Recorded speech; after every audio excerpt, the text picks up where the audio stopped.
Hey guys, welcome to my channel, and today we're going to take a look at another horrible case with you. Life in an orphanage is not ideal. You do not have your own corner, you do not have your own time, and if you can't fight back, you'll be beaten up by those who've been around for a while. Amanda and Anna Marie McClure are a little luckier than the rest. When there are two of you, the chances of fighting back rise. Aside from these juvenile aggressors targeting loners, the sisters were content to be alone and did not attempt to make friends. They hoped their stay in this hell wouldn't last long. Their mother would soon learn that their father had been imprisoned, so the girls were placed in an orphanage and taken away as soon as possible. It's impossible not to learn that their father, Larry McClure, was imprisoned. It was widely covered on television and in newspapers for a long time. Time has passed. Days progressed into weeks. As the weeks turned into months, we realized we could forget about returning home. One day, the sisters rescued Meredith, a newcomer, from being bullied. The girl lived with her drug-addicted mother, who was extremely thin, terrified, and flinched at the slightest rustle.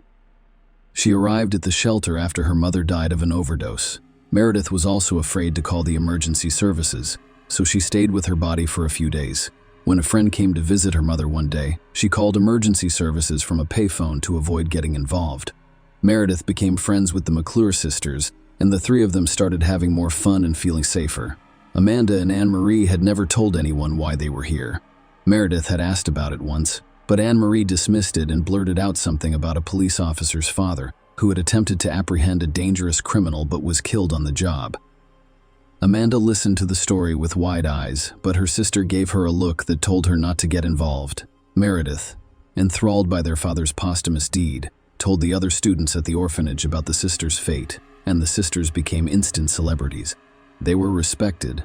They were envied because the majority of those present had parents who died from illegal drugs or went to prison. Eventually, all of the children wanted to be friends with the sisters, and their isolated existence came to an end.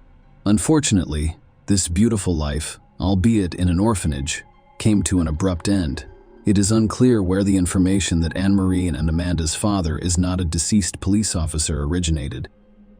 On the contrary, a living criminal was imprisoned for sexually violent acts against a young girl, and the sisters' fate was transformed into hell. However, after a while they were fortunate.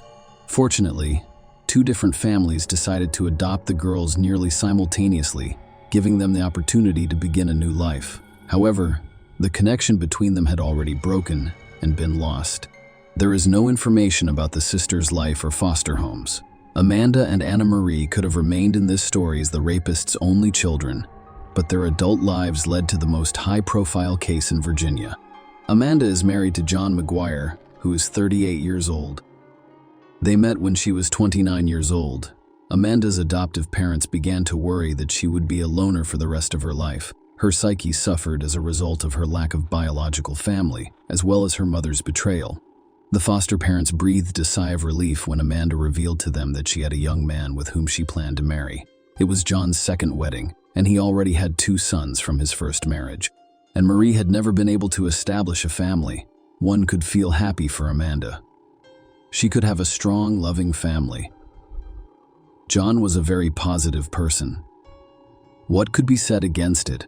Even with his ex-wife, they maintained a warm and friendly relationship.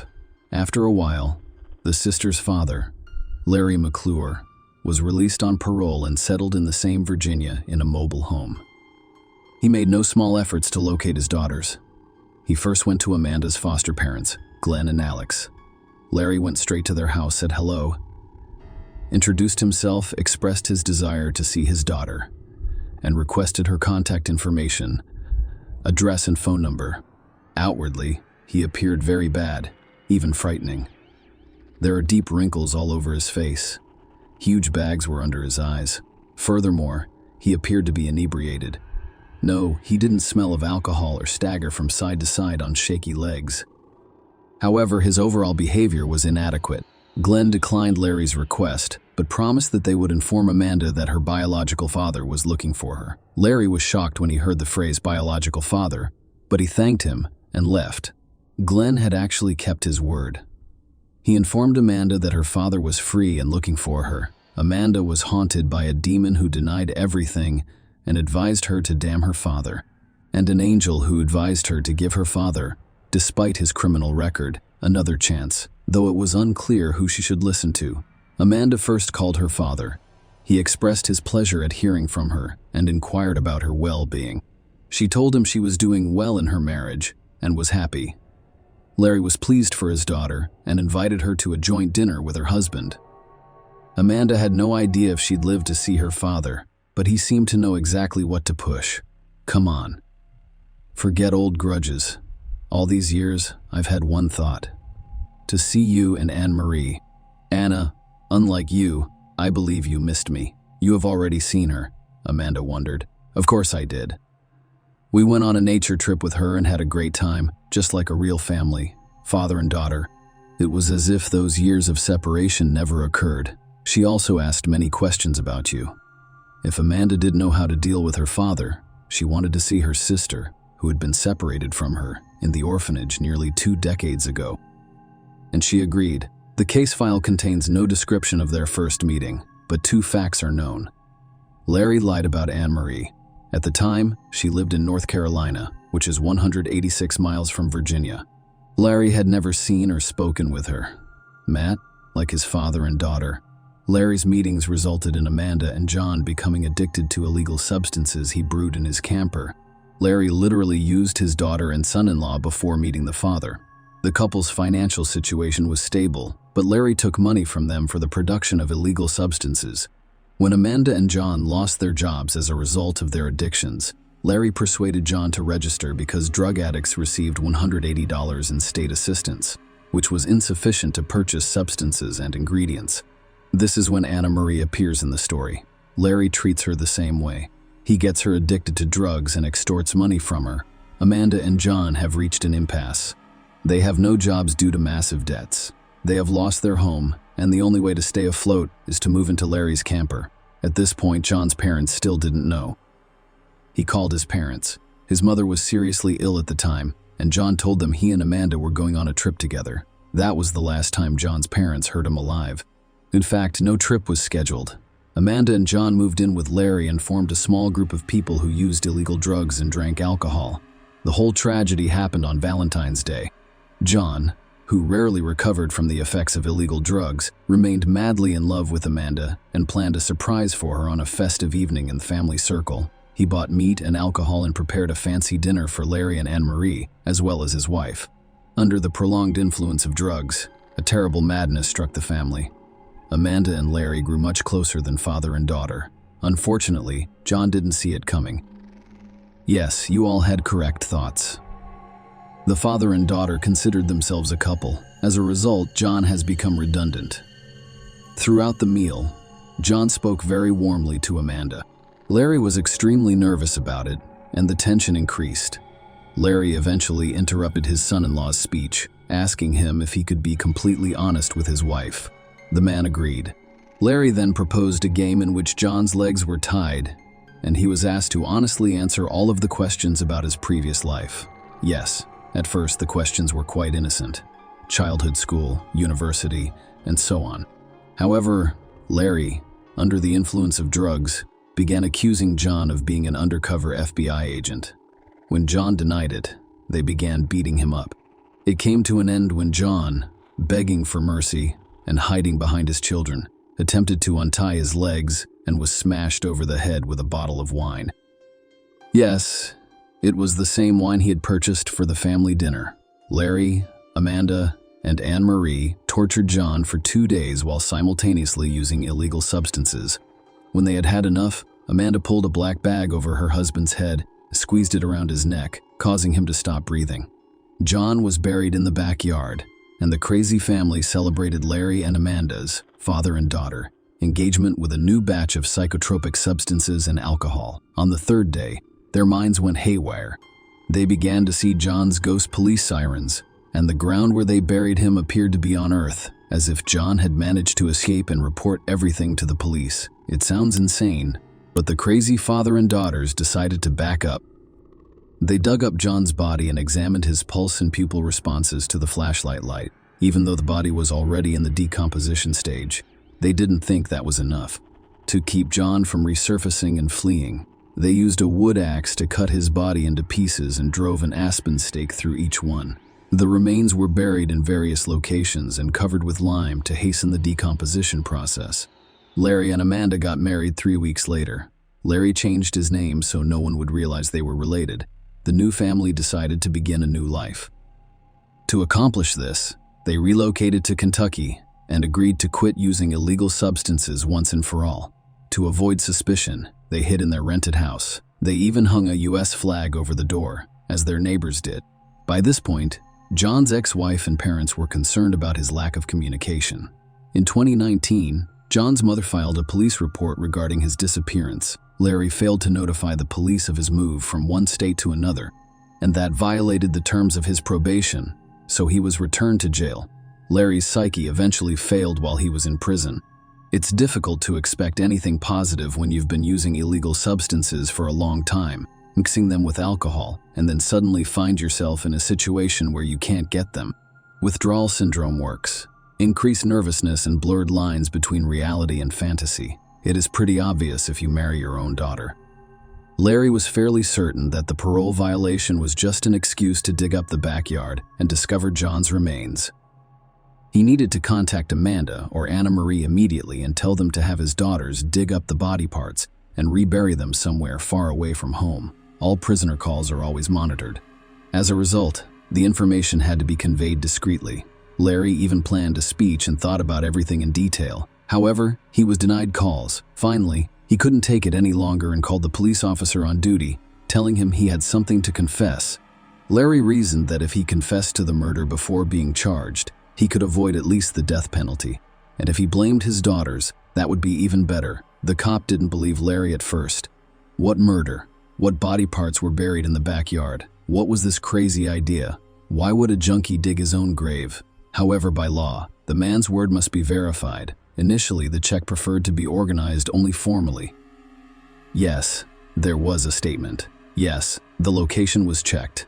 No, nothing was discovered. However, it was discovered that John was truly missing, and a police detachment was dispatched in case Larry's residence was a source of concern. On the ground, they discovered traces of the lime that Larry had mentioned. The criminal's words were then confirmed in their entirety. The McClure sisters were arrested immediately. Amanda and Anna Marie were shocked and couldn't believe that their father, someone else, and their husband had confessed to such a brutal murder. They were even more shocked to learn that Larry attempted to transform himself into an innocent sheep, and his testimony indicated that his daughters were responsible for John's death, with him acting as an unwitting accomplice. Then each member of the family began to save their own skin and persuade the police that it was only him in this terrible story, an accident. It was especially difficult for John's family in this situation. In fact, there was no body, just remains. These remains had to be recovered from the criminals, transported to his parents, and buried in a closed coffin. It has been stated numerous times that John was a very nice man. Despite these difficulties, his parents were able to bury him. Some of his friends assisted with finances, transportation, and funeral arrangements. On February 15, John was buried at a Lutheran church on October 25, 2019. The day after Valentine's Day, someone in the McClure family posted a Facebook post on John's behalf, stating that he was leaving on a trip where he would be unable to communicate for an extended period of time, and asking his friends not to be concerned about his long absence. This indicated that the insane family knew they were going to kill the poor guy soon, so they misled everyone so the family wouldn't raise the alarm. Larry and Amanda were sentenced to 6 months in prison for the marriage of their daughter and father, despite the fact that they committed such a heinous crime during the trial. As a result, marriage is criminalized in the state. Larry was given the opportunity to speak as the trial began. For the majority of my life, I have felt remorseful for my own children. Yes, when they were very young, I committed a serious crime that sent them to an orphanage. Their birth mother abandoned them, and I was the only one who felt sad for my children. I am extremely grateful to those who adopted my children. I will not hide. I even went to church and prayed for their adoptive parents after I got out. I desperately wanted to make up for the years I had missed. That is probably why I behaved the way I did. I mean, I could have walked away from the crime if I had persuaded a man not to commit it. But, truthfully, I didn't. Mr. Judge and Jury, You will most likely not understand me, and I understand their point of view, but they were not in my shoes. John was a fine young man. I feel bad for him. If I could, I would make things right. However, no one can raise the dead. And I could not say no to Amanda, my favorite and youngest daughter. But she wasn't concerned about John. All she wanted was to be able to withdraw government funds from John's account. Have you ever been willing to kill someone for $180? No. Then, if you don't understand me as a father, you should understand her personality. She is a monster, not a person. Me, Amanda, and Marie, we are excessively addicted to illegal drugs. So we deserve to be punished. I'd like to address the jury. Whatever sentence you choose is for me.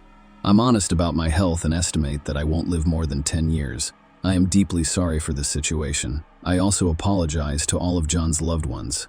Again, he was a fantastic guy.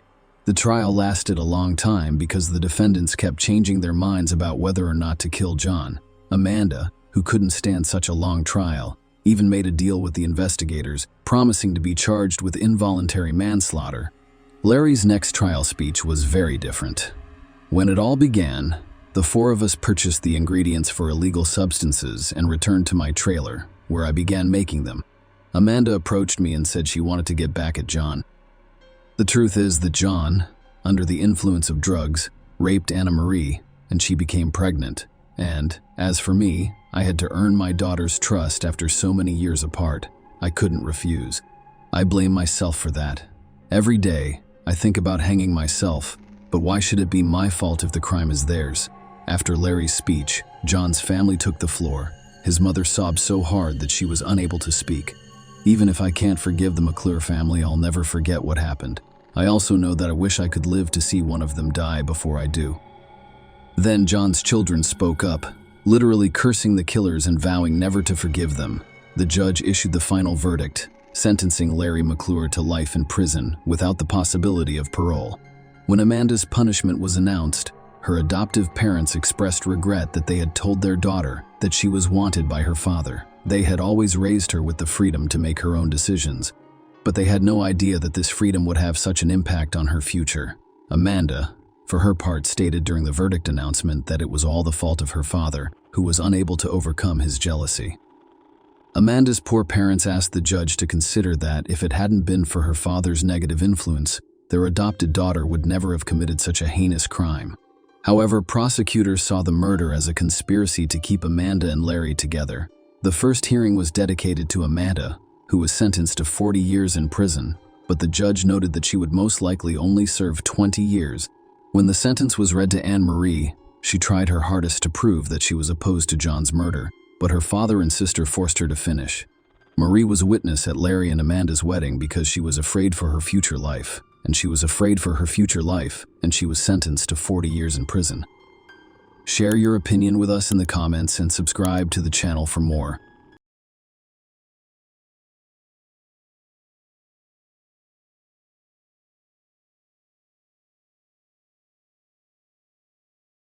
Hey guys, welcome to my channel, and today we're going to take a look at another horrible case with you.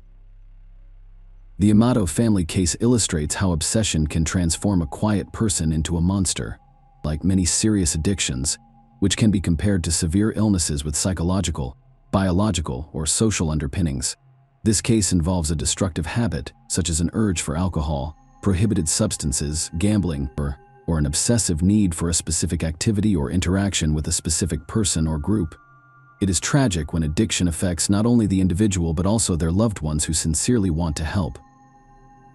The once prosperous and happy Amato family faced a dilemma head-on.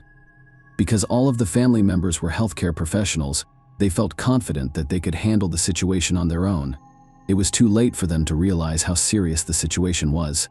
This isn't a story about addiction, but of a young man's intense obsession with a woman he'd never met. His addiction to illegal substances, combined with a pathological proclivity for theft, exacerbated the situation. The situation devolved into a horrific outcome.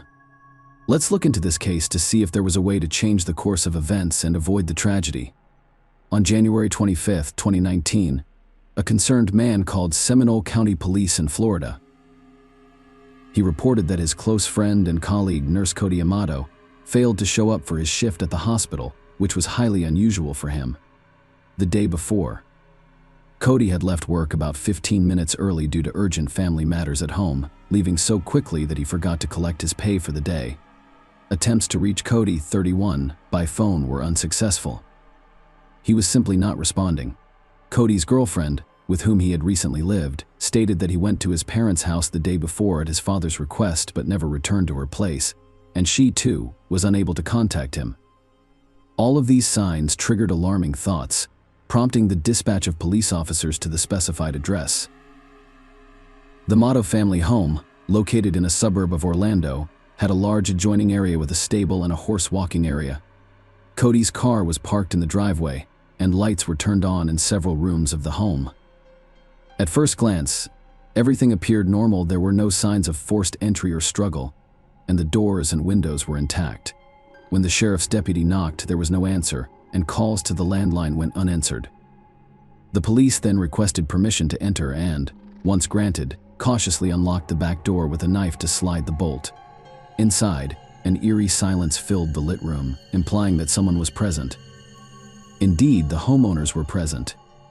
The officers found the lifeless body of 59-year-old family patriarch Chad Amato on the kitchen floor in a pool of his own blood, with close-range gunshot wounds to the chest. Cody was then found curled up on the staircase opposite the main entrance, dead in a large pool of blood. Finally, they discovered 61-year-old Margaret Amato sitting at her computer in the home office.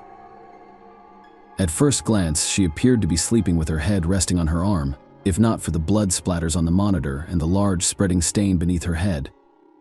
The murder weapon, an Iowa Jericho 941 pistol discovered next to Cody's body, were later determined by forensic experts to have his fingerprints, with no signs of breaking or external presence, and no items missing from the home. Cody appeared to have ended their lives and then shot himself in the chest, possibly as a result of a family dispute. However, smeared blood on the front door indicated that it was locked by someone leaving the house following the incident, implying that the perpetrator was not one of the deceased family members. Few people questioned the likely suspect. Those who knew or were connected to the Amato family mentioned their youngest son, Grant, who had gone missing since that evening. His car, a white Honda, and some personal belongings, including a laptop from Grant's room, were missing, implying that the owner had taken them. Grant was declared a person of interest, and a search was launched for his whereabouts. What is known about the Amato family? Margaret Ann Amato, née Wade, and Chad Robert Amato got married in the mid-1980s. Margaret, your senior Chad, was already raising a 3-year-old son named Jason from a previous marriage. Chad was undeterred by her having a child. Instead, he was prepared to raise Jason as his own. In 1988, on May 20th, 1989, the couple welcomed their first child, Cody, followed by their youngest son, Grant Tiernan Amato. The brothers had a close relationship since childhood. They grew up in a wealthy family and rarely faced denials. To earn certain privileges, they had to follow family rules, perform well in school, assist with household chores, and demonstrate good behavior. They strived to be the pride and support of their parents. Both parents had advanced degrees in healthcare. Margaret was a senior operational manager at a prestigious private clinic. Chad began his career as a clinical pharmacist but later specialized in software. The family was quite wealthy, living in a large suburban home and raising their own stable-bred thoroughbred racehorses as a hobby. Jason left home at the age of 18, went to university, and began his own life. He married, raised a family, and relocated to another state while maintaining close ties with his parents and younger brothers. Cody and Grant were almost inseparable. They went to the same school, played on the same sports team, and spent weekends at the shooting range with their father. The Amatos had an impressive firearm collection, including rare pieces that were only accessible to the family patriarch due to safety concerns. Grant, the family's youngest son, received the majority of everyone's attention and admiration, as is customary. As a child, he was frail and sickly, so everyone tried to show him love and care. He grew up to be a modest and shy boy who struggled to connect with his peers and relied solely on his brothers for friendship. Grant became especially close to Cody after their eldest brother, Jason, grew up and left the house. Following high school, the brothers pursued medical degrees together and eventually became anesthesiologists. Cody excelled in his studies, becoming the top student in his class, whereas Grant struggled and received low grades. Nonetheless, both were able to find jobs in their field at a hospital. Cody built a reputation as a dependable professional, but Grant was prone to making mistakes and needed his work double-checked. Grant's hospital career came to an abrupt end in the summer of 2018 when he was caught stealing strictly controlled sedatives that caused euphoria and hallucinations and were rarely used for anesthesia. The discovery prompted police action, and Grant was arrested. During interrogation, he admitted to the theft, claiming that he gave the drugs to patients who, in his opinion, were undertreated. Many people believed Grant was using or selling drugs illegally. Even though there was no direct evidence, he was immediately suspended and later fired. His criminal case for theft was eventually dismissed, reportedly due to parental intervention. He was unemployed and relied heavily on the internet. After losing his job, the 29-year-old man, who was already a loner, became even more isolated. He spent weeks indoors glued to his computer, primarily browsing adult websites. Grant had no girlfriends and struggled with social interactions with women, making him feel inadequate. He watched adult content and frequently interacted with webcam models on specialized platforms, attempting to fill the void of an absent personal life. This private interaction, of course, cost money. Grant could easily access funds from his parents' and older brother's accounts for these activities. This obsession quickly developed into an addiction, exacerbated by irregular alcohol consumption. But Grant seemed content with his lifestyle, relying on his family and spending their money without contributing anything in return. Eventually, his father issued an ultimatum: find a job soon or leave home and lose all financial support from his family. Grant promised his father that he would resolve the issue, but he had no intention of seeking employment. He stated that he would become a streamer, earning money by broadcasting video games. His parents, seeing this as preferable to nothing, agreed to set up a streaming station for him. Once everything was in place, Grant pretended to be streaming, requesting privacy. But in reality, he was locked in his room, indulging in his favorite pastime, browsing adult-only websites while on a trip to Japan. Cody took a vacation from work in August 2018 and decided to travel around the world for a change of scenery, with the goal of visiting Johan. He invited his younger brother Grant and his best friend Jeremy. Cody and Jeremy had saved up for the trip on their own. Grant's vacation was funded by their parents. However, instead of giving the money directly to Grant, they delegated it to Cody, who was more responsible. Grant appeared disengaged throughout the trip, which lasted nearly 2 weeks. He showed little interest in tours or landmarks, instead focusing on his smartphone screen. He often stayed at the hotel and used his brother's laptop. On the day the group visited Lake Kawaguchi near Mount Fuji, Jeremy accidentally left his credit card in their hotel room. Seizing the opportunity, he hacked into Jeremy's account and withdrew thousands of dollars, which he spent entirely on private sessions with his favorite webcam model. Jeremy discovered the theft later but had initially suspected fraud. He was unable to identify the perpetrator and continued to investigate the incident after returning home, unaware that Grant was involved. Sylvia releases his lava. Now, Sylvie, let's get to the most intriguing part: the identity of the mysterious webcam model. Grant became obsessed with a website where Grant paid for private online interactions with various women. He met the stunning Sylvia and expresses his love for Ova from Bulgaria. Also known as Sylvie, she captivated him with her striking appearance, confidence, charisma, and passion. Sylvie made Grant feel special, loved, desired, and distinctive. He began to believe that her feelings for him were genuine and that they could form a real relationship. Brand was convinced they were in a relationship, and he needed to separate this fiery brunette from her other admirers. He spent hours and thousands of dollars every day to make sure she didn't have time for other men. Grant also showered her with gifts such as expensive lingerie and jewelry, which she wore during their video calls. Desperate to impress Sylvie Grant, she constantly made up stories, losing touch with reality. He claimed to live alone in a large house, own a profitable business, and could afford to lavish her with money. He supported his claims with money transfers, initially sending a couple of $1,000, $10,000, and even $100,000 as birthday gifts. Naturally, his parents were aware of his lavish spending because he was using their accounts. At first, he explained that it was an investment in his own online project to build an audience. However, Chad and Margaret soon realized their son was lying. A scandal escaped the rehab clinic, and a serious family feud broke out at home. The patriarch demanded that the youngest son pack his belongings and leave right away, but his mother and Cody stood up for him. The family recognized Grant's severe internet addiction. However, they were perplexed as to how he had spent nearly $200,000 from their accounts. A thorough search of his room revealed vials containing potent substances. Grant explained that he used them to avoid going insane. The parents announced that they would deactivate his accounts and send him to mandatory drug and internet addiction treatment. Grant responded by declaring that he was tired of everything and wanted to end his life. He then dashed out of the house, jumped into his car, and drove off at high speed in an unknown direction. Later, it was discovered that Grant had gone to his aunt and uncle's house, crashed through their fence, and hit the garage wall. Knowing about the turmoil in the Tomato family, his relatives sympathized with him and offered him a place to stay until things settled. He readily agreed, but the next day he robbed his kind-hearted relatives, taking thousands of dollars from their accounts to pay for interactions with Sylvie.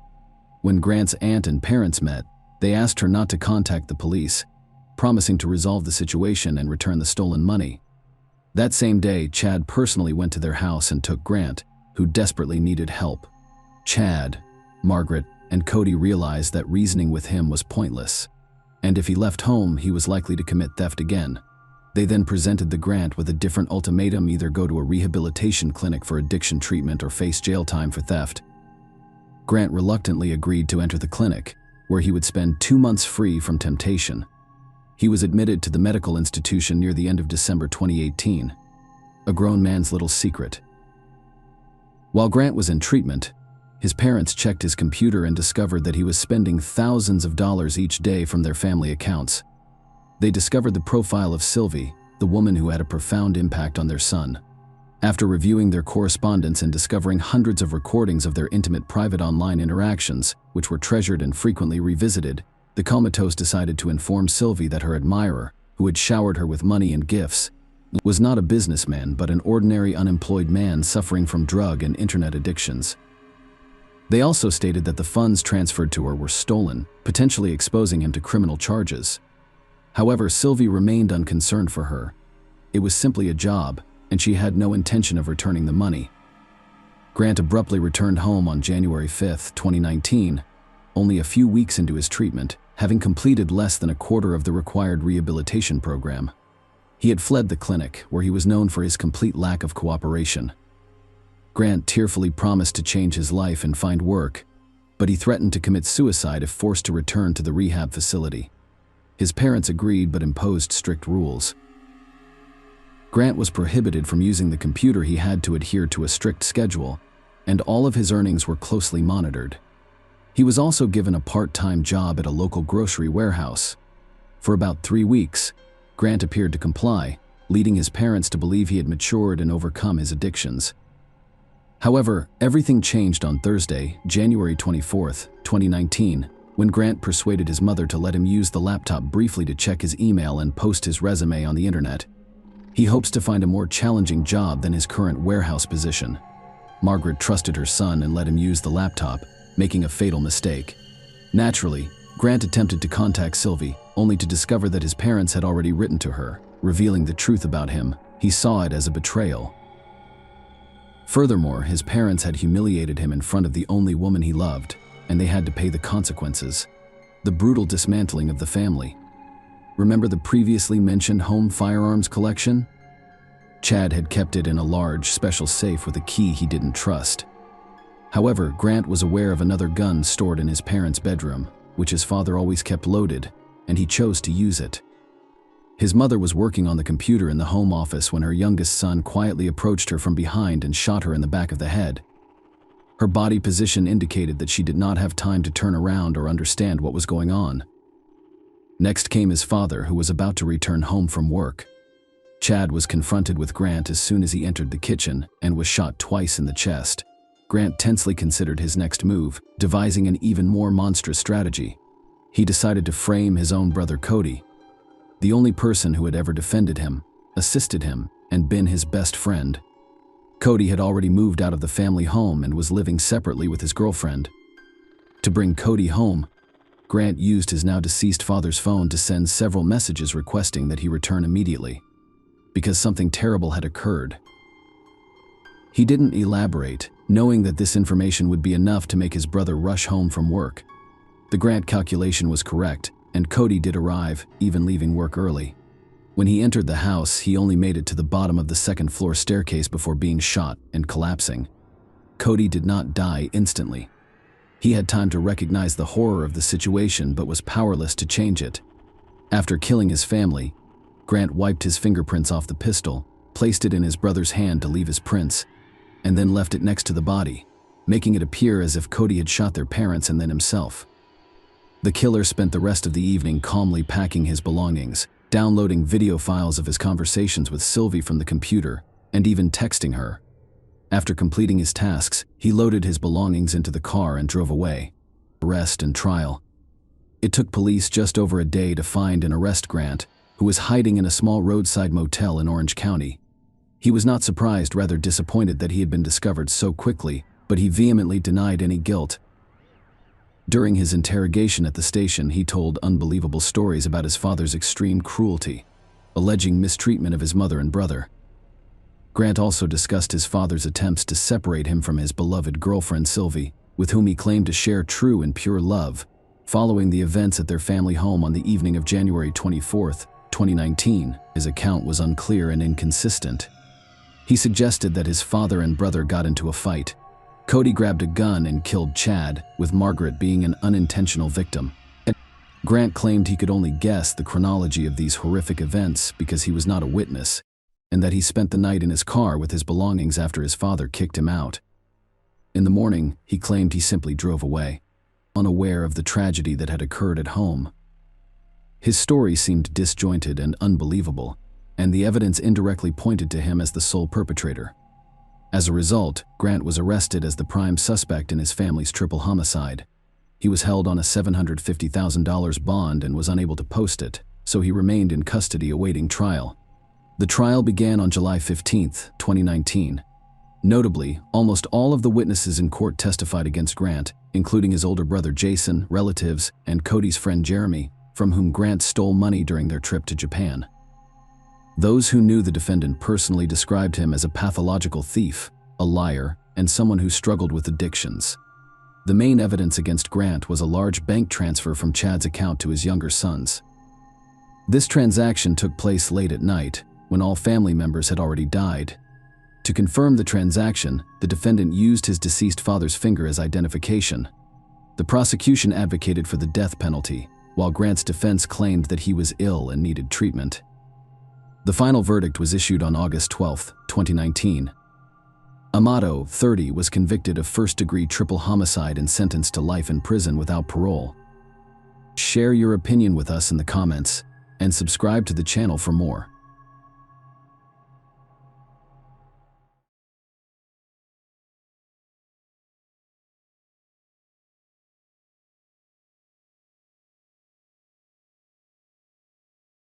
Hey guys, welcome to my channel, and today we're going to take a look at another horrible case with you. The case of Austin Harroff. A handsome honor student athlete and cannibal, a young, physically fit, and muscular man, suddenly loses his mind and transforms into a wild beast. And, if such a transformation occurs, where should one look for the underlying cause of this drastic change? Experts believe that such mental disorders are frequently inherited and can be caused by traumatic experiences, substance abuse, or social isolation.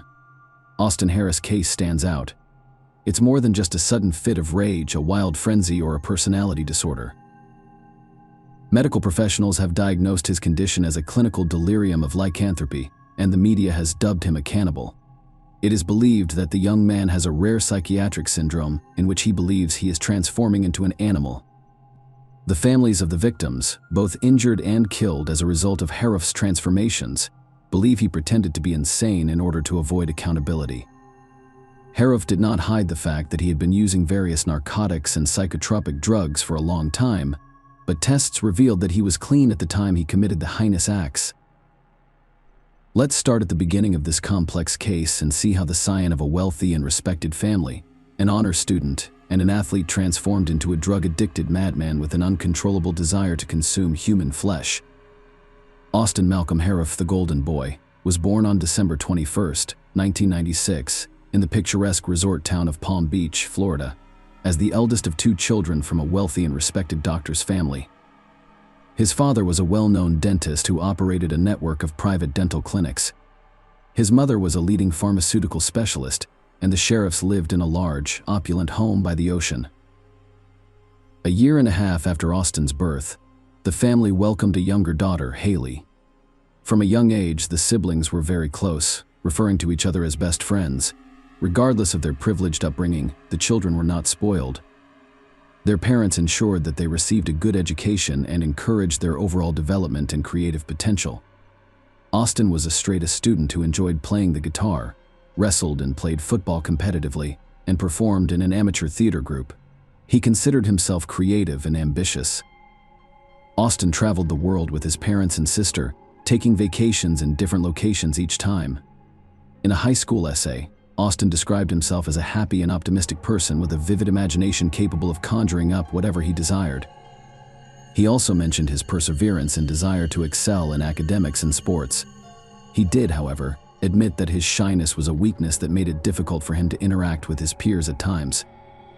Austin's parents separated when he was 13 years old. His father gave up the family home to his ex-wife and moved into an equally luxurious home with his new love interest, who quickly became his wife. The children lived with their mother, but their father was still actively involved in their upbringing and provided financial support.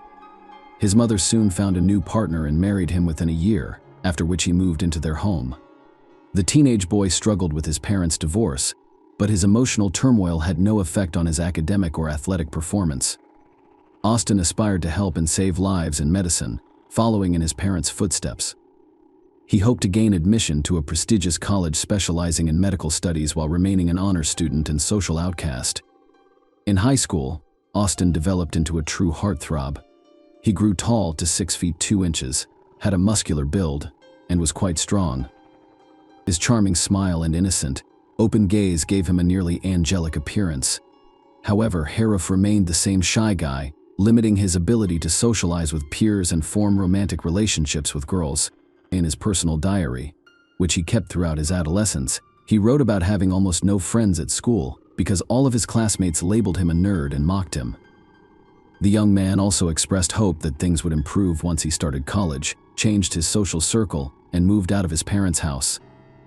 Austin learned a few months before graduating from high school that he had been accepted into the prestigious University of Florida's 4-year medical program.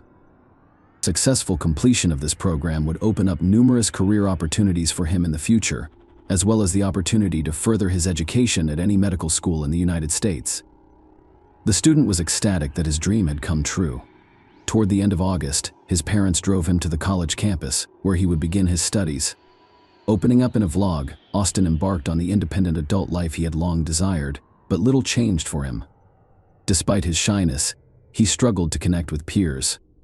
He briefly dated a lovely girl, but they quickly split up because, as she put it, something about his behavior alarmed her, prompting her to end the relationship. Harif developed a strong interest in bodybuilding during his freshman year, spending a lot of time in the gym and producing outstanding results. The young man developed steel muscles that appeared impressive. However, his success did not come solely from perseverance and hard work. Steroids, which he started using on a regular basis, also had an impact. He openly discussed this in his YouTube vlog, which he began in the spring of 2016. Austin uploaded a variety of videos to his channel, some of which discussed sports and bodybuilding in particular. Others featured him singing with a guitar, performing cover versions of popular hits, or impersonating famous artists by mimicking their performance style. Others were about himself and his philosophical reflections on life. His postings, however, became more concerning over time. The young man began urging his followers not to use steroids, claiming they could drive people insane. He also admitted to having both a crazy and a normal side, which confused him. Austin began recording videos in different accents, as if they were different people, sometimes changing the tone of his voice, and occasionally crying in the middle of the recording for no apparent reason. His mood and facial expressions also changed dramatically, sometimes appearing as if he was simply making faces at the camera. Later, experts who reviewed his postings concluded that in each one, the young man was practically pleading for assistance. As he failed to make any real friends during his studies, this blog became his only outlet and means of expressing his emotions. Furthermore, these video recordings showed how the student gradually lost his sanity as his behavior became more sensational, provocative, and even aggressive. Subscribers in Austin suspected he was using controlled substances and recording his videos while under the influence. They specifically asked him about this in the comments, but he responded that it's unhealthy, and as an athlete he would never do drugs. However, his behavior indicated otherwise. One of the subscribers even speculated that Haruf may have dissociative identity disorder. What is wrong with Austin? When Austin returned home for the summer, his mother and sister, who hadn't seen him in nearly a year and hadn't seen his blog online, were taken aback by the changes in him. During that time, Austin underwent a significant physical transformation, becoming a veritable mountain of muscle. But that was only the tip of the iceberg. He became strange in every way, speaking nonsense and claiming he no longer needed sleep. Initially, his family did not take his words seriously until the night arrived. Austin promised to patrol the house, protecting his family's peace from some dark forces, and he kept his word, wandering around the house until the morning. Furthermore, every hour he would check on his mother and sister's rooms, loudly assuring them that they could sleep soundly because he was on duty. The next morning, his mother decided to have an open conversation with her son, asking him directly if he was using drugs. Austin openly admitted that he had tried almost every drug in the last year and described how each one affected him. Among other things, he had consumed a powerful synthetic drug that caused severe hallucinations and fits of rage and could result in a fatal overdose. Nonetheless, he swore to his mother that it was all in the past, and he would no longer touch the poison that had driven him insane. Mrs. Haruf made what may have been the most serious mistake after hearing her son out. She chose not to seek help from qualified professionals, believing she could help her son cope on her own. As an experienced pharmacist, she took matters into her own hands. She gave her son a sedative and a sleeping pill, hoping they would help him relax and fall asleep after a restless night. Austin, on the other hand, returned to his post at night after only a few hours of sleep. He continued patrolling the house until morning, informing the residents every hour that everything was fine and there was no need to be concerned. This continued for several weeks, but the mother refused to consult psychiatrists or even inform her ex-husband of the situation. Early on August 13th, Austin knocked on the door of a former classmate who lived just a few blocks away. The girl was surprised because they hadn't seen each other in over a year, and he hadn't informed her of his visit. When she inquired about the reason for his appearance, Austin stated that he had forgotten his birth year and urgently needed this information. The perplexed classmate replied that it was 1996, after which the young man abruptly turned around and vanished without a word. Austin was terrified and perplexed by the girl, so she immediately called Mrs. Harris and told her everything, asking if the boy was using prohibited substances. Only then did the woman decide to contact her ex-husband, who was working in another state, and express her concern that something was seriously wrong with their son. The boy's father flew to Florida the next day and, after speaking with his son, suggested that he voluntarily check into a clinic for an examination, which the young man flatly refused. The man then had a heart-to-heart with his ex-wife, and they agreed to send their son for a compulsory examination and subsequent treatment in a drug rehabilitation or psychiatric facility. Unfortunately, they were unable to do so in time. It's a disturbing confession. The next day, Austin's friends invited him to join them on the beach. Given the hot and sunny weather, his mother insisted that Haley accompany them to keep an eye on her brother. Austin was looking forward to the outing, but he was dressed unusually warm for the beach, as if he were going to the mountains.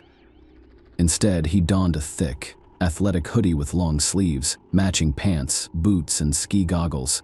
When his friends saw him dressed like that, they went silent for a moment before laughing out loud. A few seconds later, they teased Austin, asking why he was dressed that way and if everything was fine with him. Austin became enraged, shouting that if they thought he was insane, he would act accordingly and take one of their lives. The boys did not take his words seriously, but they backed off for their own safety.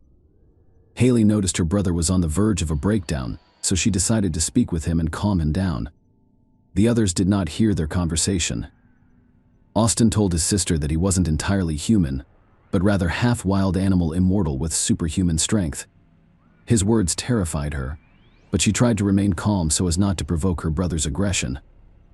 At the beach, Austin appeared completely normal and natural.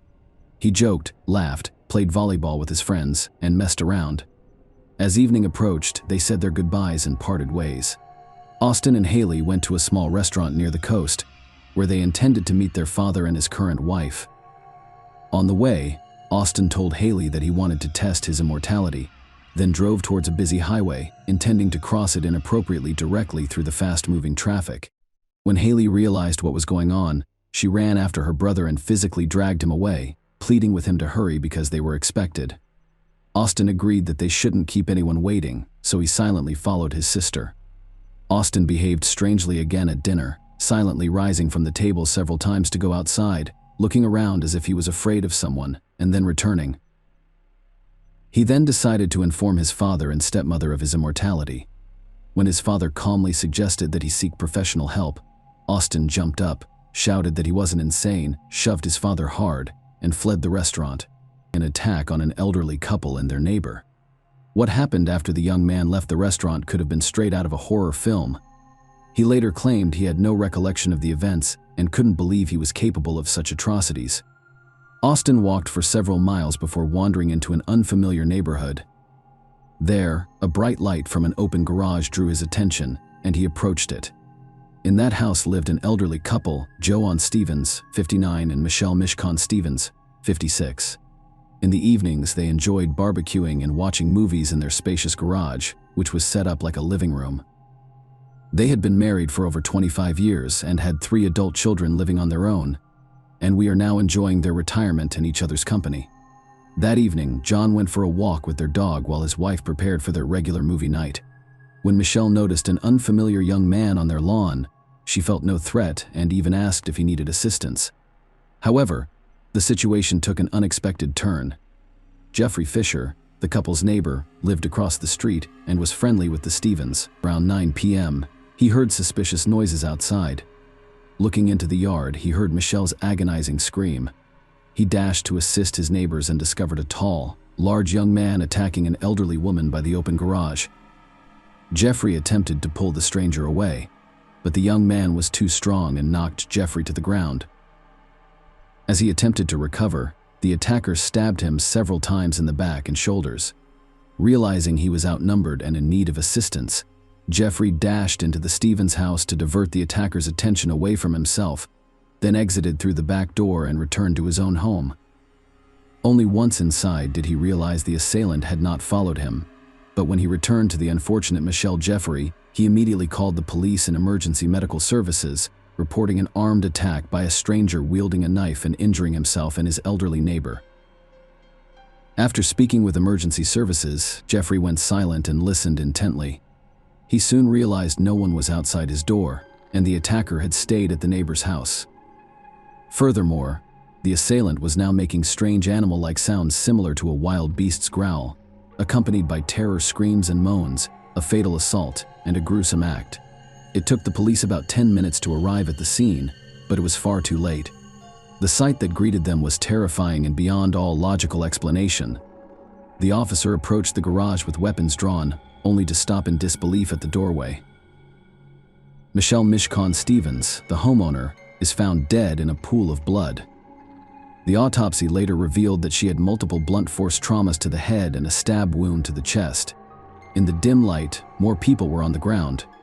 However, the officers took some time to process the scene. One man reached out, pleading for assistance in an unfamiliar voice.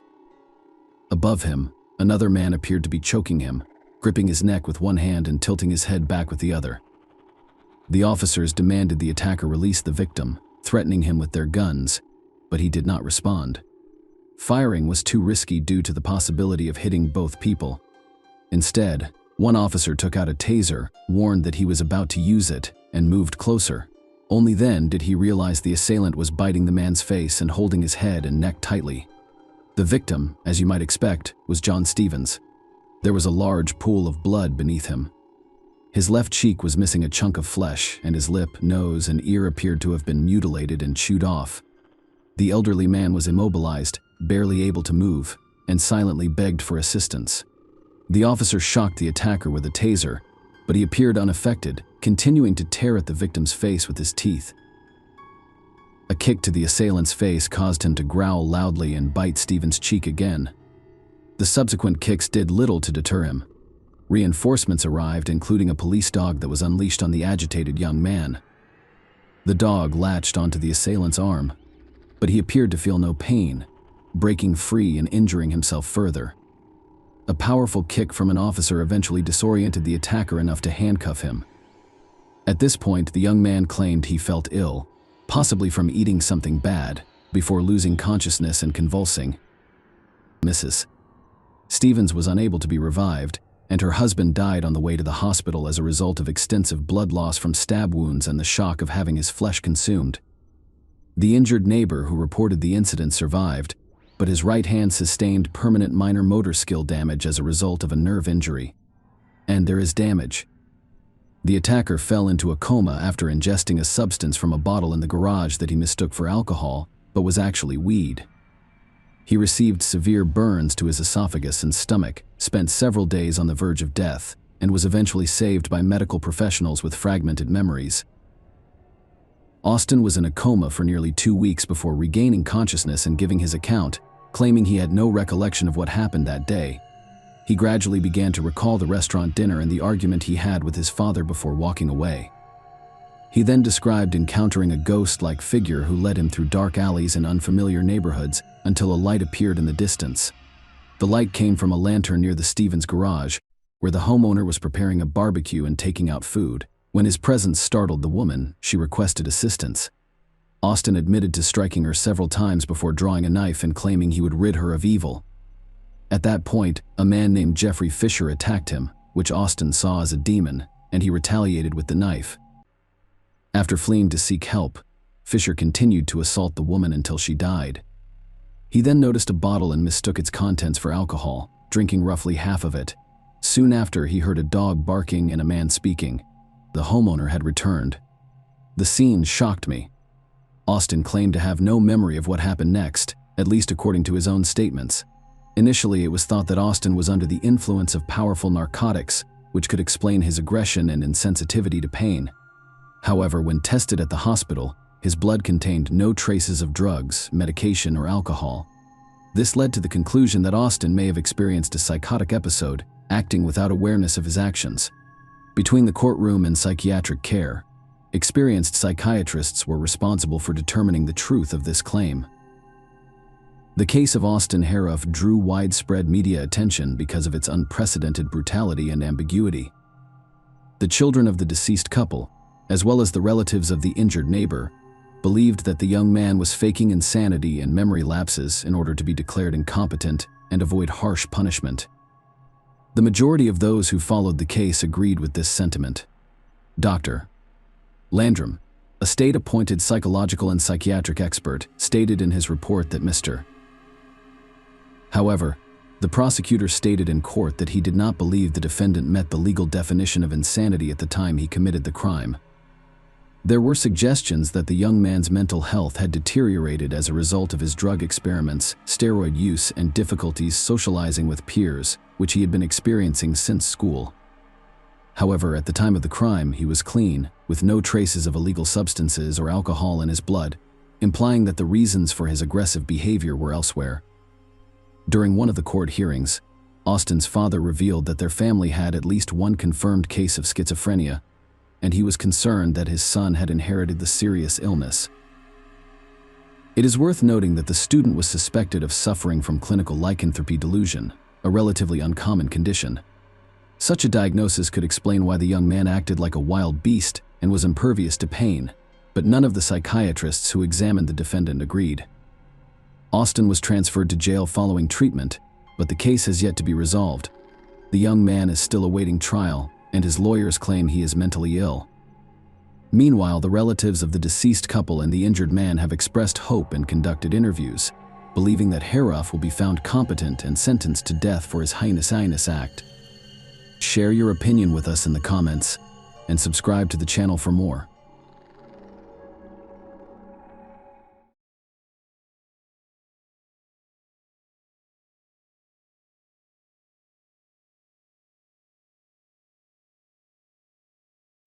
Hey guys, welcome to my channel, and today we're going to take a look at another horrible case with you.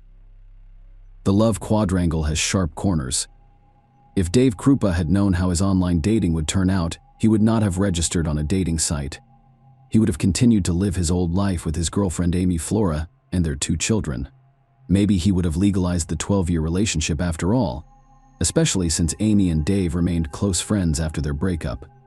They took periodic vacations with their children, fulfilling their parental responsibilities to perfection. That was in 2011.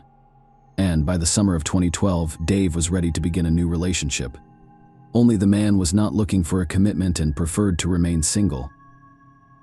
He wanted to meet women who were open to a casual relationship and did not have long-term goals. With these thoughts, he went to a dating site where everyone is looking for something unique. The modern world has brought with it new technologies that allow you to communicate at a distance, avoiding many nuances, the awkwardness of the first acquaintance, the appearance at the same time, and the fear of being rejected. Meeting someone you're interested in has become much easier.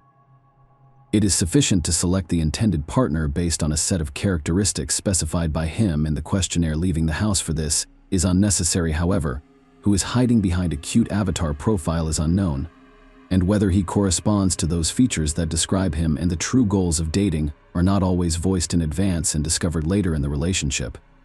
Carrie Leah Farver was born on November 30th, 1974, in Macedonia, Nebraska, USA. She had previously failed relationships. Her son, Max Maxwell, was raised entirely by her. Initially, the child served as both a reward and a challenge for her. Despite her strong feelings for the baby she wants, she spent a month in bed, deep in depression. Kari's mother, Nancy Rainey, cared for the child despite her difficult relationship with the child's father. Unsettled living conditions contributed to the appearance of a young, 20-year-old woman in such a heightened psychological state. Doctors eventually diagnosed Farver with bipolar disorder. People with this diagnosis are like 2 halves of the same coin. The individual experiences extremes. His mood becomes either too good or too bad. Euphoria, increased efficiency, and extreme friendliness give way to depression, bitterness, impotence, and other negative emotions. The disease severely disrupts a person's normal life. However, in the early 2000s, Kari's doctor discovered an effective treatment for her, allowing her to live a normal life. The question of whether she wanted to settle her personal life is rhetorical. On the one hand, undoubtedly, what woman does not desire a worthy companion? On the other hand, why tie yourself to someone who could later become the source of many problems and misfortunes? Kari grew up in a loving family, had an active lifestyle, participated in sports, and aspired to become a doctor. However, dreams were not permitted to materialize. At her first practice at the medical college, the girl lost consciousness when she saw blood. As a result, she decided not to put her own or her patient's health at risk. She studied to be a programmer. In the fall of 2012, Kari was offered a good job in Omaha, a neighboring city. She couldn't pass up the opportunities that lay ahead of her, so she accepted the offer. Since Max was in middle school, he did not want to leave his familiar surroundings and relocate with his mother. He continued to live with his grandmother in Macedonia. Amy Long, Kari Farver's friend, recalled how she couldn't help but be noticed. When she walked into a room, everyone focused on her and her radiant smile. Perhaps that's what Dave Krupa liked about her on that November day in 2012. Kari met Dave at the auto repair shop where he works. While looking at Kari's Ford Explorer, he realized he was very attracted to her. She was showing me something inside the car, and we were standing there, very close, with some tension. Dave later recalled how quickly the date arrived. And then they went up to Dave's house, only to have their privacy invaded by numerous calls and messages from a certain Liz, who later stopped by the man's apartment to pick up something left for her earlier. David informed Kari that this was his former partner, Liz Goliar, whom he met on a dating site about 6 months ago and had been dating for a while. He also explained that the woman was extremely clingy, which was the cause of their breakup. Kari was very understanding, so she was not surprised when she noticed another woman in the man's apartment. After all, everyone has a unique handle on this suitcase from the past that occasionally makes itself known. So Kari remained unconcerned, but Liz was clearly disturbed to see a strange woman in Dave's home. 2 weeks after moving in, Kari started dating Dave. They had previously discussed their relationship and agreed to a brief, unencumbered affair. Shanna Elizabeth Goliar, also known as Liz, was the first person Dave met online in 2012. Liz was born in 1975 in Michigan. Dave liked her at first. She claimed that she was not looking for a serious relationship, especially since she was a mother, and that she should spend the majority of her time with her children rather than men. By the way, they both had children of similar ages. Dave repeatedly stated that Liz was unlikely to be a real-life partner for him. She wasn't well-read or educated, which was important in a man-woman relationship. They had few topics of conversation, and the relationship was more focused on the horizontal. Liz became curious about what Dave was doing in her absence and who he was seeing, but the man repeatedly reminded her that they were in an open relationship and she shouldn't be concerned. Dave also told her that she could do whatever she wanted and that he did not stop her from dating other men. However, Liz appears to be dissatisfied with this. She began to pester Dave more and more. Liz was most envious of Dave's children and their mother, Amy. She couldn't understand how they maintained a warm relationship after their breakup.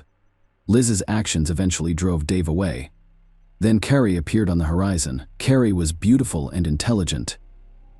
Dave could talk to her for hours and they agreed on everything. I felt as if I had hit the jackpot, Dave claimed, and Liz, sensing that the man was drifting away from her, began to remind him of himself through increased activity. She texted, emailed, and called. He wasn't about to stop seeing Carrie or anyone else for her. Carrie and Dave started spending more and more nights together. Dave allowed himself to do this because it was convenient for Carrie to get to work, and he liked her company. Carrie pretended she wasn't looking for anything serious and was simply enjoying herself. In December 2015, Liz was shot.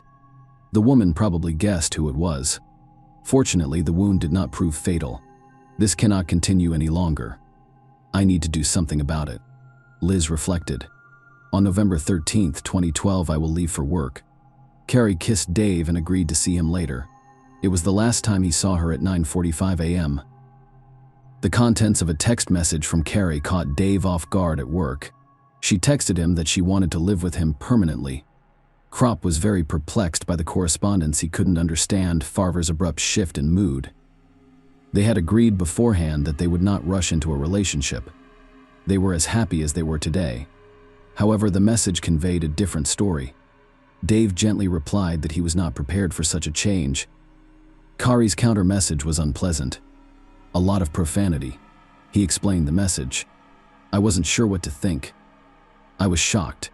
When he returned to the apartment, he discovered that all of Kari's belongings that she had brought him were gone. Apparently, that is why he believed the woman had abandoned him. The same day, Carrie deleted him from her Facebook friends list. That appears to be the end of it. However, Dave began receiving text messages and emails from Carrie multiple times per day. They contained curses and threats that would ruin his life. There were so many of them, and everyone was rude. Carrie also failed to show up for work, which was unusual given her reputation for punctuality. Kari Farver sent strange messages to Dave Krupa, her mother, and her 15-year-old son. She wrote that she had found a job in Kansas and planned to take Max with her, but she wants to be alone right now because she is worried about her failed romance. In May 2013, Carrie in her Facebook profile published a lengthy post titled, "I've answered enough questions to prove to everyone that I've had enough. You can either believe I'm your daughter, mother, sister, and lifelong friend, or just leave me alone. I left of my own free will, and all I can think about is how everyone was criticizing me for doing what I had to. I do not miss it. I really don't want to go home right now. I am a grown woman, and if I want to leave the house, I can. So when I'm ready, I'll come home. I apologize for simply walking away after causing harm to everyone. Time has passed." However, Carrie never showed up. The woman's mother realized something was wrong with her daughter when she missed her own birthday, Max's birthday, and other family gatherings. The last straw was her father's funeral. After a while, Liz Goliar began receiving messages from Carrie. She insulted and humiliated the woman in them, and some of the messages included a threat to avoid Dave. Liz decided to contact the man so that he could explain her friend's strange behavior. He informed her that he was in the exact same situation. Carrie bombarded him with messages and emails. They've got it. The woman accused her ex-lover of all sins, referred to him as a lecturer, and promised vengeance for all the pain he had caused her in response. Sometimes the messages were ominous, informing her of Dave's current activities. Dave and Liz grew closer as a result of their shared situation. He felt even more guilty about the inconvenience he'd caused her. Carrie's constant messages became increasingly threatening. The text was illogical and filled with grammatical errors. Carrie's mother insisted that her daughter had never been angry and that she had always written letters and other documents properly. Carrie was meticulous about spelling and style. Did Carrie's bipolar disorder progress to something more after a second trigger? Could it be that she had experienced more severe mental abnormalities? Carrie's actions had no explanation other than her out-of-control mental state. The presence of a separate self-consciousness and ego is the most obvious sign of dissociative identity disorder, also known as split personality. At the same time, each of them has a unique memory, thinking style, and even tendencies toward specific actions. Could this explain Carrie's strange behavior and altered writing style? Everything indicated the woman's instability. This is why the police did not consider Carrie Farver missing. Liz and Dave's pursuit was the primary concern. They attempted to track Carrie using her cell phone. However, it was all in vain. The signals were being blocked. Liz and Dave were still getting hundreds of text messages and emails. Even when they were together, their phones would occasionally receive threatening messages simultaneously. The couple continued to date, but they were uncomfortable around Liz, who became more demanding. Carrie continued to claim that she was fine with their no-commitment relationship, but every time they fought with Liz and ended his relationship with her, she texted more frequently. "We were both victims." Liz explains that Dave and I shared something that no one else did. Common problems brought the young people closer together, and they returned to each other time and again. In January 2013, Dave found Carrie's car in his front yard. Surprisingly, the fingerprints on the steering wheel did not belong to Carrie, and the car was generally clean, with no suspicious traces found. The police later handed over the car to Farver's parents. Carrie continued to write to Liz and Dave, eventually sending pictures of their children and threatening to harm them if Dave didn't leave Liz alone. Time passed with no results. Carrie's maniacal stalking continued. As Dave continued to socialize with other women, Liz's jealousy irritated him even more. He grew tired of what was going on in his life and eventually mustered the courage to end his relationship with Liz. Soon afterwards, another tragedy happened. Liz Goliar reported a house fire in August 2013 that killed all of her pets, which included a snake, a cat, and 2 dogs. Liz informed the police that she suspected Carrie was to blame for what happened. The woman had repeatedly threatened her through texts and emails. The incident was a watershed moment in the investigation into Carrie's disappearance. Carrie Farver was placed on a federal wanted list, and it was determined that each of the tens of thousands of messages would be thoroughly investigated. Dave and Liz's cell phones were seized by law enforcement. Krupa believed he was in danger, so he purchased a gun for protection. There was a reason why someone broke into the auto repair shop where he worked and threw a brick through his window. Carrie seemed to be angry at everyone in Dave's life. After a while, Carrie began sending threatening messages to his children's mother, Amy Flora. Because the man spent so much time with his children, he also saw Amy frequently.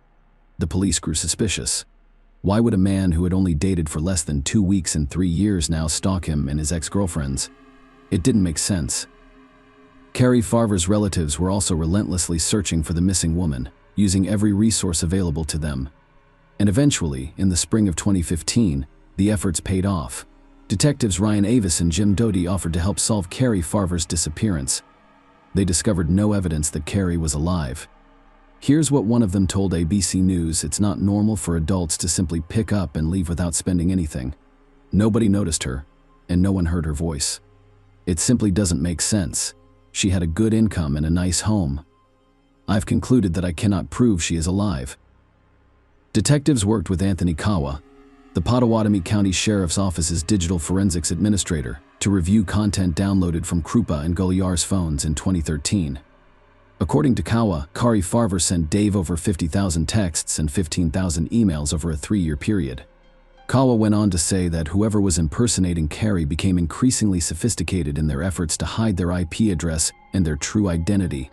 Someone obviously knew what they were doing, as they were either familiar with or had access to a variety of computer programs. In December 2015, Liz Goliar contacted the police again, reporting that she had been shot in the leg on the doorstep of her own home. She said it was Amy Flora, not Carrie. She was the person she recognized as her attacker. Dave was also missing a gun that Amy might have had access to. Could this woman be responsible for Kari's disappearance? There was a lead in the investigation.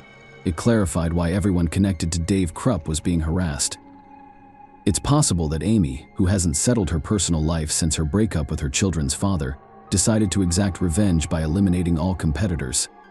This is especially true given Dave and Amy's long-standing positive relationship. The joint children brought them closer together, while foreign women clearly prevented them from reconciling.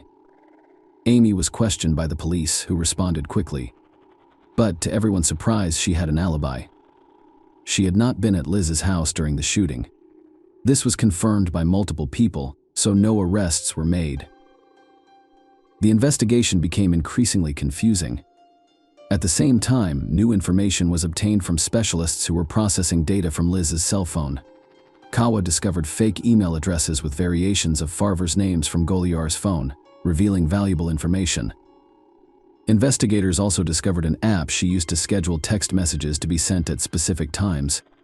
This could explain why she and Dave were receiving messages from Carrie around the same time. Kawa became suspicious of Liz Goliar. When Liz's fingerprints were compared to those found on Kari's steering wheel, the puzzle began to fall into place. They were the perfect match. It was clear who the culprit was. The killer had been around for years, and no one knew who else had been affected by her actions. One thing was clear: the case needed to be closed as soon as possible. The only thing left to do was avoid scaring Liz away, or better yet, catch her red-handed. Something had to be done to knock the woman off balance.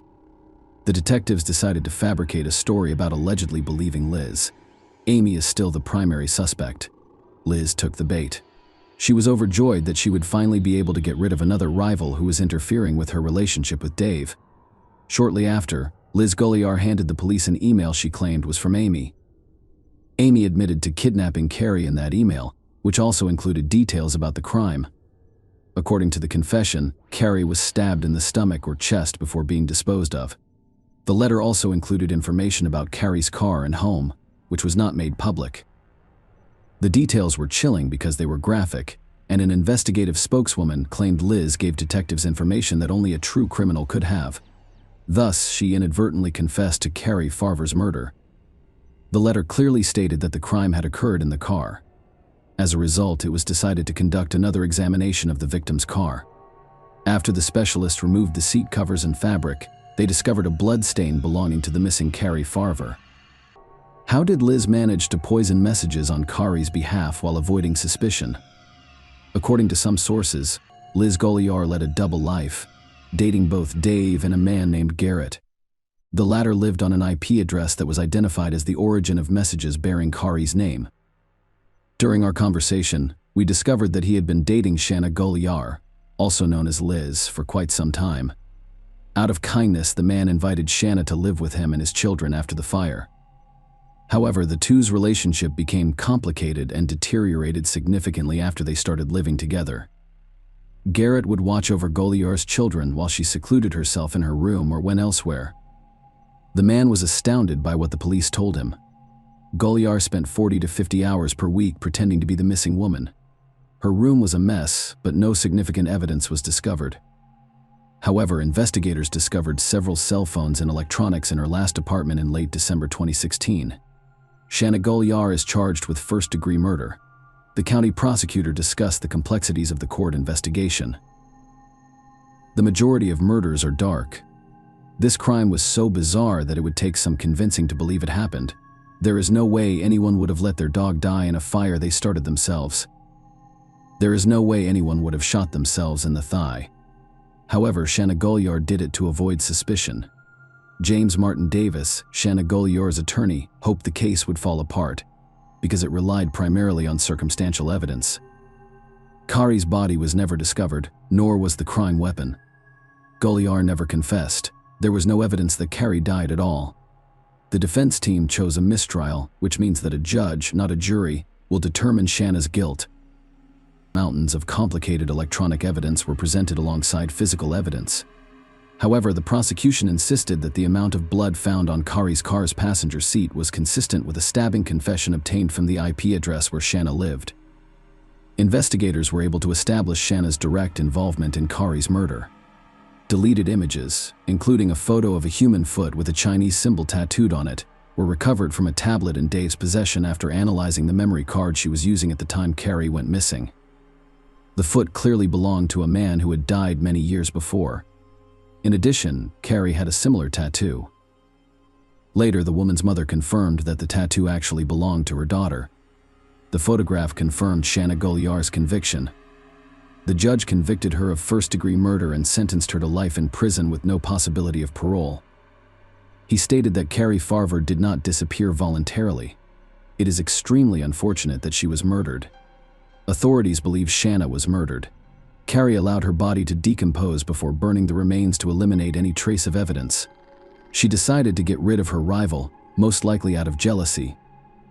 After disposing of her, she purposefully took her cell phone to make Farver look insane and regain Dave's trust. When her plans were successful, Shanna wanted to free her lover from Amy as well.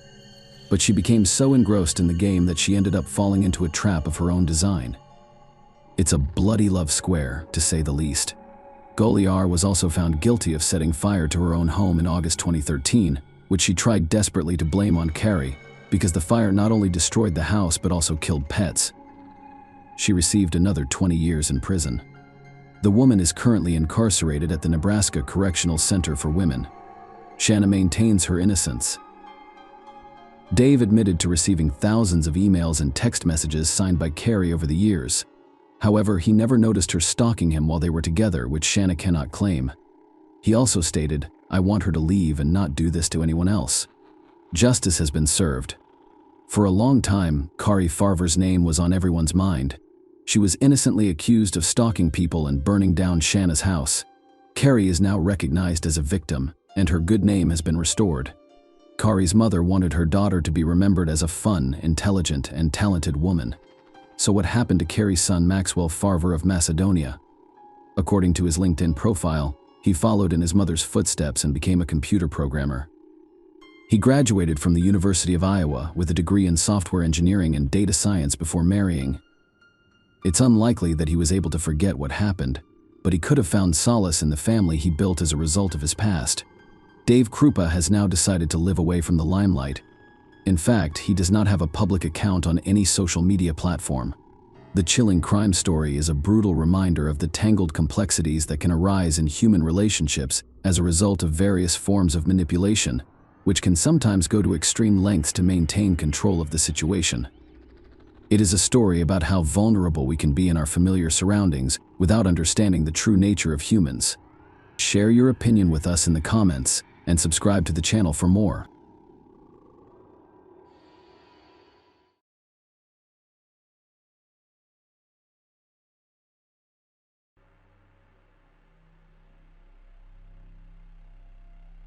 Hey guys, welcome to my channel, and today we're going to take a look at another horrible case with you. In this video, we will discuss what happened in 2021. Ashley Wadsworth, 19, was filled with hope when she left her family home in Canada for the United Kingdom. She flew over 4,000 miles to meet the man she'd been chatting with online for years.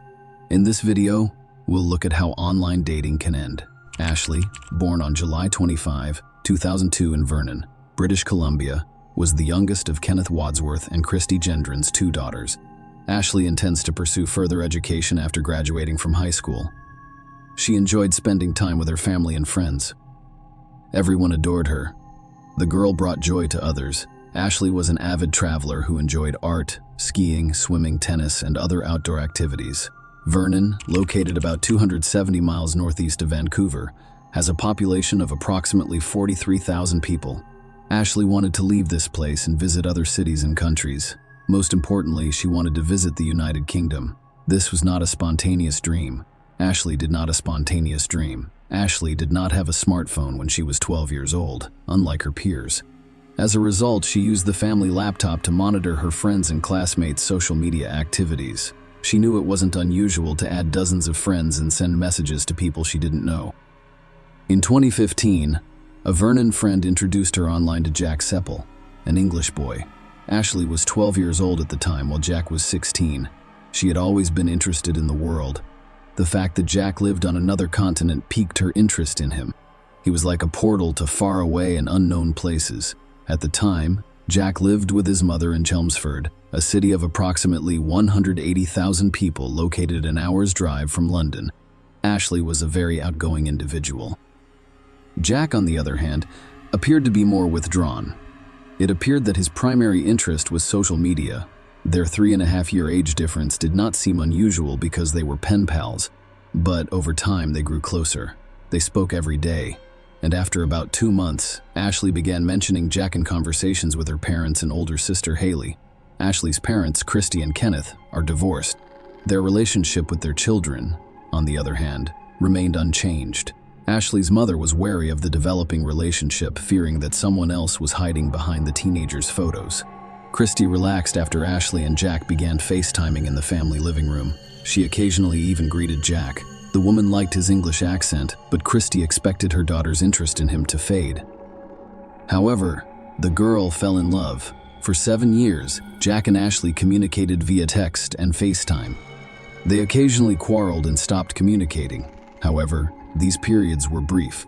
Jack sent Ashley various gifts, including clothes, teddy bear jewelry, a purse, and sometimes money. Because of the 8-hour time difference, his face and name became familiar in the Wadsworth household. Ashley had to get up before dawn to speak with Jack, and the latter stayed up late at night waiting for the call. Ashley and Jack eventually shared a common dream. They wanted to meet in person someday, but for the time being, they were just images on a screen for each other. When Ashley turned 15, she asked her mother if she could pay Jack a visit. Christy's response was negative. She couldn't believe her 15-year-old daughter would travel to a foreign country to meet a man she had never seen before. Of course, Ashley was disappointed by the refusal, but she did not give up and said she would go when she reached the age of majority. As they grew older, the couple began to argue more frequently. The most common reason for this was jealousy on Jack's part. He was afraid Ashley would start a relationship with one of her Vernon peers. Ashley tried to persuade Jack by saying she loved him, but he was extremely jealous. Ashley would sometimes block Jack during their disagreements, making it impossible for us to contact her, but that did not deter him. He set up new social media accounts to text her or contact her sister and friends, knowing they would tell Ashley about it. Some of her friends believed Jack was obsessed.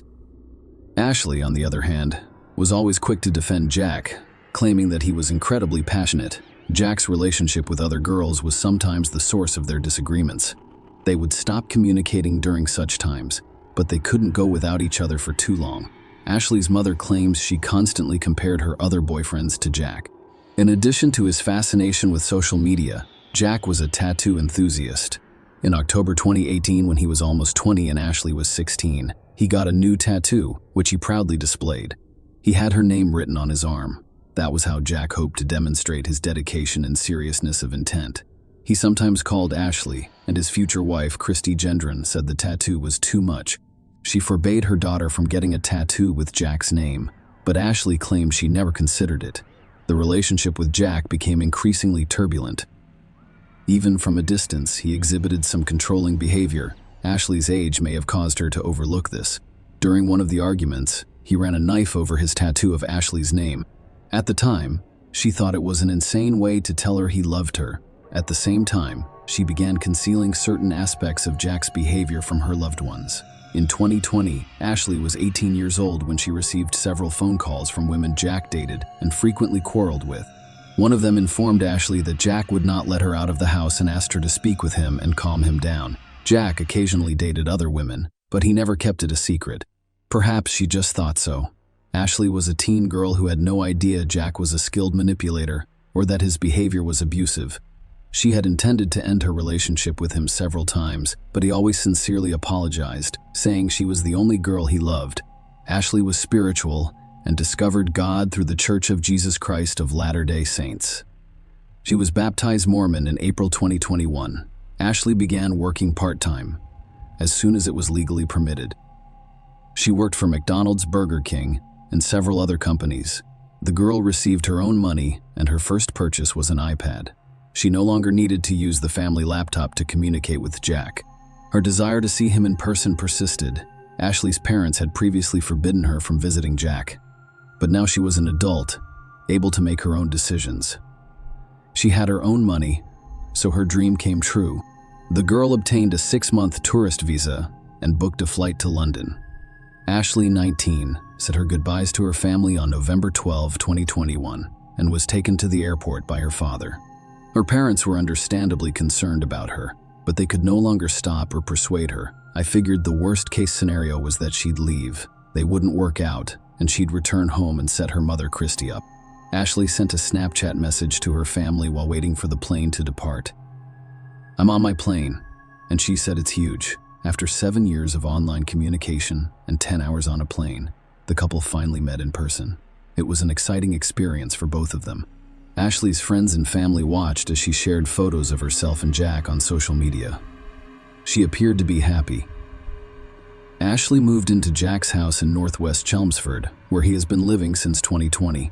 Their story resembled a fairy tale.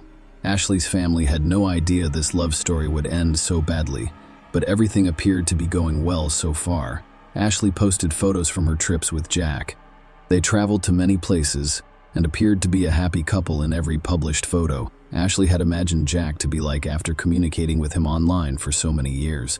That is, he was not striving to be perfect. Jack was kind and sentimental. He was occasionally angry, displaying his bad temper. They spent all of their time together because Jack was unemployed and was supported by his mother, who lived nearby. Ashley was unable to find work because she was a tourist in the United Kingdom. She noticed that Jack didn't have any friends. He had no life beyond social media and a game console. He soon demonstrated the first signs of controlling behavior. He didn't like Ashley's conversation with one of the neighbors. The situation seemed strange to her. She was never without friends and did not spend the majority of her time at home. Before Ashley left Canada, a church friend introduced her to some American missionaries her age, who were supposed to be in Chelmsford at the same time she arrived in London. She told Jack she wanted to meet these people, but he objected and refused to let her attend Sunday services. It was an additional red flag in their relationship. Ashley was becoming bored as they spent the majority of their time at home. Since Jack forbade her from attending church, she contacted the missionaries via text messages, keeping it a secret from him because she knew he would not like it. She deleted his WhatsApp conversations because he kept checking her phone. Every day, Jack's behavior worsened. 6 weeks after Ashley arrived, he struck her for the first time. That day, he texted his mother that he smacked Ashley after discovering that she had blocked 2 British numbers on her phone years ago. He assumed the numbers belonged to other men. "That's no reason to touch her," his mother responded. As a result, Ashley was in a foreign country, away from her home and family, and alone with a man suffering from psychological problems. Behind the photos of smiling and happy couples are often sad and depressed individuals. Ashley changed her Facebook photo to one of Jack hugging her and captioned it, "My bestie with a red heart." At the same time, she set up a secret album on her phone to store photos of her bruises caused by Jack's abuse. Ashley informed her sister Haley that he was not the man she had imagined in her dreams. At the same time, she threatened to stop communicating with Haley if the latter informed their mother. Jack frequently took sedatives. As previously stated, he was a skilled manipulator. Jack has a history of self-harm. When he was angry or wanted to comfort his girlfriend, he hurt himself, but he was always careful not to endanger his life. Jack used a similar technique on Ashley. By the end of December 2021, he ingested a supply of sedative medication, prompting Ashley to call an ambulance. It transported him to the hospital, where he received the necessary care. Ashley told neither her mother nor her friends about the incident. Only her sister Haley was aware of the situation. The latter invited her sister to come home. The next month, in January 2022, Jack smashed a beer mug over Ashley's head. She cried on FaceTime with her sister while Jack screamed and forced her to clean up the pieces. Haley was shocked. She begged her sister to fly home, but that did not work out. Over the next few weeks, Jack, like many other manipulators, demonstrated his better side, giving Ashley reason to believe he had recognized his errors and changed his behavior pattern. However, that was only a temporary act. Soon Jack became enraged again. He discovered old messages from a young Canadian man on Ashley's phone. He demanded social media passwords from her, which she gave him. During a fight in late January 2022, Jack hit Ashley again and threw a TV remote at her while she was FaceTiming with Haley, who begged her sister to return home. Ashley agreed at first, but later changed her mind. Ashley's family believes she changed her mind after Jack apologized and promised to change. Thus, their relationship was divided into alternating cycles. Everything seems fine. Jack beats her up, then apologizes. On January 30, Jack Seppel texted his sister, "I am obsessed with Ashley's past. It was only a matter of hours until we reached the point of no return." On the morning of February 1, Jack was furious once more. Just before 8 a.m., Ashley's neighbor heard her scream through the wall. Ashley appeared at her door moments later in tears. She dashed out into the street, barefoot and with blood dripping from the cut on her palm.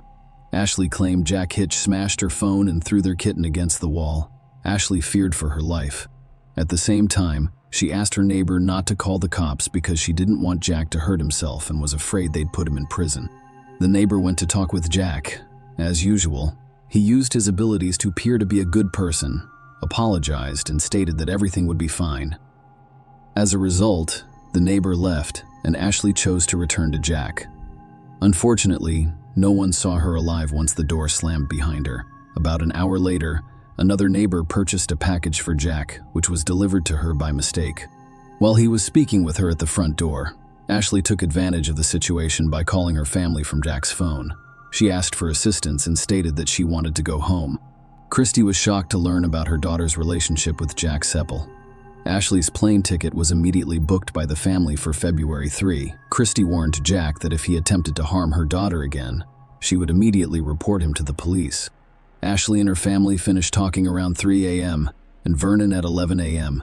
in Chelmsford. As soon as Ashley hung up the phone, Jack stopped pretending to be a nice person and attacked her. A few minutes later, he texted his mother using the WhatsApp app, "I severely beat Ashley." After another 14 minutes, he wrote that she believed she had broken her arm. "I picked her up, threw her to the ground, punched and ripped her all over the lounge." At the time, Ashley was still alive. Unfortunately, there was no one to assist her. Starting 11:22 a.m. to 12:38 p.m., she used Jack's phone to send messages. She wrote to family and friends in Vernon, where it was the middle of the night, and to her church acquaintances in Chelmsford. Ashley. She wrote to a friend, "I need your help. It is an emergency, please." A few hours later, they received new messages stating that everything was now fine. However, Ashley was not the one who sent them. It was a few. None of the people to whom Ashley wrote received these messages right away. Jack Seppel strangled Ashley Wadsworth shortly before 1 p.m., but he felt it wasn't enough. He went to the kitchen, grabbed a knife, and returned to the bedroom. He stabbed her about 90 times in the chest and abdomen. Later that day, Jack changed his Facebook profile picture to a photo of himself and Ashley taken at Gatwick months earlier. Ashley's church friends, Jamie Ashworth and Taylor Borden, paid a visit to the tennis and riding property, which he captioned "Forever Mine." When there was no response, they contacted the police. Jack recorded a video message for Ashley's sister Haley while she was lying in the bed next to her. "I apologize for taking your sister Haley," he said. He also stated that he loved Ashley and could not let her go. He never sent the video to Haley. After filming the video, he stabbed his chest with minor superficial wounds.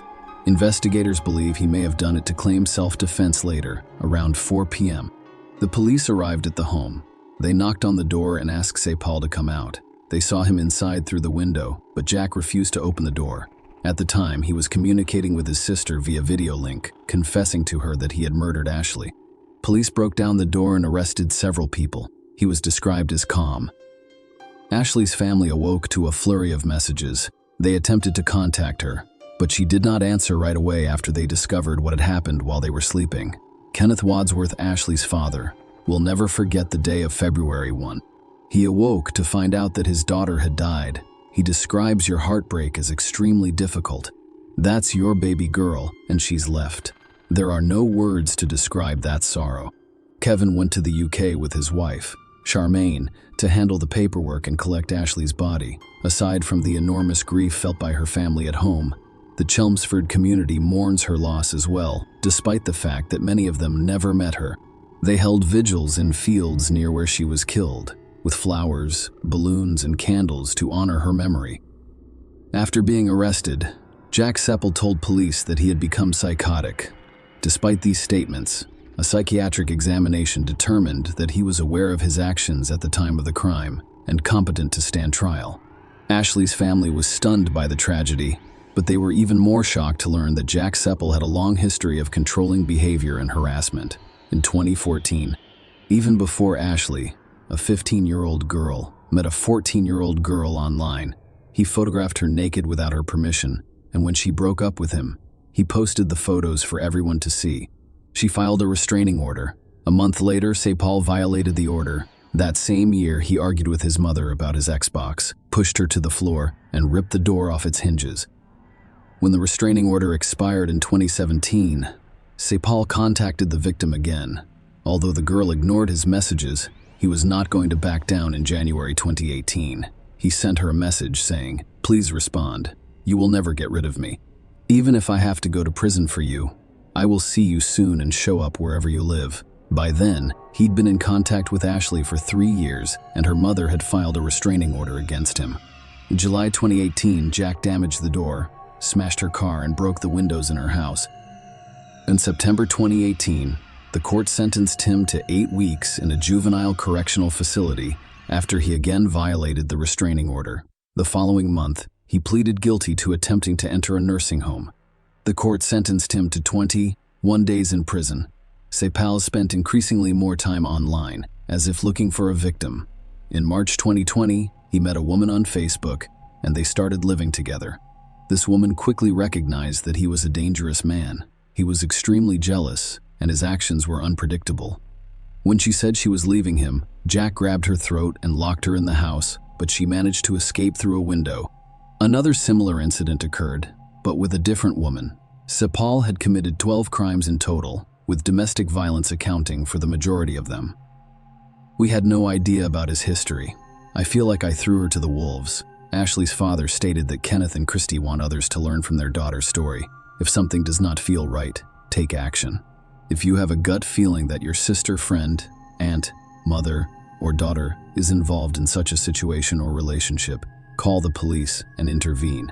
Christy also mentioned her daughter, saying, "We should have reached out ahead of time through Claire's law. We learned the hardest lesson of all. Our beautiful Ashley flew to England excited, alive and well, but unfortunately flew home in a box. Please be warned to leave these violent, toxic, and dangerous relationships. Now, if your gut tells you something is wrong, please trust your instincts and intervene immediately. Even if they say everything is fine, the most dangerous time for a victim of domestic violence is when they choose to end the relationship and leave. Call the cops to help them pack their belongings and get them out of there to safety. It is too late to save Ashley, but you can still save yourself or someone you care about." The trial began in September 2022. When Seppel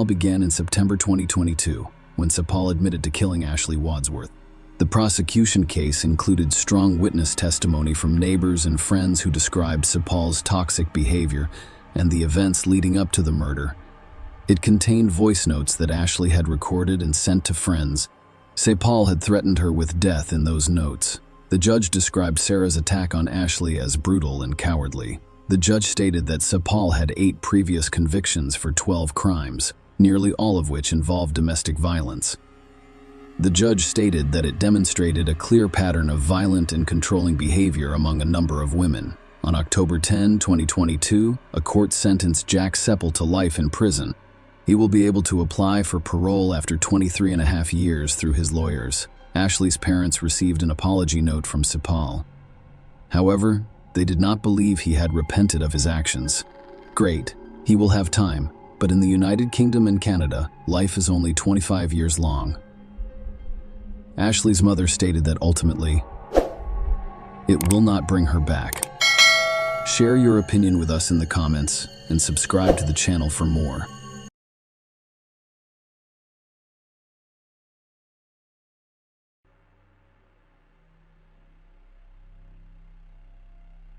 Hey guys, welcome to my channel, and today we're going to take a look at another horrible case with you. Today, we'll look at what happened in San Antonio, Texas in 2007. Amber Belkin, 25, worked at a video game store on January 29, 2007. When the manager arrived to check on her, he discovered she was dead in the back of the store after she failed to open on time. It took authorities more than a year to apprehend the suspect.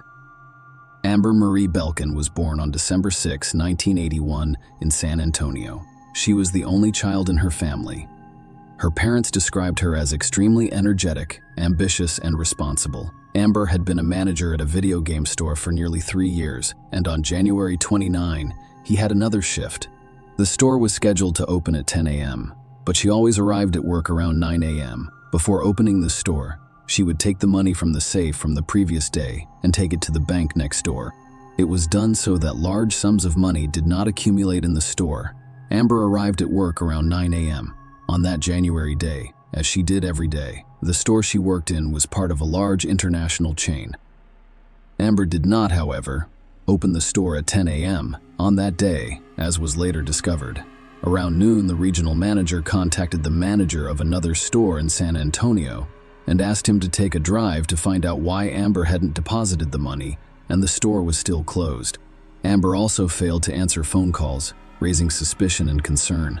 The employee who went to check on Amber is named Mariano Rivera. After arriving at the location, he noticed a white car similar to Amber's.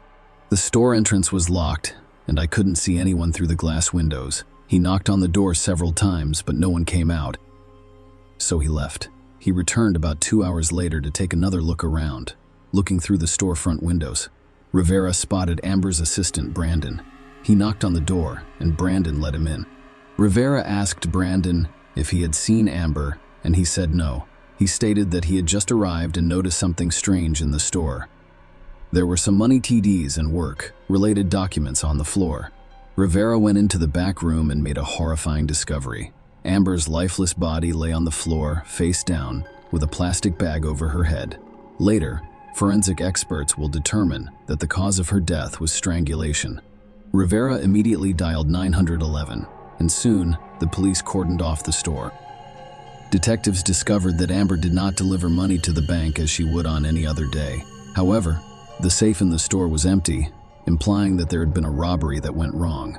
It's possible that the robber came across Amber and decided to eliminate her as a witness. Amber's schedule indicated that the crime occurred between 9 and 10 a.m. Unfortunately, there were no surveillance cameras in the store, which could have greatly aided the investigation, so the police had to look for alternative clues. First, detectives questioned Mariano Rivera and Brandon Bale, who discovered the body. They described how and under what circumstances they arrived at the store and discovered Amber's death. According to store management, approximately $2,000 was missing from the safe, along with a few video game CDs and 3 or 4 PlayStation consoles. The total store damage amounted to $6,000. The police questioned the employees of the businesses next to the store, but they did not receive the desired results. Nobody had seen or heard anything. While the police were busy at the crime scene, word spread throughout San Antonio, and mass media representatives crowded the parking lot in front of the store. Amber's father, Randy Belkin, learned about the incident from the news. When he saw the address of the store where the crime took place, he immediately got in his car and drove there. When he arrived, he spoke with a detective who unfortunately informed him that the victim of the crime was his daughter. This event divided Randy's life into 2 parts, before and after. Soon, Amber's mother, Lelia, arrived at the store. Looking into her husband's eyes, she realized their only child was no longer with them. After examining the crime scene, detectives concluded that the criminal exited the store via the back door, which is why no one saw him. However, the main conclusion was that the criminal was familiar with the store's schedule. He knew the money was delivered to the bank between 9 and 10 a.m. He also knew there were no surveillance cameras in this store. This is something only a former or current employee of the company would know. The first person seriously suspected of involvement in the crime was Amber's assistant, Brandon Beal. He was intimately familiar with the store's operations, and he was already inside when a manager from another location arrived to check on Amber's health. When Brandon arrived at work, he knew the store should have been open a few hours earlier, but it was still closed. Despite this, he opened the door with his key, entered, and then locked it. He noticed signs of struggle inside, but for some reason he did not enter the back room to see if Amber was present, and, after speaking with company management, detectives discovered that Amber, a store manager, was unhappy with Brandon's work and wanted him fired.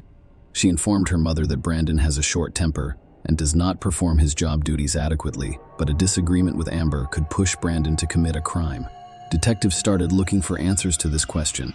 The officer searched Brandon's car and home after receiving a warrant, hoping to locate the CDs and PlayStation consoles stolen from the store. However, none of the above were discovered. During questioning, Brandon stated that he arrived at the store around 2 p.m. He was surprised that the store was still closed. He said he opened the door with his key because he didn't think Amber was inside. "I see the mess." He believed that the store had been robbed. The manager from another location arrived just a few minutes later.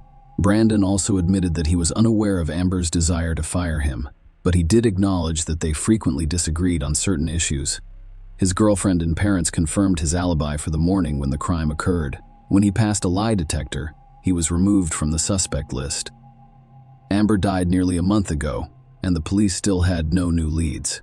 The detectives feared that the case would remain unsolved. Amber's parents used social media to reach out to the public, requesting that anyone with information about the incident report it. A reward of $100,000 was offered for information leading to the arrest. Amber's employer provided 95,000 of them, and flyers featuring her were distributed throughout San Antonio. Regardless of this, no progress was made over the next 7 months, until one day, a police station received a critical call. The man who called identified himself as Joe and informed the detective in charge of Amber's case that he knew who was responsible for her death. Joe, or whoever, told the detective that Amber was strangled by 22-year-old Giovanni Rivera. When the detective asked why, he replied that he thought so. Joe replied that he and Giovanni previously worked for the same company as Amber. Giovanni called him on the day of the crime and asked if he wanted to take part in a robbery. The store was not chosen at random. Giovanni wanted to rob the store where Amber worked because it had no surveillance cameras. The detective asked Joe if he accepted Giovanni's offer and took part in the robbery, to which Joe replied negatively.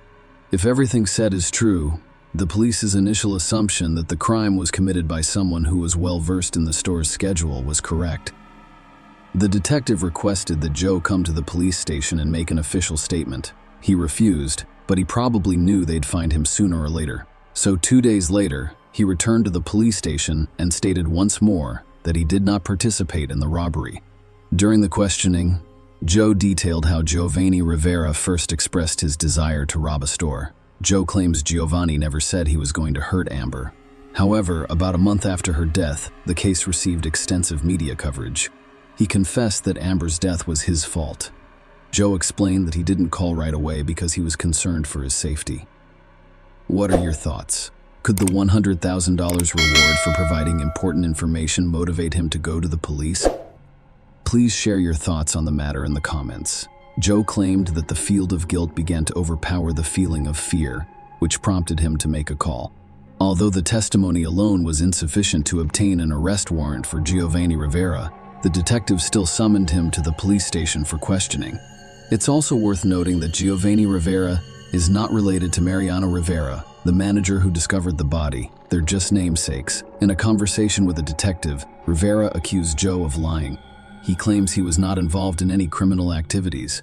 He eventually refused to answer any further questions, forcing the police to release him. While the officers considered how to bring him to justice, Giovanni relocated to Laredo, Texas, with his family. This is the city on the border with Mexico, so there was a good chance he'd cross the border and get lost. However, without strong evidence, detectives were unable to proceed, and the case was once again stalled for months. Fortunately, help arrived unexpectedly near the end of June 2008. Veronica, Giovanni's wife, called the police nearly a year and a half after Amber died. She claimed that her husband attacked her, threatening her and the children with a pistol. More importantly, she claimed that he was responsible for Amber Belkin's death. The detective in charge of the case traveled to Laredo to speak with Veronica, whom he had met in person. She claimed that she made a bad decision by marrying Giovanni. She became pregnant by him while still in school, and her family insisted they marry. Giovanni began to reveal his true face after the wedding. He was a tyrant. According to Veronica, if he desired intimacy, but she did not, he would tie her up with duct tape. She also stated that when Giovanni was called into a police station for the first time, he returned home distraught and immediately informed her that they needed to relocate to Laredo. They left San Antonio the same day, having taken everything they needed. Veronica understood that if her husband was clean before the law, they would not relocate. One time, she mustered the courage to ask Giovanni if he was involved in Amber Belkin's death, to which Giovanni replied that he had killed her. Veronica was astounded and asked him why he did it. He explained that he did it because their family needed money to pay rent. When Veronica asked for a divorce, Giovanni drove her to a secluded location. He took out a pistol and told her to get into the back seat. He followed her and threatened her, forcing her to do what he wanted. Then he pulled her out of the car, handed her the gun, and instructed her to finish him. Veronica said she wouldn't do it. Giovanni responded that if she did not shoot, he would deal with her, her children, and her relatives. Veronica begged him to think about what might happen to their children. If they were left without their parents, it appeared to work, and they both returned home that evening, but Giovanni said he was going to disappear in the morning. When he drove away, Veronica immediately called the police and told them about her husband's confession. Detectives obtained a warrant for Giovanni Rivera's arrest after receiving testimony from 2 witnesses, one of whom was Giovanni Rivera's wife. However, Rivera managed to cross the border and become lost in Mexico at the time. Another 6 weeks passed before he was discovered and arrested at a relative's home. Mexico's authorities agreed to his extradition to the United States on the condition that prosecutors do not seek the death penalty for him. These terms were agreed upon. After all of the documents were completed, Giovanni Rivera was delegated authority in the United States. Amber's parents were relieved that his arrest would result in justice for their daughter's death. On August 7, 2008, Rivera was interrogated.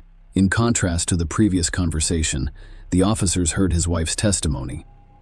When informed of this, he admitted to everything. He stated that as soon as Amber opened the store door, he followed her, wearing gloves and a mask. Amber recognized him, which surprised him greatly.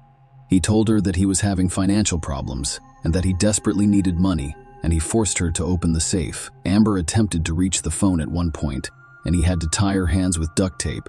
She panicked and began screaming. According to Rivera, he placed his hand over her mouth and asked her to remain silent. Amber tried to break free, but he realized he had reached the point of no return. He took a plastic bag from nearby and cut off her oxygen. She stopped breathing. He took the money, some CDs, and some PlayStation consoles before driving away in his car, which was parked behind the store. Rivera's lawyer began negotiating a plea deal. The district attorney's office took nearly a year and a half to accept this agreement, which excluded a life sentence without parole.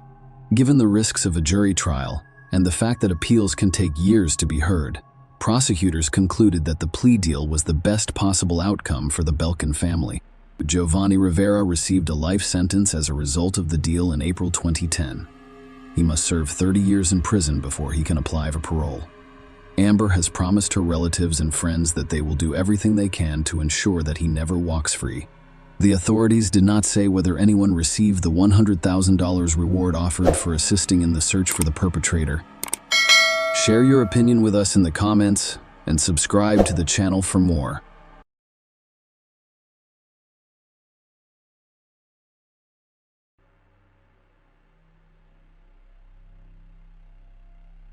On May 28, 2008, a seemingly ordinary Wednesday, Moira Jones' life took an unexpected and tragic turn. Moira, a vibrant 40-year-old woman, went out on the town that evening with her boyfriend of 4 years, Paul Thompson. Moira chose Glasgow, Scotland, and the United Kingdom as her home. Her flat overlooks a lovely park in Glasgow's south. In 2003, she left her previous life in London to work as an executive at Britvic. Glasgow quickly captured her heart, and she formed strong bonds with the city and its residents. Moira's fondness for Glasgow stemmed from the residents' warmth and friendliness, as well as their infectious sense of humor. The city, with its abundance of outdoor opportunities, proved to be an ideal place for someone who cherished the open air, trails, hills, glens, and beaches of Moira, providing her with numerous opportunities to explore and enjoy her love of the outdoors. Moira had intended to stay at Paul's house that fateful evening. She arrived with an overnight bag ready for a shared night. However, their argument changed her mind. Determined to sleep in her own flat, she set out for home, not realizing it would be a journey she would never complete. On the morning of May 29, 2008, a grim discovery was made in Glasgow's Queen's Park. A park ranger discovered a lifeless woman's body concealed behind a privet hedge. The tragic scene was nothing short of terrifying. The woman lay face down in the bushes, her lower body exposed, wearing only a pair of socks. Her jacket and bra had been torn, and her trousers were discarded between her legs. Moira's name and personal information were discovered nearby, leading the police to her apartment. To their dismay, there was no sign of Moira at home. They were concerned that the lifeless body they discovered could be hers. The authorities took immediate action and contacted Moira's parents, Beatrice, Bea, and Hubert Hugh Jones, who lived in Weston, Staffordshire. The agonizing message they delivered was that they believed Moira's body had been discovered, but they couldn't be certain. They needed the bereaved parents to identify their daughter with heavy hearts and unfathomable grief. Beatrice, Bea, and Hubert Hugh Jones made the somber trip to Glasgow. Their worst fears were confirmed when they saw the lifeless body. It was Moira, their beloved daughter. The unimaginable had become a harsh and cruel reality. Moira not only died tragically, but she also suffered the most horrifying fate. She was raped and beaten to death. Moira's younger brother, Grant, who lives all the way in Perth, Australia, received heartbreaking news of his sister's tragic death. He boarded the next available flight back to the United Kingdom, driven by a desire to be with his family during this extremely difficult time. As the investigation into Moira Jones's murder continued, the police faced a perplexing challenge. They had positively identified Moira, but her assailant remained unknown, elusive and unidentified. DNA evidence found on the lawyer's body had definitively ruled out her boyfriend, Paul, as a suspect. Nonetheless, the DNA profile obtained from the crime scene did not match anyone in the United Kingdom's extensive database. In their search for answers, the police cast a wide net, investigating the activities of 22 registered sex offenders living in the area and conducting interviews. They also spoke with people who had committed crimes near the park and underage drinkers who were known to frequent the area. Unfortunately, none of these conversations resulted in significant progress in the case. However, the investigators were able to piece together a timeline of events and obtain crucial CCTV footage showing a man in Moira's company. This unidentified man became the focus of the investigation, and police were eager to find and question him. The investigation's turning point occurred during door-to-door inquiries. When the police spoke with a woman named Lucy Pechlova, her information would prove to be the key to unraveling the mystery surrounding Moira Jones' tragic death. Lucy's account to the police revealed the presence of a man named Marek Harkar, a 6'3" old former Slovakian soldier. Lucy and Marek previously worked together in Liverpool in 2007. Marek arrived in Glasgow on May 18, 2008. When he needed a place to stay, Lucy offered him her bed on Queen's Drive. Marek's visit to Lucy's house, however, was not productive. Although he was supposed to be job hunting, he instead drank heavily and watched explicit videos. Marek left the bedside around 10 p.m. On May 28, allegedly drunk, and informed Lucy that he was going out to find a lady of easy virtue. Marek returned to the bedside around 3:15 a.m. According to Lucy, he looked different the next morning and appeared to be afraid of something. Surprisingly, Marek left the bedside on June 1, abandoning all of his belongings without warning. Later investigations revealed that Marek flew to the Czech Republic and then traveled by bus to Slovakia. Lucy handed over Marek's possessions to the police, who conducted DNA testing and discovered a crucial link to the crime, marking a significant breakthrough in the case. A Marek's black leather jacket was discovered to contain traces of Morris blood, providing compelling evidence with significant implications for the ongoing investigation. Marek Harkar's arrest and extradition to the United Kingdom marks a significant development in the Moira Jones case. He faced a number of serious charges, including murder, rape, and robbery, and his trial began on March 12, 2009, in Glasgow. Throughout the proceedings, Marek maintained a not guilty plea to all charges. The court heard that Marek arrived in the United Kingdom in 2007. Morris had been in Glasgow for only 10 days when he was tragically murdered. The prosecution's case centered on Marek as the perpetrator. They presented a compelling story, alleging that on the night of May 28, Moira was on her way home from her boyfriend's house. But Marek had completely different plans. He had been drinking heavily, including beer and vodka, and was overheard saying he was going out to find a woman.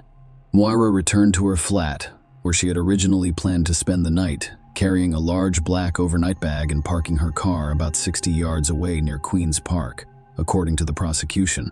It was approximately 11:30 p.m. The prosecution claimed that at this point, Marek approached Moira and forced her to walk along a path with him. CCTV footage obtained from a passing first bus captured two people crossing Langside Road and walking along the perimeter of Queen's Park, providing crucial evidence.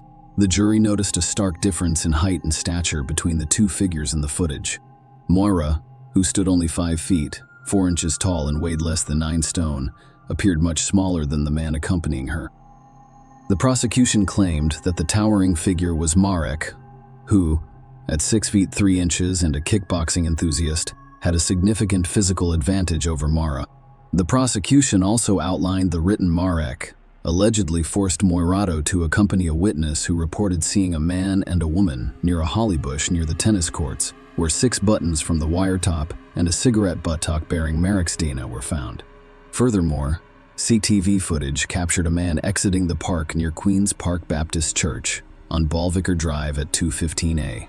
The prosecution claimed that this individual was Marek, who had been alone at the time. The prosecution's case painted a bleak and distressing picture of the events at Queen's Park. According to their account, Mark Harker forced Moira into the park, assaulted her violently and sexually, and stole some of her belongings. The autopsy findings revealed the horrific extent of Moira's injuries and shed light on the harrowing attack she had to endure. Moira's autopsy results indicated that she did not die from her injuries before 2 a.m., implying that she may have survived her ordeal for about 2.5 hours. Moira had sustained 65 distinct blunt force trauma injuries as a result of punches, kicks, and stomps, according to the examination. These injuries were the result of severe and sustained blunt force trauma. A forensic pathologist identified 65 external injuries, including a broken nose and 2 black eyes. Moira suffered brain damage, fractures to her right cheekbone and larynx, and bruised ribs. She had extensive bruising on her head and face, and one of her front teeth had been knocked out. Bruising spread to her chest, back, legs, and buttocks. Dr. Black's compelling testimony, which revealed the tragic details surrounding Moira Jones' death, captivated the courtroom. Dr. Black, an expert witness, revealed that Moira's head and neck injuries were the primary factors contributing to her tragic death. In a chilling revelation, she suggested that small hemorrhages in Moira's eyes indicated a possible asphyxiation factor in her death. The presence of bruises on the backs of her hands and arms raised additional concerns, which Dr.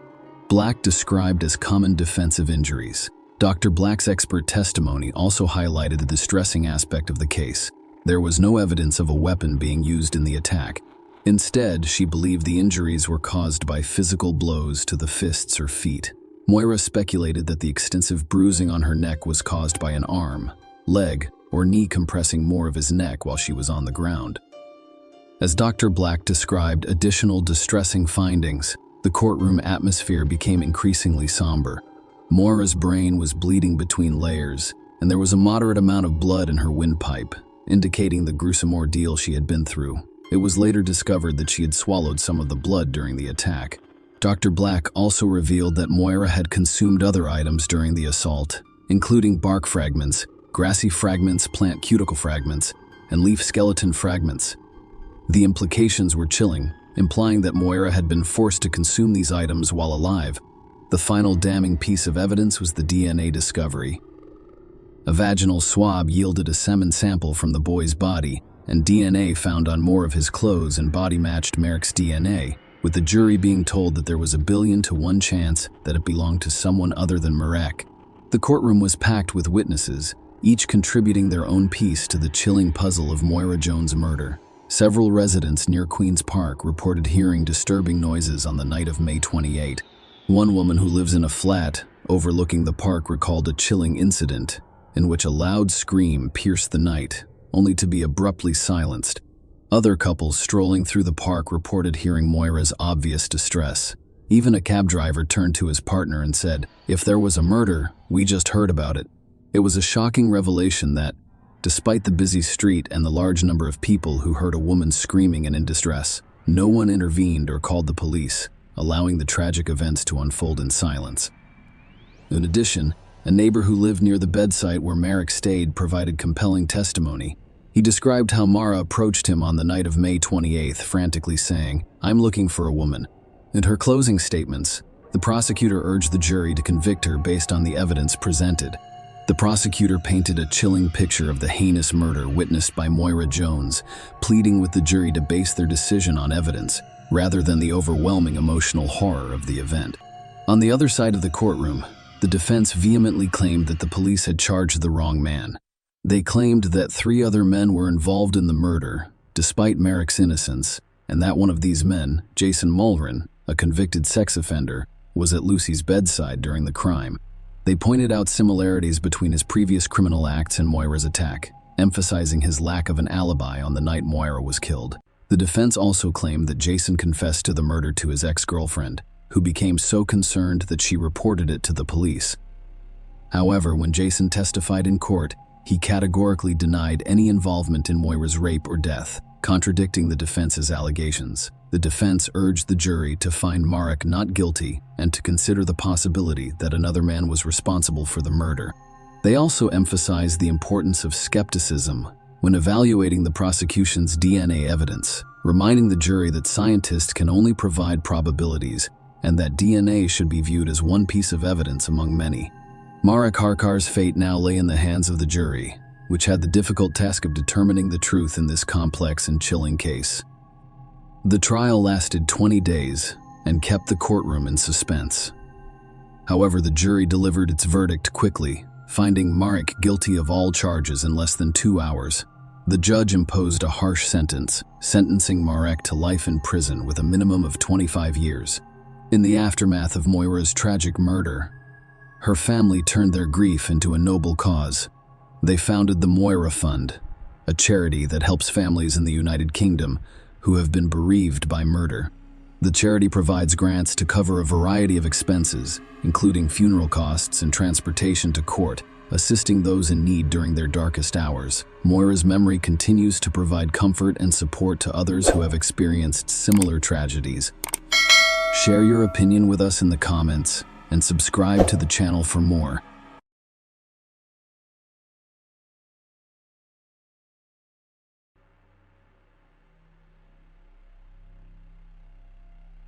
Gail Katz was born March 8, 1956, in Brooklyn, New York. I grew up with 2 other siblings, a sister and a brother. Despite excelling academically as a teenager and graduating a year ahead of her peers, Gail's life took a different turn when she started college. Instead of focusing on her academic success, she became involved in a partying lifestyle, which led to her decision to drop out. This decision deeply disappointed her conservative parents, who held traditional beliefs about life. They believed Gail's only chance for a successful future was to marry a wealthy man. Gail's mother, who worked in the hospital emergency department, strongly encouraged her to pursue a doctor as a life partner, but Gail refused, preferring socializing and dating over a committed relationship. Gail eventually lost control of her life, dealing with depression and attempting suicide several times. Despite her family's initial surprise, Gail introduced them to a man named Robert Birnbaum, who they had met through mutual friends. Dr. Birnbaum, a young and promising individual, seemed to be the perfect match for Gail and her family. Coming from a successful cardiologist father, he pursued a career in medicine and completed his plastic surgery residency at Brooklyn Maimonides Medical Center. Aside from his impressive educational background, Robert had charm, linguistic skills, and a passion for skiing. But his greatest passion was aviation. He had a pilot's license and frequently planned romantic airborne dates for Gail. She enjoyed these adventures, and he appreciated her genuine interest in his hobbies. As a result, their bond grew rapidly, ultimately leading to their marriage. However, like many love stories, theirs did not end happily ever after. On July 7, 1985, a Sunday, Robert Birnbaum arrived alone at his sister's home in Montclair, New Jersey, USA, around 6:30 p.m. It was his nephew's birthday, and his sister had organized a celebration for him. Robert and his wife, Gail Katz, were invited to the event. However, Robert informed his sister and father that Gail would not be accompanying him due to a disagreement they had earlier that day. According to Robert Gale, they left their Manhattan apartment at around 11 a.m. to visit Central Park, and she hadn't returned home by the time he left for the party, so he went alone. On his way home from the celebration, Robert stopped at the home of his friend, Dr. Scott Barron. At this point, Robert appeared distressed and attempted to call his apartment's landline several times without success. He told Scott about the morning's argument with Gale, noting that she had left in casual attire and had not communicated with him since. When Robert returned to his Manhattan apartment, he found Gale missing. He contacted her former psychology teacher, Dr. Yvette Face, to talk about the argument. Robert informed Yvette that Gale had left earlier that day to sunbathe at Central Park. Yvette advised him to contact the police and inquire with the apartment complex's doorman about Gale's whereabouts, which Robert agreed to do. The following evening, July 8, at 9 p.m., Robert contacted Detective Virgilio Dalsauce for the first time. He informed the detective that Gale had left the apartment at 11 a.m. He had last spoken with her the day before and had not heard from her since. Robert explained that he waited for Gale at their apartment until 5:30 p.m., but she did not return, so he left for his nephew's party at his sister's house. Robert was the last known person to see Gale. The detective urged him to provide as many details as possible to help find her. Robert mentioned to the detective that Gale had previously attempted suicide. He also expressed concern to friends that Gale may have harmed herself, citing information from her therapist, Dr. Sybil Baran, who allegedly informed him of Gale's suicidal tendencies. The search for Gale began, but the police encountered significant challenges due to a lack of solid leads. Despite their efforts to obtain additional information from Robert, he did not respond to their repeated messages until July 10 days after she was reported missing. During his conversation with Detective O'Malley, Robert inquired about the status of the investigation and agreed to meet 3 days later to go over the details of the last time he saw Gale. As time passed, police became increasingly concerned that Robert was withholding critical information. Several incidents concerned them, including an encounter on July 14 when some of Gale's friends, including Marian S.R., were actively looking for her and distributing missing person posters. During this conversation, Robert mentioned to Marianne that he thought Gale was on a week-long shopping spree at Bloomingdale's, which raised red flags for investigators. On another occasion, he made an odd remark to Gale's mother about the cats becoming ill and the need to clean the rug. They found it peculiar. The details he recounted about the events of July 7 differed depending on whom he spoke with. Interestingly, he did not notify the police about the argument he had with Gale on Sunday morning before her departure at 11 a.m., despite telling his family and some friends. Instead, he told the police that the argument occurred the night before she went missing, citing financial issues as the reason. He claimed that they reconciled afterward. He even mentioned a romantic dinner he prepared for Gale when they returned to their apartment on July 6, stating that she went to Central Park the next morning at 11 a.m. Despite repeated questioning by police to ensure he disclosed all events of July 7, he maintained that he remained in the apartment until leaving for the party at 5:30 p.m. This contradicted what he told Gale's friends, who claimed he searched for her in Central Park between 11 a.m. and 5:30 p.m., even after claiming to have found her towel and suntan oil. Despite the importance of this information in Gale's disappearance, he did not inform the police. Robert informed the detective that he had spoken with the doorman at their apartment complex, who remembered seeing Gale leave around 11 a.m. However, I will not be returning. However, when confronted by the police, the doorman claimed he had not seen Robert or Gale that day. Furthermore, when Detective Dalsauce requested a search of Gale's apartment in July following her initial disappearance report, Robert only responded on September 12 and allowed entry on September 30.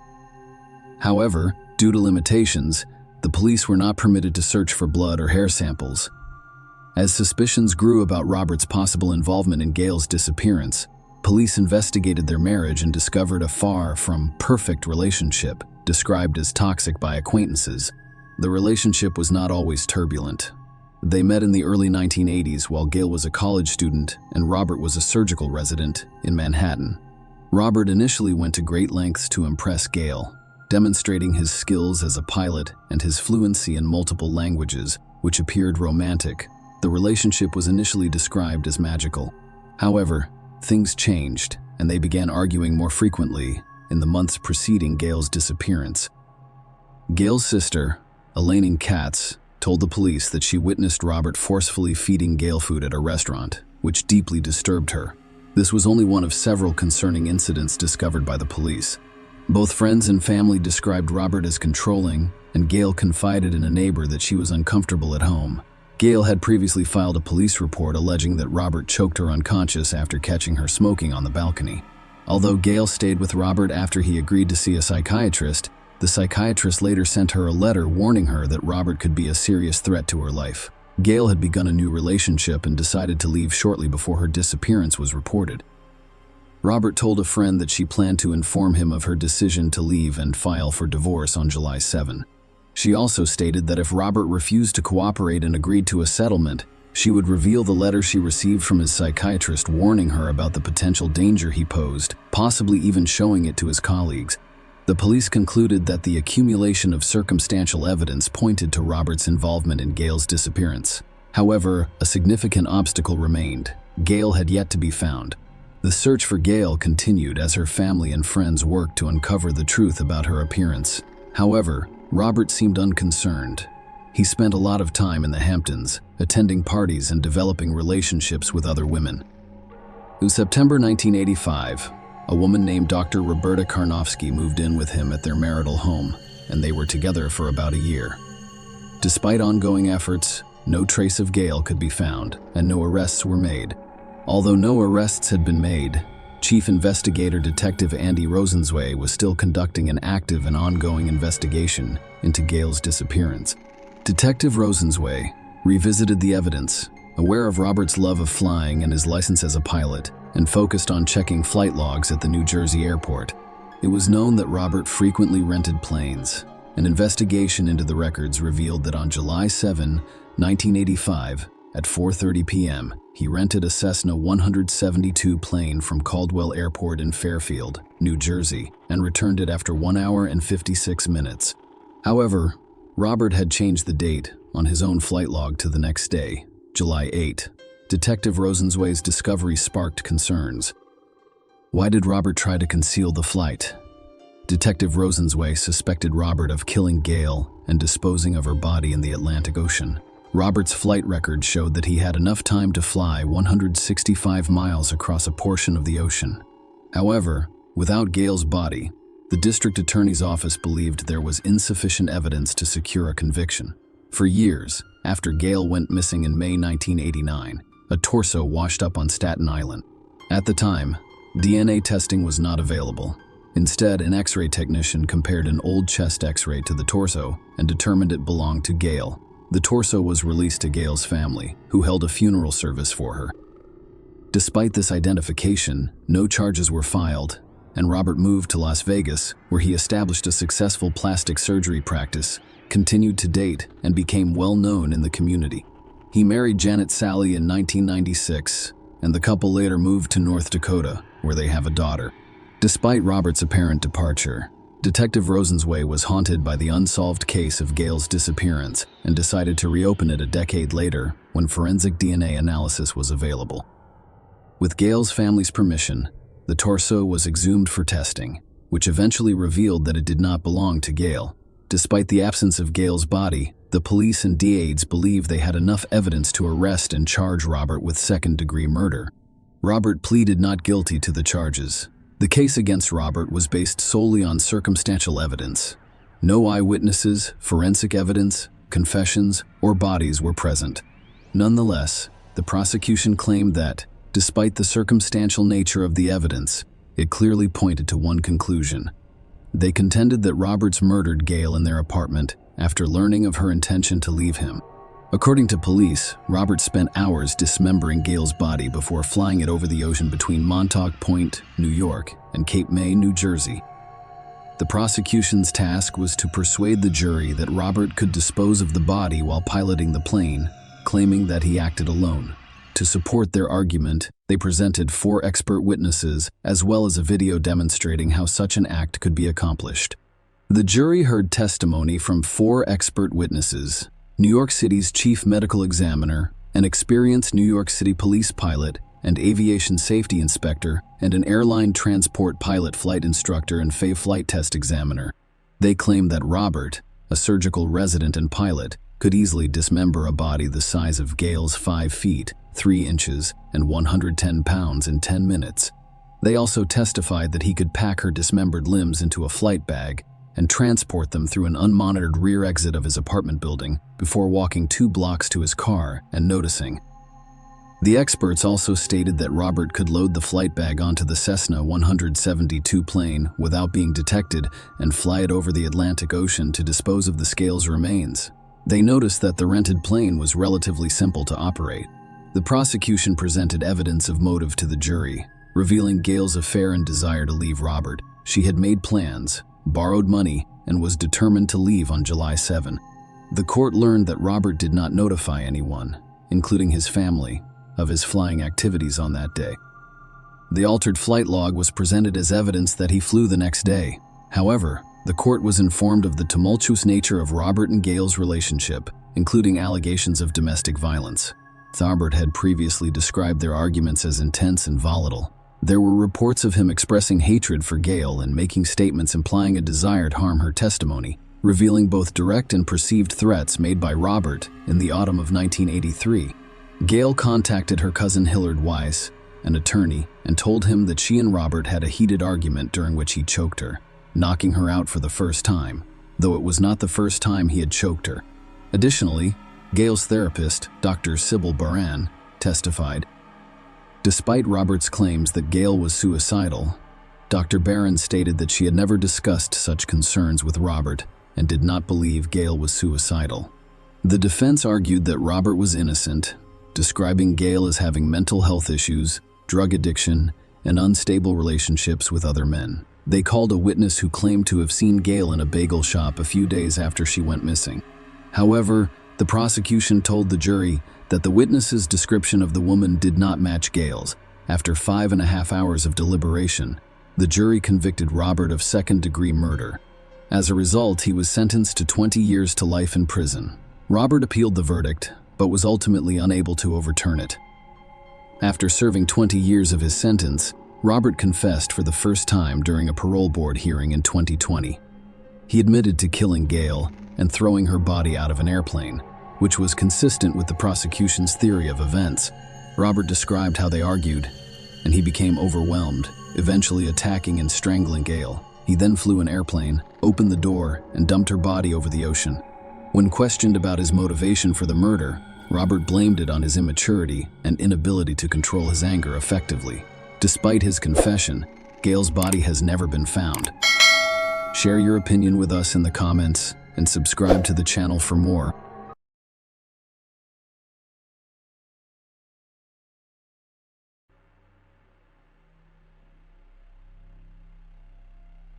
It was the 3rd of November, 2006. Justine Abshir, 27, was in the honeymoon period of her marriage. As a newlywed, she had much to look forward to. Justine wanted to have children. Justine adored her husband of just 5 months, Eric Abshir, who had 2 children from a previous relationship. They met in 1999 while both working at Lowe's home improvement store. Justine was a cashier, and Eric was her manager. She was only 20 years old. He was 26 and informed her that he had 2 young daughters. Following Eric's military service in the Marines, they married, and he started his own hauling business driving a dump truck. Justine also found a suitable position as a kindergarten teacher at Emerald Hill Elementary in Culpeper, VA. Justine went to work on November 3, but her colleagues noticed something was wrong. They noticed her seemingly swollen eyes and assumed she was crying. Justine, on the other hand, assured them that her condition was the result of allergies. Later that day, while pursuing her master's degree at UVA, she ran into her classmates again. She arrived 30 minutes late and wore sunglasses inside. When the class ended at 7 p.m., Justine left immediately. Her coworkers had no idea that it would be the last time they saw her. A distressing 911 call was received at 1:57 a.m. from Taylorsville Road in Barboursville, Virginia, reporting a hit and run. When the police arrived, they found Eric in a state of hysteria, cradling his lifeless wife, Justine, in the middle of the road. Unfortunately, Justine had died as a result of a car accident.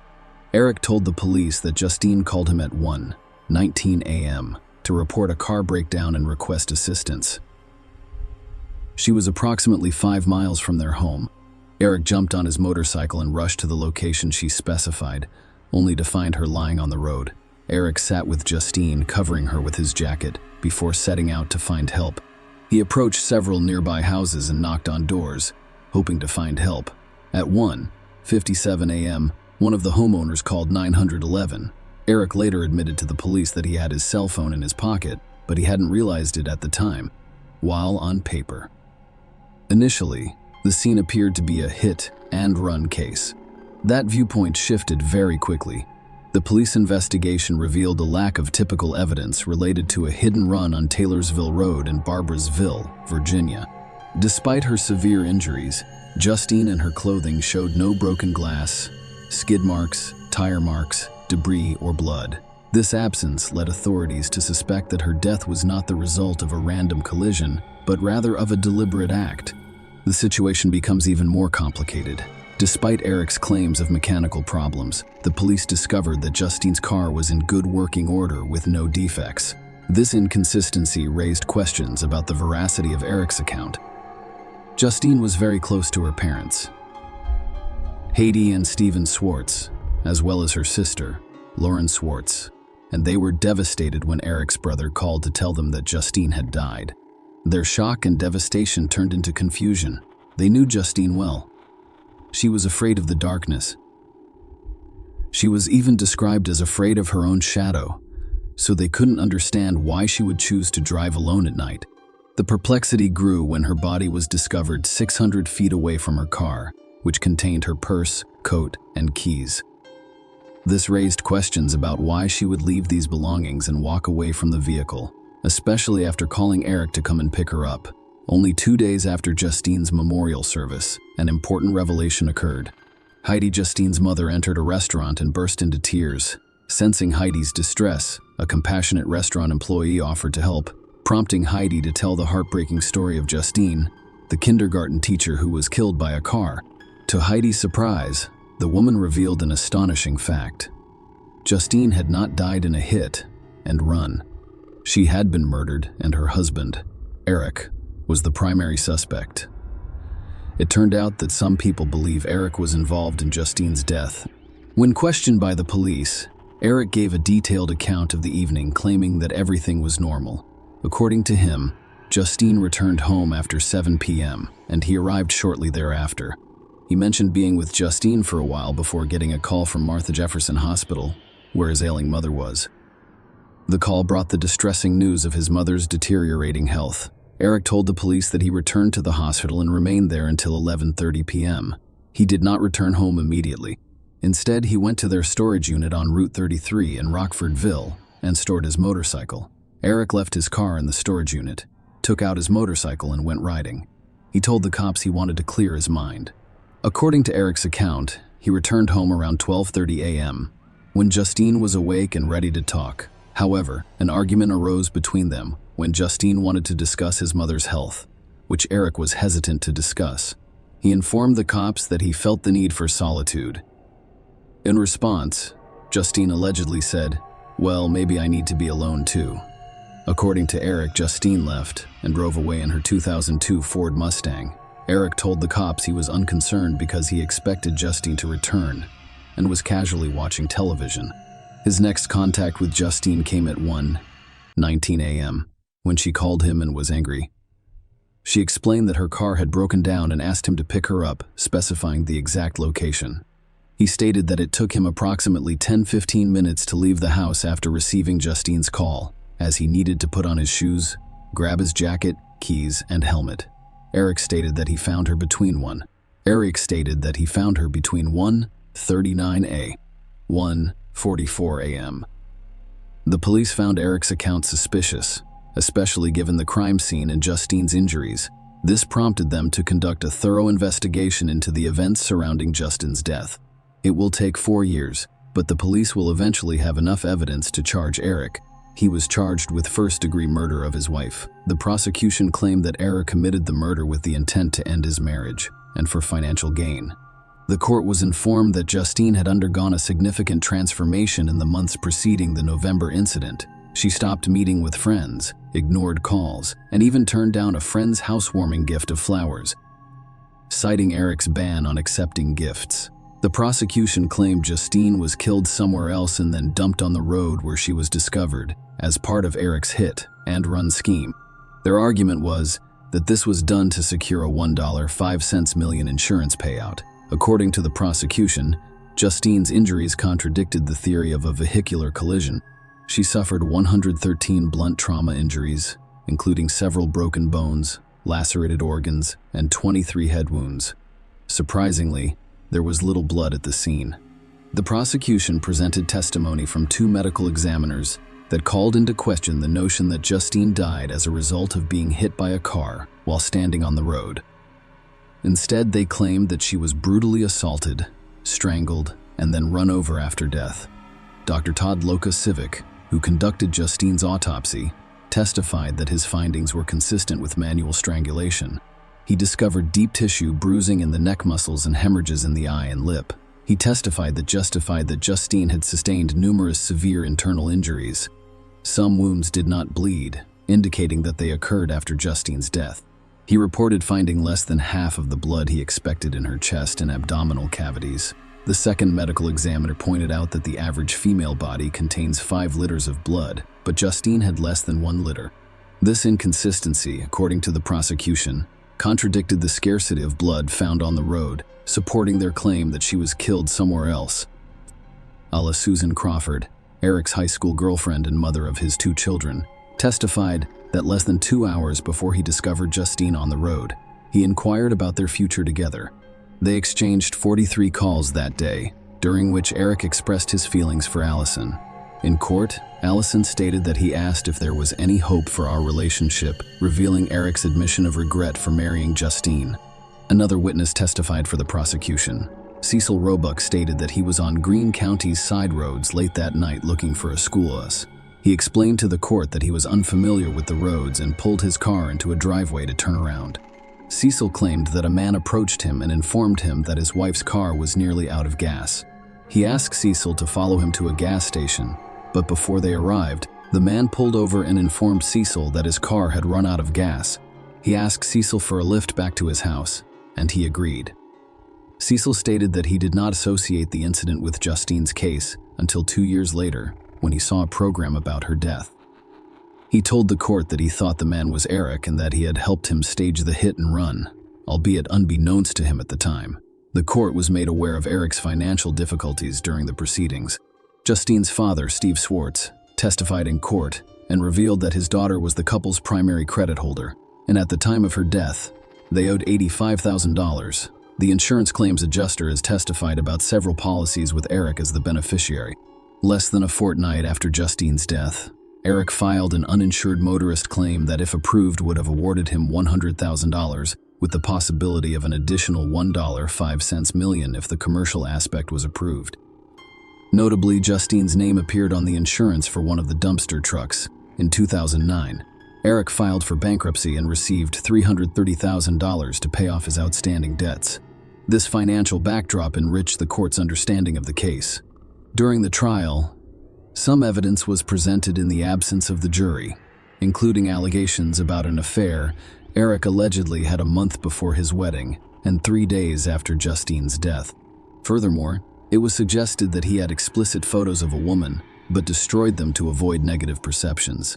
The prosecution claimed that Eric's cell phone records contradicted his claim of being at Martha Jefferson Hospital, claiming that he was actually at home during critical periods. This, according to the prosecution, gave him enough time to commit the crime. They told the jury that 2 periods late in the evening and into the following morning were particularly important, beginning at 10:04 p.m. until 11:20, 3 p.m., until 11:23 p.m., and from 12:08 a.m. When a call came in from Justine's phone at 1:19 a.m., the cell phone records showed that he was at home, not in the hospital. The prosecution emphasized to the jury that Eric used his phone 157 times on the day of the incident, making his claim of only realizing it was in his pocket after discovering Justine's body highly implausible.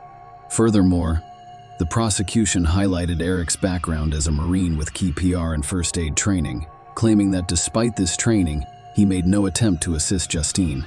The prosecution revealed a compelling and unsettling detail. Eric had a derogatory nickname for Justine, calling her Thing. The defense maintained that Justine's death was the result of a hit-and-run accident. They maintained that Eric's alibi was credible, claiming that he was at Martha Jefferson Hospital until 11:30 p.m., visiting his mother, and then went to a storage unit to get his motorcycle. The defense argued that the prosecution's timeline did not allow Eric enough time to kill Justine and stage a hit and run in support of their claim of a happy marriage. The defense presented Eric's brother as a witness who had lived with the couple for some time. He testified to the genuine happiness in Eric and Justine's relationship, emphasizing his positive interactions with Justine to refute the prosecution's claim. The defense challenges the credibility of witness Cecil. They suspected he was motivated by a $50,000 reward for information offered by Justine's parents, as well as a desire to receive favorable treatment in relation to 2 felony fraud charges he was facing over a $10,000 debt. The defense sought to undermine Cecil's credibility as a witness, questioning his motives and potential bias. Despite the defense's efforts to challenge the case, including claims about the medical examiner's alleged failure to perform a specific procedure, the jury ultimately found Eric guilty of first-degree murder.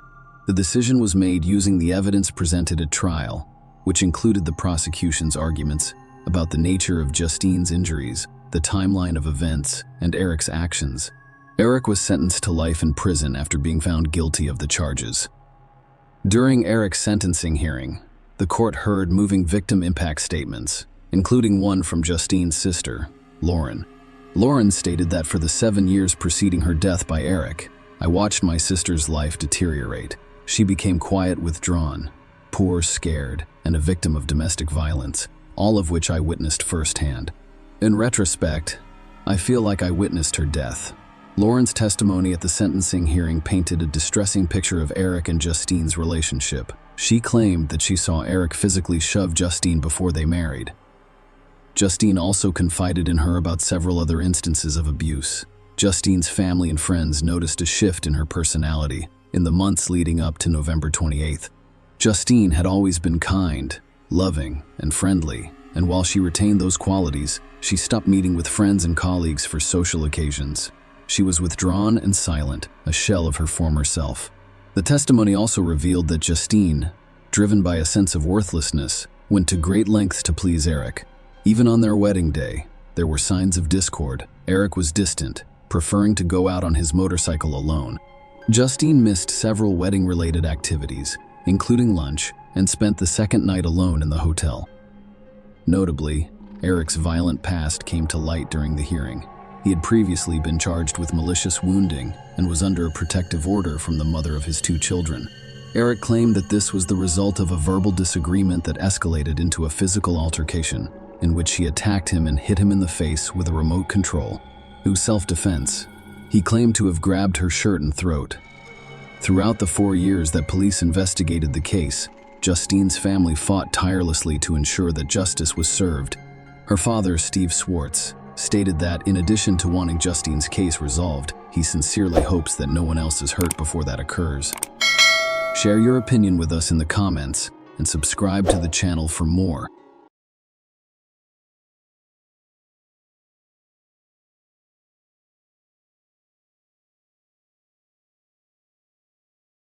In September 2017, a chilling and perplexing series of events occurred in a quiet community, leaving its residents in shock and disbelief.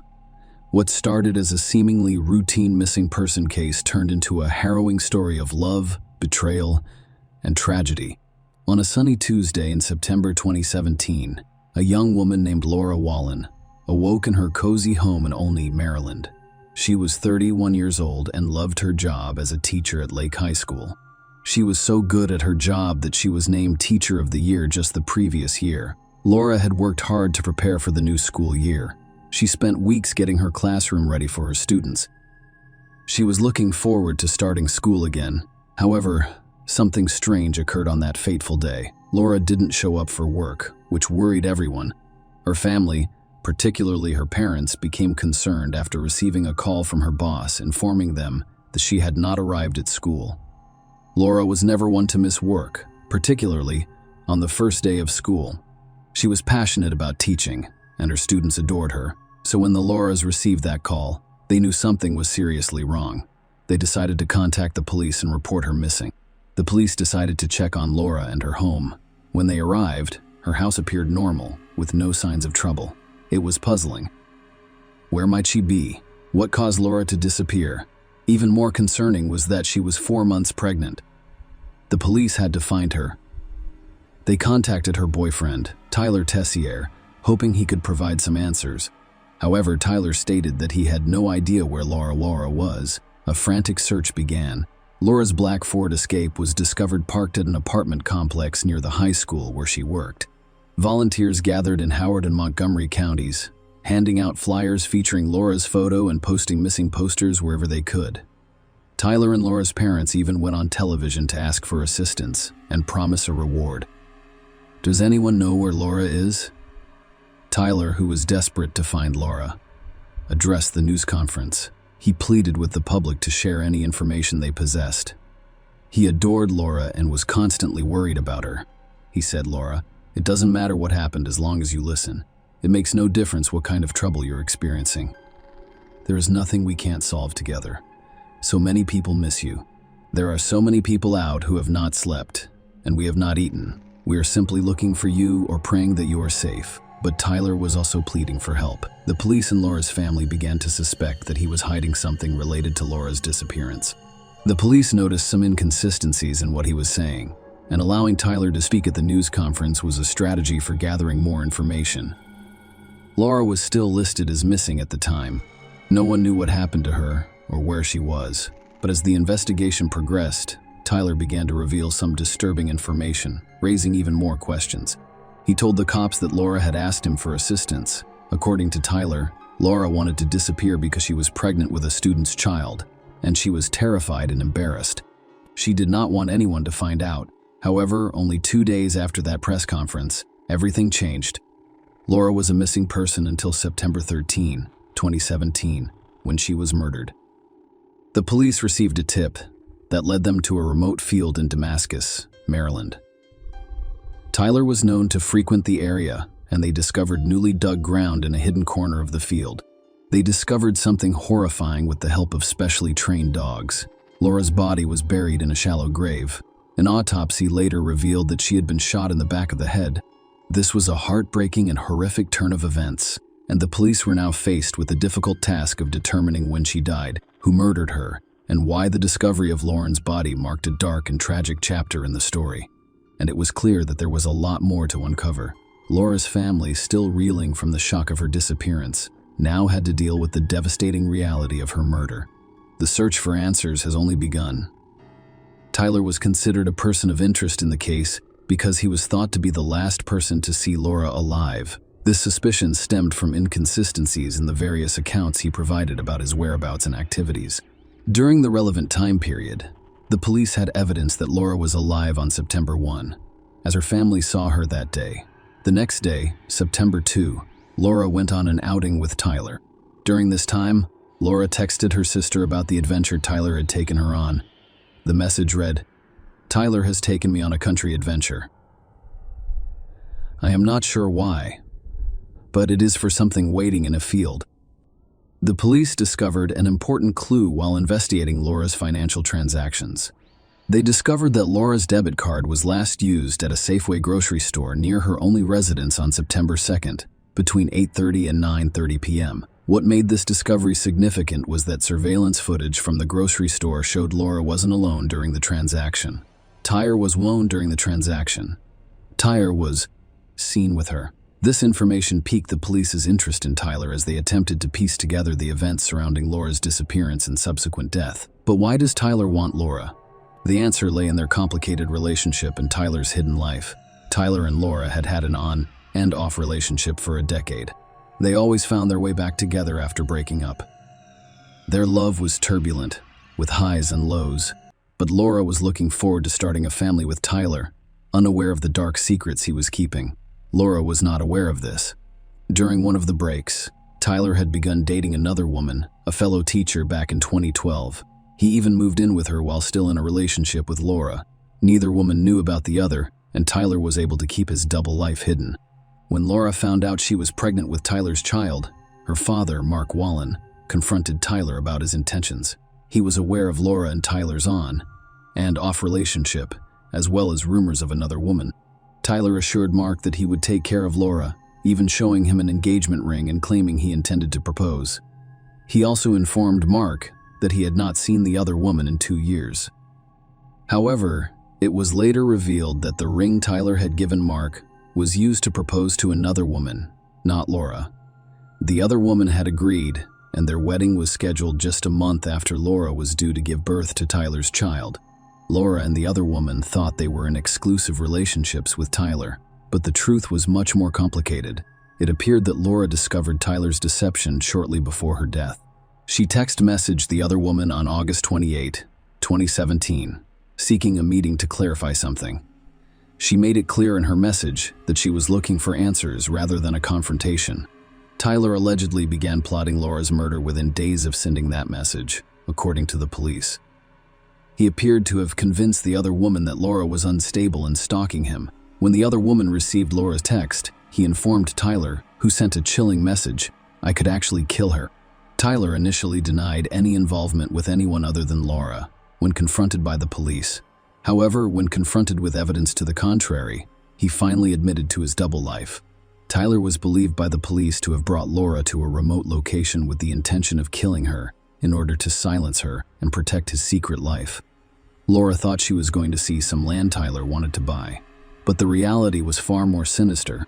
He chose a field near the farm where he worked, a place he was very familiar with. Laura's sister had asked her to take a picture during the trip, and Laura agreed.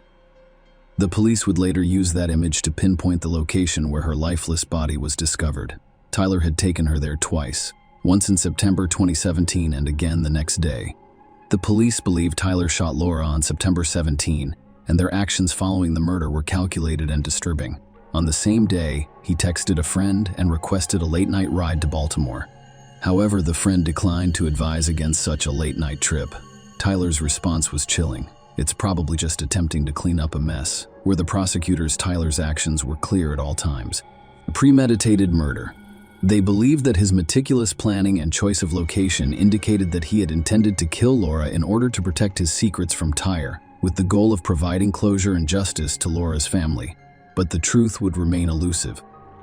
The shocking and tragic story of Laura Wallen and Tyler Tessier was far from over. As the case nears its climax in court, a sudden and unexpected turn of events would stun everyone, and the pursuit of justice would take a new direction. Detectives believed that after Tyler shot Laura, he used text messages to conceal evidence and cast doubt on the paternity of Laura's baby.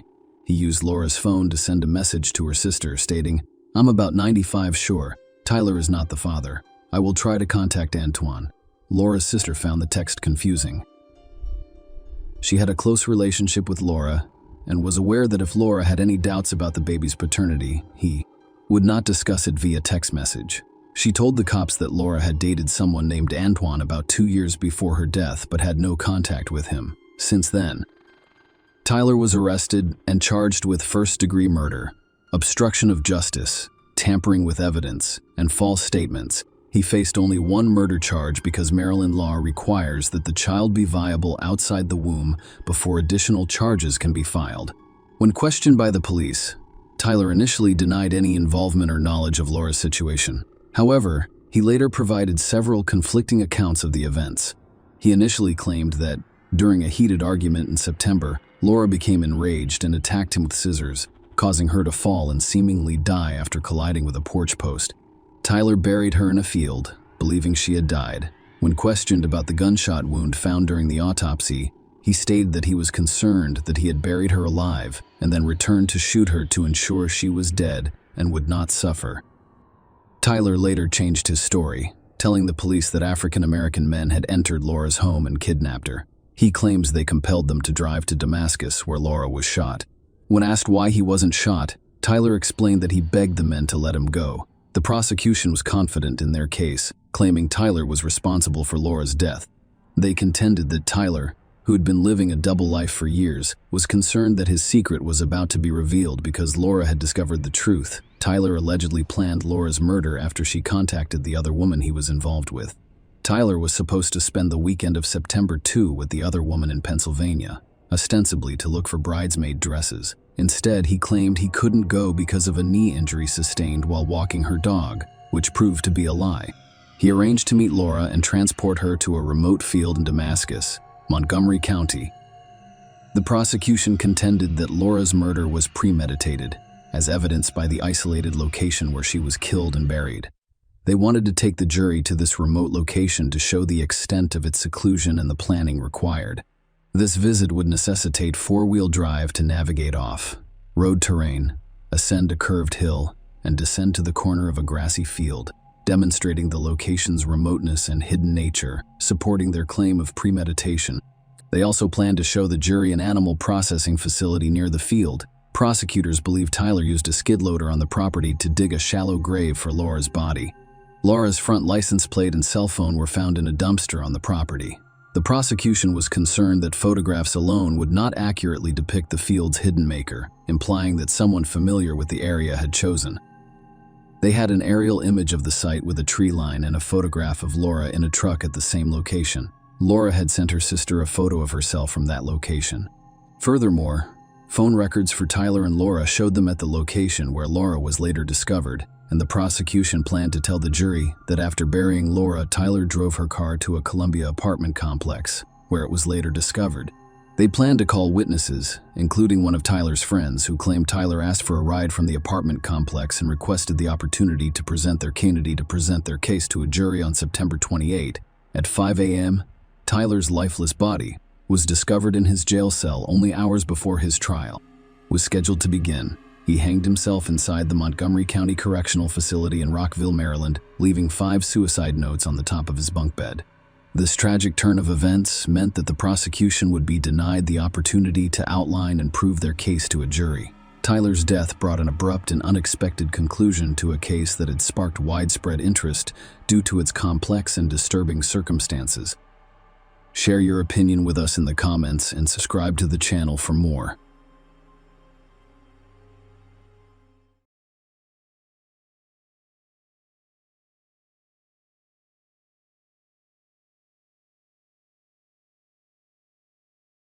On the fateful night of February 24, 2006, Imetse St. Guyen, a 24-year-old criminal justice student at John Jay College in Manhattan, went out to celebrate with a friend.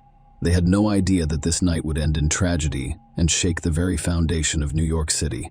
Imetse St. Guyen's life was defined by a unique blend of cultural backgrounds and an unwavering desire to make a difference in the world. Simundo Guillain and Maureen St. Hilaire gave birth in Boston, Massachusetts, on March 1, 1981. She inherited a unique surname that combines her parents' last names. Her mother was of French-Canadian descent, which added to the diversity of her family tree, and her father, Simundo Guillain, was a Venezuelan immigrant. Imetse tragically lost her father when she was 9 years old, leaving a lasting impact on her childhood. Her mother, widowed by this loss, eventually remarried, causing additional changes in their family dynamic, and her educational journey was nothing short of remarkable. After graduating from Boston Latin School in 1999, she decided to attend George Washington University in Washington, D.C. Following in her father's footsteps, she earned a degree in criminal justice, demonstrating her dedication to understanding and addressing legal issues. In 2003, she proudly graduated magna cum laude, signaling the start of an ambitious quest for knowledge. Her academic journey did not end there. Imetse St. Guyen continued her education at John Jay College of Criminal Justice, where she pursued a master's degree. Initially, she intended to study forensic psychology, but she made a critical decision to shift her focus to criminal justice. Her dedication was evident, as she consistently ranked in the top 5 of her class and was set to graduate in May 2006. With an exciting future ahead, unfortunately, a man's life was cut short in a horrific and chilling manner. She is in the process of celebrating her upcoming birthday with her mother and sister in Florida. She returned to New York on a fateful day in February of 2006. The events that night would send shockwaves through her family and the entire country. On February 24, 2006, Imette Saint-Guilain met with her best friend, Claire Higgins, to continue celebrating her upcoming birthday. Their night out took them to a nightclub until the early hours of the morning, when a disagreement led to Higgins leaving via phone call at 3:50 a.m. During the meeting, Higgins was assured that she would be returning home soon. Unfortunately, this would be Claire's last contact with her friend. Imette Saint-Guilain was last seen at 4 a.m. at the Falls Bar. 17 agonizing hours later, police in Brooklyn received an anonymous call that led them to a grisly discovery. A lifeless body, identified as St. Julian's, was discovered on Fountain Avenue at Spring Creek Park. The horrific details surrounding her murder painted a bleak picture. She was discovered naked, wrapped in a comforter. Her broken fingernails a testament to her desperate struggle against her attacker. Her fingers and toes were bound. A sock had been stuffed down her throat, and her head was encased in packing tape. Even her hair had been brutally cut.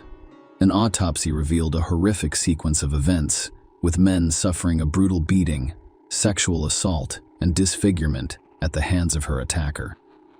The investigation into Imette Saint-Guilain's murder quickly became a harrowing and high-profile case that drew the attention of not only New York City, but the entire country, and was handled with utmost seriousness and determination.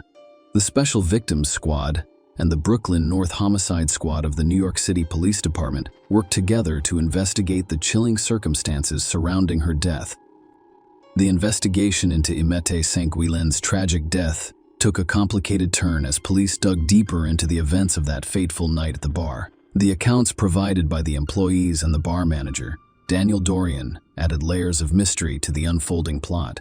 The bouncer's testimony revealed that she was visibly intoxicated, and there were discussions about removing her from the premises.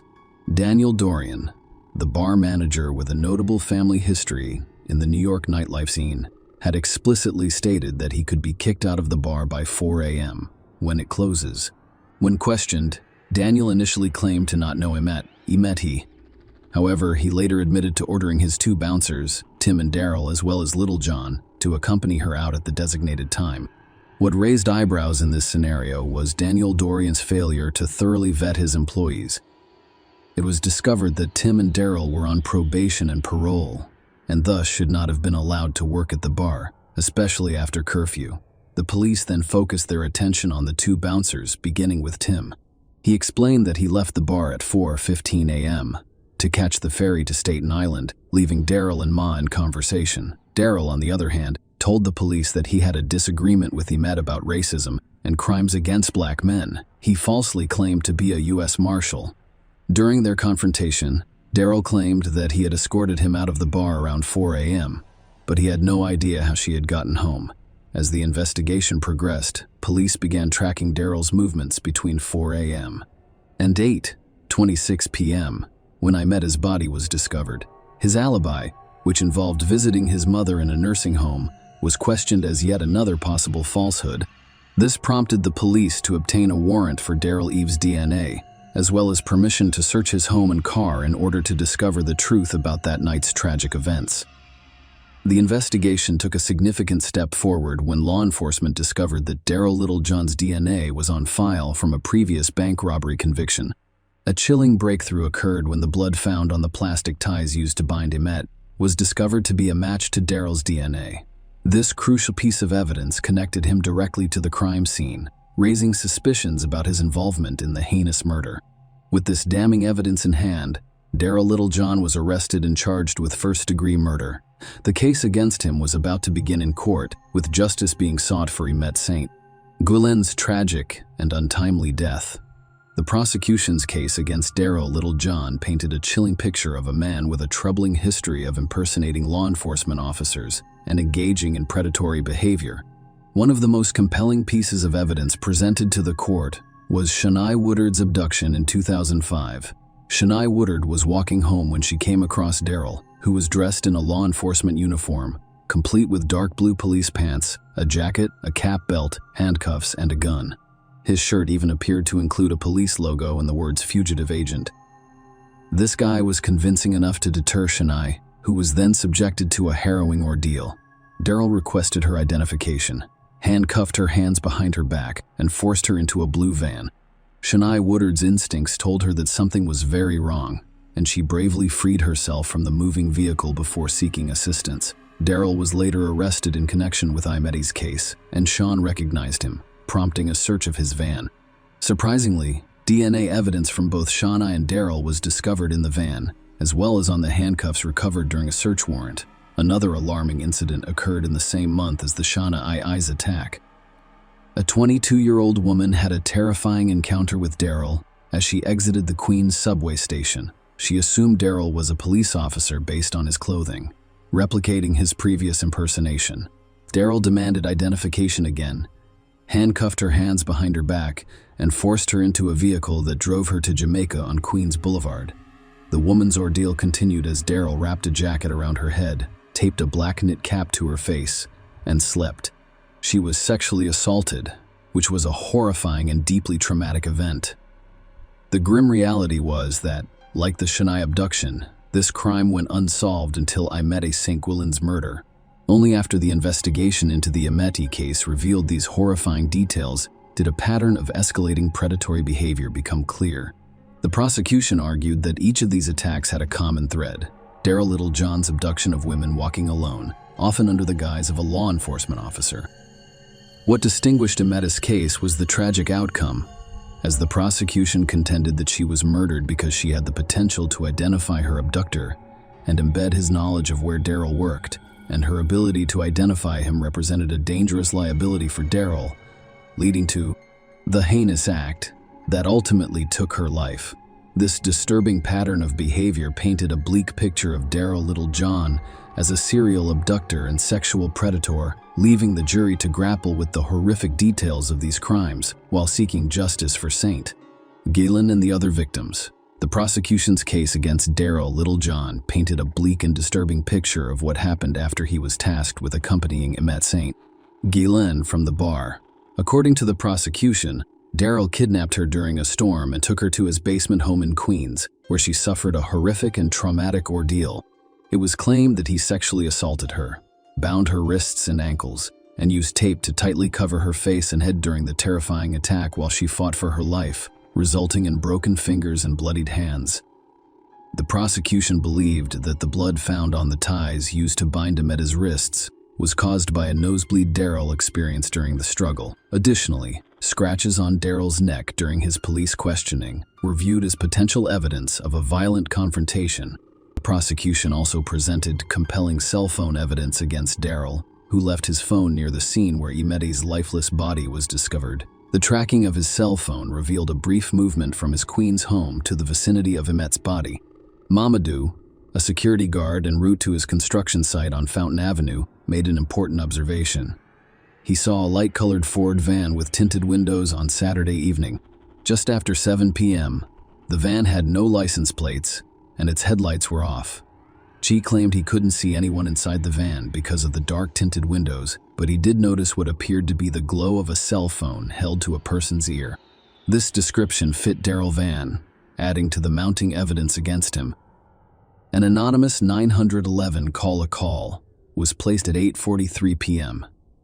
That night, suspicions grew more intense.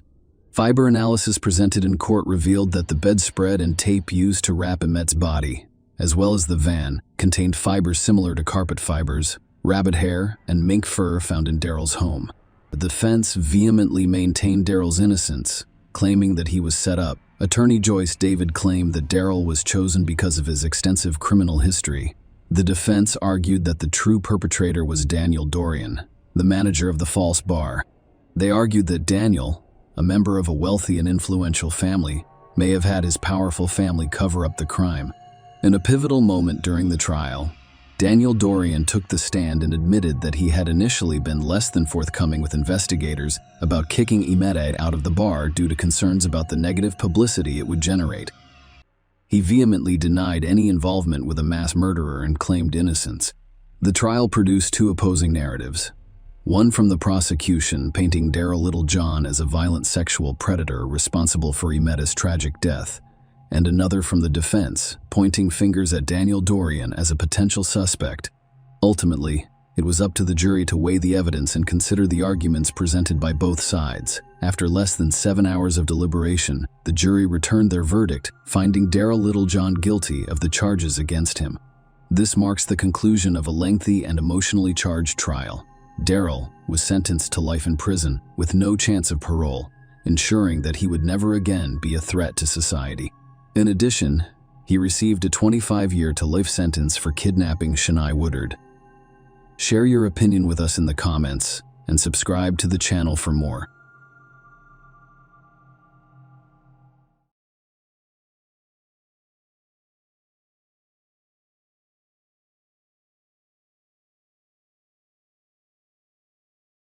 On a Sunday afternoon in 2000, a tragic event occurred in a peaceful seaside community. A distress call to 911 signaled the start of a story that would captivate a community.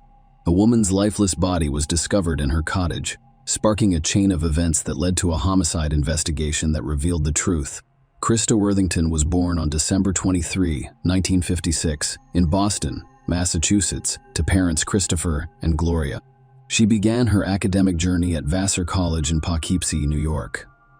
Krista was a well-known fashion writer before beginning her writing career, having contributed to publications such as Women's Wear Daily, Harper's Bazaar, Vogue, and the New York Times. Her expertise included co-authoring several fashion books on clothing, scarves, and accessories. Her work took her to New York City, Paris, and London, where she became a respected figure in the fashion world. Krista relocated to Truro, Massachusetts, in 1997, where her well-known New England family owned multiple properties. This marked a shift from the hectic New York lifestyle to a more peaceful and tranquil environment. In addition to her successful career, Krista was a single mother to her daughter, Eva Worthington. On that fateful Sunday, January 6, 2002, a tragic incident occurred in Truro, Massachusetts, when Tim Arnold made a distressing 911 call from his former girlfriend, Krista Worthington's home. He instructed the operator to send someone to 50 Depot Road. "It's Krista Worthington. I'm not sure what happened to her. I believe she fell down or something. I'm certain she's dead." Tim said he went to the Christmas cottage at 4:30 p.m. on that Sunday to return a borrowed flashlight. Tim lived nearby. When he entered the cottage, he made a terrifying discovery. Krista was lying on the hallway floor just off the kitchen with Ava beside her. Tim informed the police that he believed Krista had fallen or been in an accident. Police arrived at the scene and discovered Christina's lifeless body. However, it became clear that her death was not an accident. Krista was discovered naked from the waist down, her legs spread apart, and her body covered in blood, particularly around her torso. Her face was covered in bruises, and she had been stabbed once in the left lung. Investigators searched the cottage and discovered a disturbing scene. The back door from the driveway into the kitchen was open, and signs of forced entry were visible. With damage to the door and deadbolt, there appeared to be a struggle outside the cottage. Krista's car was parked in the driveway. Between the car and the cottage, police discovered several items, including glasses, a barrette, keys, and socks. Drag marks in the dirt on the driveway indicated that Krista had been attacked outside her cottage and then dragged inside. The police discovered Ava's small bloody handprints all over the cottage. Her bloody handprints were discovered on a Disney videotape, and it appeared that Ava had attempted to insert them into the VCR. Her bloody handprints were also on her sippy cup and a box of Cheerios.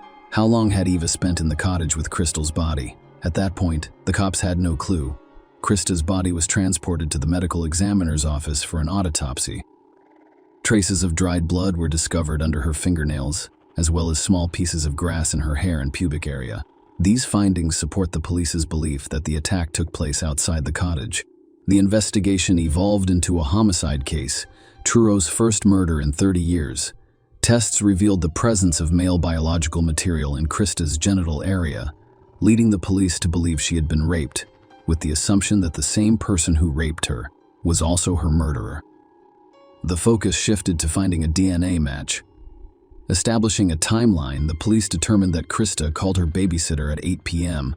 on Friday, January 5, because she had a hair appointment scheduled for noon on Saturday, January 5, but did not show up and did not show up, and did not show up and did not provide notice of her absence. This led police to believe that the crime took place between 8 p.m. on Friday and noon on Saturday. The presence of undeliverable newspapers at the bottom of her driveway provided additional support for this time frame. As part of their thorough investigation, the police interviewed people who knew Krista or had been to her home.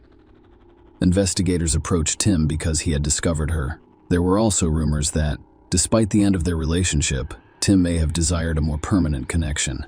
When the police arrived at the cottage, they found Tim's biological material on a blanket covering Krista.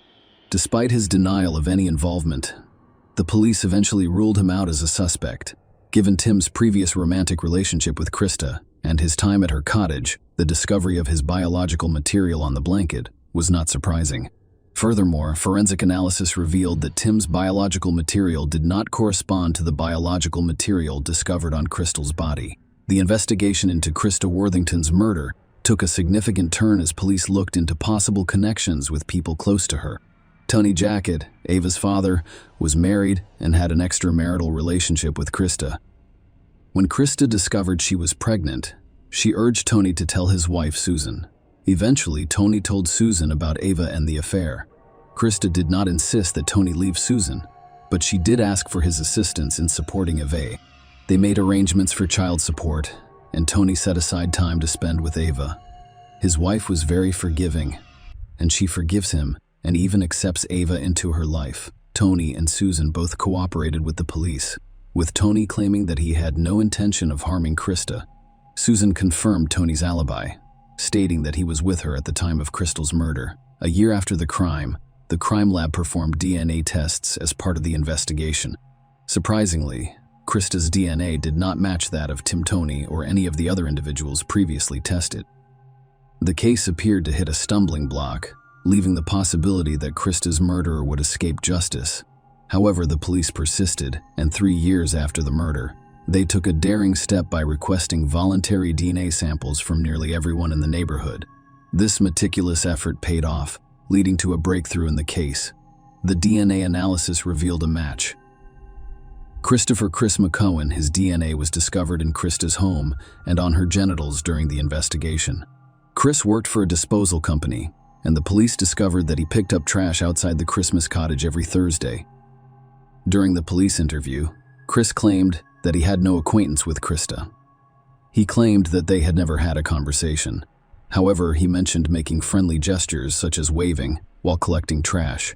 However, as the police investigated further, inconsistencies in Chris's statements became apparent. Despite his initial denial of any interaction with Krista, police discovered his DNA on her body. Faced with this evidence, Chris changed his story, admitting it could have been me, pressed to reveal the truth. Chris started recounting his version of events. According to his revised account, he was heavily intoxicated on Friday night, January, while drinking in the juice bar parking lot with a friend named Jeremy Fraser. Chris claimed to be drunk at the time. He claimed that Jeremy then drove him to the dentist to see the mother of his child, where he stayed for about 40 to 60 minutes before returning to the juice bar. Under continued questioning, Chris eventually admitted to having consensual intimacy with Krista on the night of January. When questioned by the police about how he got to the Christmas cottage, Chris stated that Jeremy drove him there and accompanied him inside. Chris told the police that he and Krista had sexual intercourse in the hallway near the kitchen, where her body was later discovered. He also mentioned the possibility of having sexual relations in the living room at some point. Chris said everything was fine afterward, and he even gave Krista his phone number. However, the situation escalated when Krista became enraged when she saw Jeremy rummaging through her belongings and began screaming at them as they attempted to flee. Chris gave varying accounts of what happened after leaving the cottage with the police. Chris originally claimed that after leaving the cottage, Krista followed them outside and confronted Jeremy in the driveway.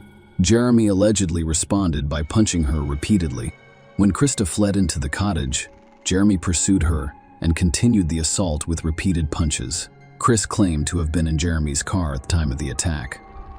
When Jeremy returned to the car, Chris claimed he told him that Krista was calling the police from inside her cottage. According to Chris, Jeremy then rushed back to the cottage and kicked in the front door. Chris told the police that Jeremy spent about 10 minutes inside, while Chris remained in the car, completely unaware of what was going on. However, when the police expressed doubts, Chris changed his story. He acknowledged that he was not in Jeremy's car during the initial assault. Instead, he actively participated in the altercation. Chris admitted to punching Krista in the face and chest, which caused her to lose consciousness. As she fell, her head struck the gravel driveway with such force that Chris recalls the sound vividly. Despite this, Chris admitted that the brutality did not end there. He told the police that they continued the assault, claiming that we put the boots on her. Later, Chris and Jeremy dragged Krista back into the cottage. Chris, on the other hand, admitted to beating Krista and engaging in sexual activity with her, but he denied killing her. He blamed Jeremy for the fatal act, claiming that he stabbed Krista in the chest with a knife from her own kitchen. When asked about Jeremy's potential contradiction, Chris admitted that if Jeremy could provide an alibi, it would be entirely on me. However, Jeremy told police a different story. He confirmed that he met Chris at the juice bar on Friday night and drove him to Dennis. According to Jeremy, he returned to the juice bar and attended a house party in East Ham with a friend who confirmed his account. Jeremy claimed that Chris was also at the party, but he arrived separately in a different vehicle. He said he stayed at a friend's house that night, and his friend confirmed it. Furthermore, Jeremy's DNA was not found on the Christmas body, so the police leaned toward believing Jeremy's version of events. Chris faced several serious charges, including first-degree murder, aggravated rape, and aggravated burglary. Chris, according to the prosecution, raped, brutally attacked, and stabbed Krista on his own. The court was presented with compelling evidence, including DNA analysis that proved Chris's sexual relationship with Krista. The prosecution emphasized Chris's statements to the police as crucial to their case. According to the prosecution, Chris had been drinking heavily with friends on the Friday night in question, and at some point during the night, he allegedly went to Krista Cottage at 1 because he wanted to have sexual intercourse. The prosecution claimed Chris and Krista were not in a relationship and had never been together before. They claimed that Chris, knowing Krista lived in the cottage with her 2-year-old daughter, went to her house and raped, assaulted, and inflicted a throat wound, resulting in death. The medical examiner testified that Chris's death was caused by a stab wound to the chest. The medical examiner also informed the jury that Krista had contusions in her nose and chest, as well as abrasions on her face, hands, arms, and legs. She also suffered internal hemorrhaging in her skull, which is consistent with a blunt impact. These details provided a bleak picture of a brutal assault. The defense argued that Chris was an innocent man, urging the jury to disregard any statements he made to police because of his low intelligence and vulnerability. Chris's attorneys contended that, due to his limited cognitive abilities, he did not understand the situation following his arrest. They emphasize his use of illegal substances, implying that this made him vulnerable to police manipulation. Chris's attorney, Bob George, emphasized his client's race, class, and intellectual limitations, portraying him as a prime target for law enforcement. Bob argued that the statement should be interpreted as a false confession, accusing the investigation of ignoring certain leads and failing to identify some footprints and palm prints. The defense contested the concept of rape, arguing that any sexual activity could have been consensual. Bob suggested that Chris and Krista may have had a consensual relationship, with the DNA evidence indicating only voluntary sexual contact during Chris' trash collection. Chris did not testify at the trial. The jury convicted Chris of first-degree murder, aggravated rape, and aggravated burglary. Before being sentenced, he addressed the court, expressing sympathy for the victim's family while maintaining his innocence. Despite his plea, Chris received 3 consecutive life sentences with no possibility of parole. Share your opinion with us in the comments and subscribe to the channel for more.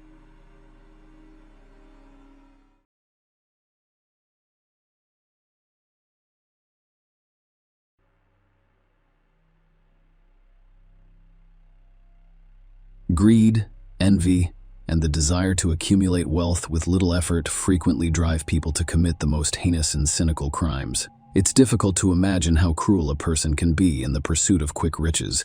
As an example, consider the murder of a close relative. The story of Elizabeth Vasquez is truly shocking and terrifying. This kind and hardworking woman dedicated her entire life to the betterment of her family, striving to provide her beloved daughter with the best possible education. But the greedy heiress and her boyfriend did the unthinkable. For several years, this complex case sparked controversy and shocked the public with its inhumanity. demonstrating how a young woman can easily decide to murder her own mother.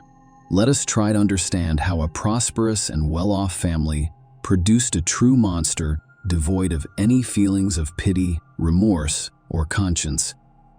The Vasquez family is large and happy. Elizabeth Lillian Vasquez Movilla was born in Catamarca, northwestern Peru, in 1967. She was the oldest of 6 children born to Ernesto Vasquez and Maria Movilla. Her parents were hardworking, simple people who worked hard to provide for their large family, including an education and a chance at a better life. The Vasquez family was friendly and happy. Elizabeth began helping her mother care for her younger siblings at a young age. She was an excellent student who graduated with honors, allowing her to easily gain admission to the prestigious university's Faculty of Law and Economics. While attending university, she met a young man named Alejandro Espino, who was also studying law and was regarded as one of the best students in his class. The two developed a romantic relationship that grew quickly, and they were officially married in 1987. Elizabeth's parents supported her decision from the start and happily welcomed her son-in-law into the family. Alejandro was a serious, intelligent, ambitious, and purposeful man who could properly care for their eldest daughter. Initially, the newlyweds lived in the Vasquez family home. However, after 6 months, Elizabeth became pregnant, and they decided to move into their separate home with only their daughter about a year after their marriage in 1988. The couple welcomed their only joint heir, whom they named Elizabeth Vasquez Espino, affectionately known as Elita in the family. The girl became the focus of all her numerous relatives' attention, as well as her parents' greatest joy. Several years after the birth of their daughter, the couple, whose careers were steadily improving, decided to relocate to Peru's capital, Lima. Alejandro was then vying for a prosecutor position in an anti-corruption department, while Elizabeth had started her own legal consulting firm. Both worked tirelessly for the benefit of their family, but were unable to devote enough time to their young daughter, confronted with an unsatisfactory experience hiring a nanny who did not perform her duties diligently. The young mother decided to send her daughter to her parents' entire market so that they could care for the heiress. Maria and Ernesto readily agreed and were overjoyed to have their granddaughter stay with them for a while. Notably, their youngest daughter, Giovanna, is elite. His aunt was only a few years older than Elita, so they got along well and interacted like sisters. Because of their complete dedication to work, the parents rarely saw their daughter and compensated by showering her with gifts during visits. Elita's stay at her grandparents' home lasted several years, and when her parents decided to bring her back to Lima, she had already begun school. It's worth noting that the abrupt change in environments did not help the girl, and she took some time to adjust to life in the bustling, noisy capital, after the quiet, almost provincial Catamarca and the difficult parent-daughter relationship. As a child, Elita was quiet and well-behaved. She strived for academic excellence by studying music and foreign languages. She had a close and trusting relationship with her parents, who tried to make up for the years of forced separation. Elizabeth aspires to be more than just his mother. She wants to be his best friend, someone with whom she can share her most intimate thoughts. This remained true until Elita turned 15, when her elitist personality deteriorated rapidly. Tantra transformed her into a rude person. I stopped listening to her parents. She abandoned her studies, became involved in bad company, and worst of all, began stealing money from her parents' wallet. Elizabeth tried a variety of methods to connect with her daughter, hoping it was just a phase that Elita would outgrow. However, the girl frequently instigated heated arguments with her mother, resulting in hysterics and tears. During these times, Alejandro usually remained neutral, but if Elita sought his help, he frequently took her side. Elita was deeply hurt and offended by being constantly compared to her smart, beautiful, successful, and hardworking mother. Next to Elizabeth, Elita appeared to be the ugly duckling, completely opposite of her mother in every way. She lacked striking features, was overweight, lazy, and temperamental, frequently lied, and did not hesitate to steal. Elita had numerous complexes about her appearance, and when she expressed a desire for plastic surgery, Elizabeth, eager to please her daughter and mend their relationship, did not stop her. Elizabeth paid for her daughter's first rhinoplasty, followed by several more surgeries. When Alejandro and Elizabeth decided to divorce in 2007, their 18-year-old daughter reacted with a hysterical outburst, screaming, insulting, and blaming her mother for driving her father away. At the time, the family was in the United States, and the divorce caused some complications for citizens of other countries. Nonetheless, they returned home as divorced people and started living separately. By mutual agreement, the now adult but still dependent daughter remained at her mother's house. They continued to have heated arguments, and Alita would call her father crying and begging him to take her in. However, Alejandro, who had moved on with a new love, was reluctant to do so. He always persuaded the leader to reconcile with her mother and wait a little longer until she completed university and began her independent life. Despite her poor academic performance, bad character, and provocative behavior, elitist parents enrolled her in the law faculty of one of Peru's most prestigious universities. Our father and mother decided not to skimp on their only child's education, despite the cost. Elite has an untrustworthy boyfriend, and Alita has had her fair share of teen romances. But at 19, she felt truly in love for the first time. It all began on a Sunday morning at church, where she met a charming young man named Fernando Gonzalez. He couldn't take his gaze away from her during the service, and afterward, he approached her to introduce himself to Alita. Fernando appeared like a prince, handsome, attentive, and pleasant in voice. He invited her for coffee and conversation. As it turned out, he had a habit of scouting churches for young, well-dressed girls who arrived in luxury cars, then striking up a conversation, charming them, and playing on their emotions. He'd tell stories about his difficult childhood in a large family abandoned by their father, and how he was now supporting his mother, brothers, and sisters while working multiple jobs. Wealthy and naive girls would sympathize and offer him money. He occasionally managed to keep a wealthy girlfriend for a few months, but they usually left him once the truth was revealed. He was just an unemployed slacker who enjoyed the high life. Alita fell easily into Fernando's trap because she had complexes and always considered herself unattractive. She couldn't believe such a handsome man had noticed her and was willing to give him everything she had, or rather, everything her mother possessed. She told her mother everything, resulting in their first candid conversation in years. Elizabeth believed she had a chance to mend their relationship, especially since the leader had met the boy in church, which appeared promising, and assumed he was a good person. Fernando made a good first impression on Elizabeth. He told her his dramatic life story, and she believed him, concluding that such a good boy deserved help. She rented him a cozy apartment near Central Lima and agreed to pay 70s of the monthly rent. She also paid for his business school tuition, promising him a job with her company later. Fernando appeared to appreciate her generosity and was eager to begin studying. He was not interested in attending boring lectures or working. He only wanted to have fun and spend someone else's money.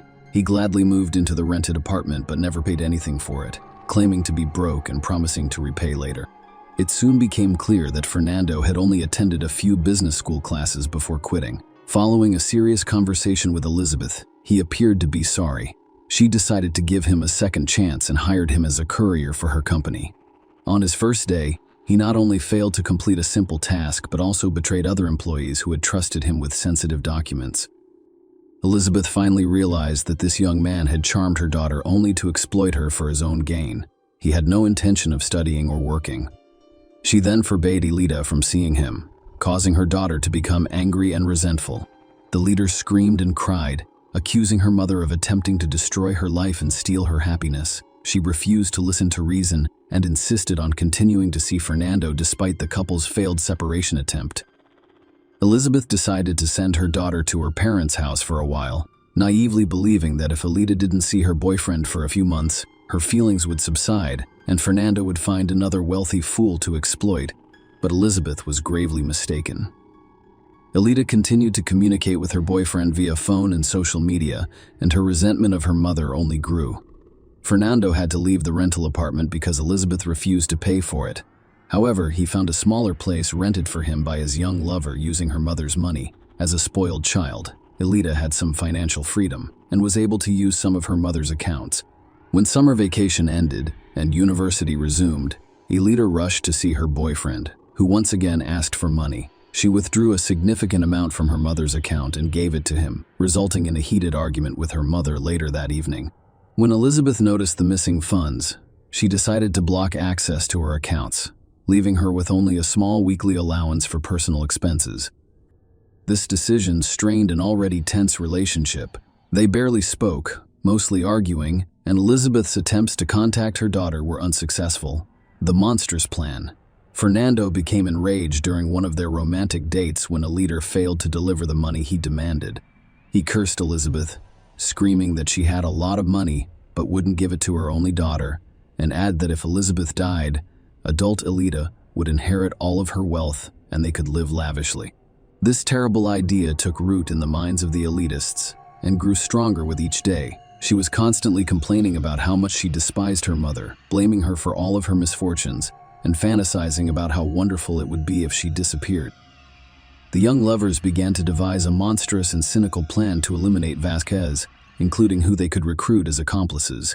At the time, Elizabeth had nearly $3 million in her accounts, a successful business that could be sold, a large house in an affluent area of the capital, several cars, and significant life insurance coverage. If she dies, her only child will inherit everything. Alida Elizabeth seemed to sense danger, and she realized she couldn't keep her daughter away from the mercenary and deceitful young man who had a negative influence on her. The situation was escalating and could end in the most unexpected way. Elizabeth, an experienced lawyer, drafted a will stating that in the event of her sudden disappearance or untimely death, all money and property should be transferred to Ernesto Vasquez, her father. She even managed to visit her parents and inform them of her decision. Meanwhile, Alida intends to stage her mother's kidnapping and murder by suspected criminals who will never be found. She and Fernando decided to enlist the help of a tough guy, or, at the very least, a courtenay holder, with the promise of generous payment for his services. He accepted the offer without hesitation, a crime against his own mother. On January 24, 2010, 21-year-old Alida met with her 23-year-old boyfriend to finalize the plan for the crime that would occur the following day. She remained calm and collected, already planning how she would spend the millions she had inherited. The next morning, January 25, Alida chose to stay at home rather than attend university due to illness. When her mother left to work, Fernando and Jorge were already lurking outside the house, waiting for Alida to distract the guard and let them in. Alida approached the guard on duty and asked him to get pain relievers from the nearest pharmacy, which was only a 5-minute walk away. This brief absence allowed the young men to enter the house and hide in the master bedroom. When Elizabeth returned, the leader loudly dropped the glass in the kitchen, signaling her attackers to assemble. When Elizabeth entered her room, Fernando knocked her to the ground and began choking her, while George held her down. Elizabeth miraculously managed to break free and run into the hallway, where her own daughter kicked her in the head. They restrained Elizabeth while she was conscious. However, their plans were thwarted by Maria Celine, a young servant girl who Alida tricked into another room and locked inside. When Elizabeth regained consciousness, her daughter, boyfriend, and accomplice brutally tortured her in an attempt to obtain the safe code and bank account passwords.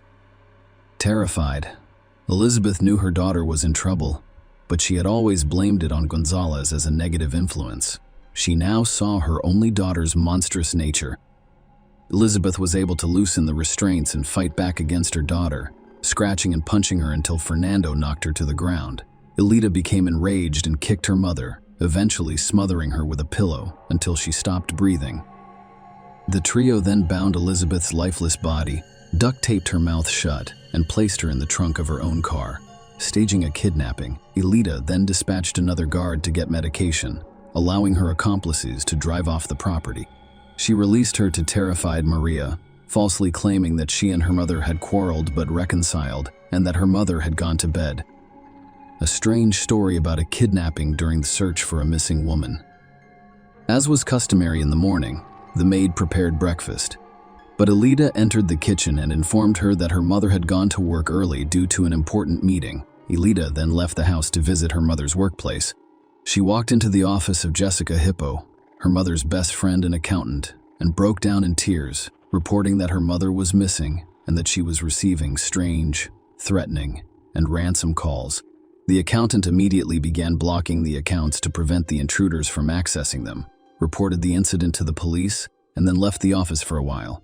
When she returned, Alida had left, and the office was in disarray, as if someone was searching for something. Later, it was discovered that Elizabeth's will had gone missing, which Alita had learned the day before by overhearing a phone conversation with a key she had stolen from her mother. Alita had also taken a copy of the will and cash from the safe while her mother was studying. Police arrived and inspected the house, interviewing both the missing woman's daughter and the office staff, but found no useful information. Everyone claimed that Vasquez had no enemies and that no one had threatened her, so no one was initially named as a suspect. The primary hypothesis was that it was a kidnapping for ransom. All that remained was to wait for a call from the criminals to receive additional instructions and demands. A terrifying discovery, and the initial suspect. Elizabeth's disappearance was discovered the following day. It was reported that her car had been abandoned in a vacant lot outside of town. The inside was empty, but when law enforcement officers opened the trunk, they were astounded by what they discovered. Inside was the lifeless body of a missing woman, with signs of beatings. Forensic experts found dozens of bruises, severe head trauma, and rope marks on the victim's body, indicating that she was tied up and attempted to free herself. It was also determined that Vasquez died as a result of asphyxiation. Particles of blood and epithelium were discovered under her fingernails, indicating that she had resisted. It was now necessary to identify who the blood belonged to. Alita appeared in the lineup as a grieving daughter, crying, wailing, and appearing almost unconscious. However, during the interrogation, she behaves very differently. She was calm, even cold-blooded, and she was visibly annoyed by the investigators' questions. Furthermore, she contradicted herself repeatedly during her testimony when the police decided to check the information about the kidnappers' calls and sent a request to the cell phone company. It turned out that Alita had not received any calls. It also turned out that in the days preceding and following her mother's disappearance, Alicia had been in frequent contact with Juan Fernando Gonzalez, whom they also decided to question. However, the young man either insisted on his innocence or remained silent, resulting in irrefutable evidence and an arrest. Elizabeth's maternal grandparents were in charge of her funeral, while Elizabeth herself was unconcerned, focusing solely on how to get out of the situation, remain free, and save money. She called her father, who was already aware of the incident and crying, and told him she was innocent and asked for help. Her father advised her not to say too much and promised to get her out of the situation, despite knowing full well who had committed the crime. However, he did not want his daughter to go to prison because it would have brought shame to Alejandro, who was a powerful and respected man at the time, serving as Justice of the Peace and President of the Supreme Court.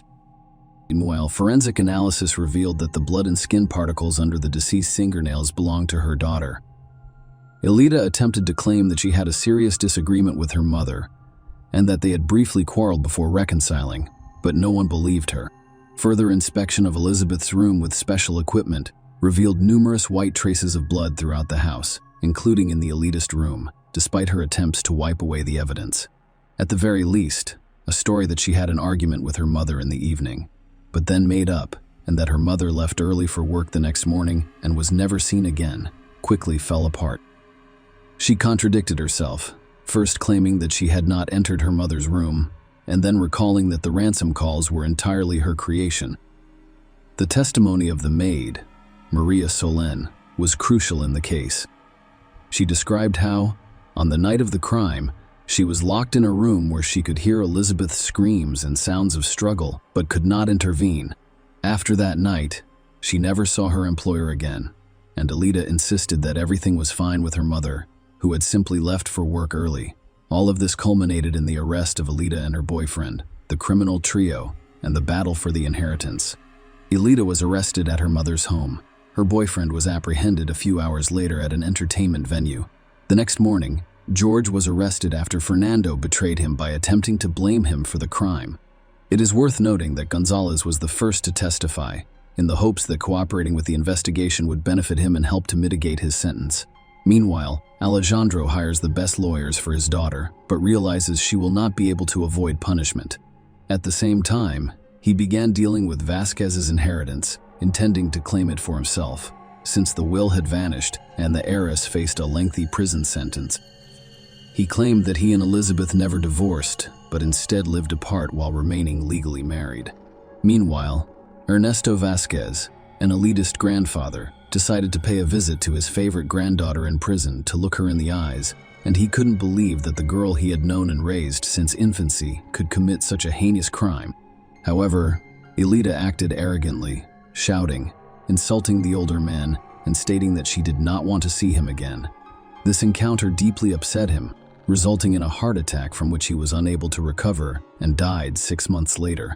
The Vasquez family was unable to prove the existence of the will left in their Nestos name because the document vanished from Elizabeth's office and the notary's database, seemingly taken care by Alejandro. All documents and references to the couple's divorce have mysteriously vanished, leaving Alejandro with the right to claim the deceased's inheritance, as well as the trial and verdict. Despite Elita Fernando and George's attempts to shift blame to one another, the investigation successfully reconstructed the events of that fateful evening, determining each participant's role in the crime. It was also established that the trio engaged in a deliberate conspiracy, which aggravated their guilt. Maria, the maid, testified that Alejandro threatened her and demanded that she give a different version of events, but she refused. In May 2012, the court convicted all 3 defendants. Initially, the prosecutor requested that each murderer be sentenced to 30 years in prison.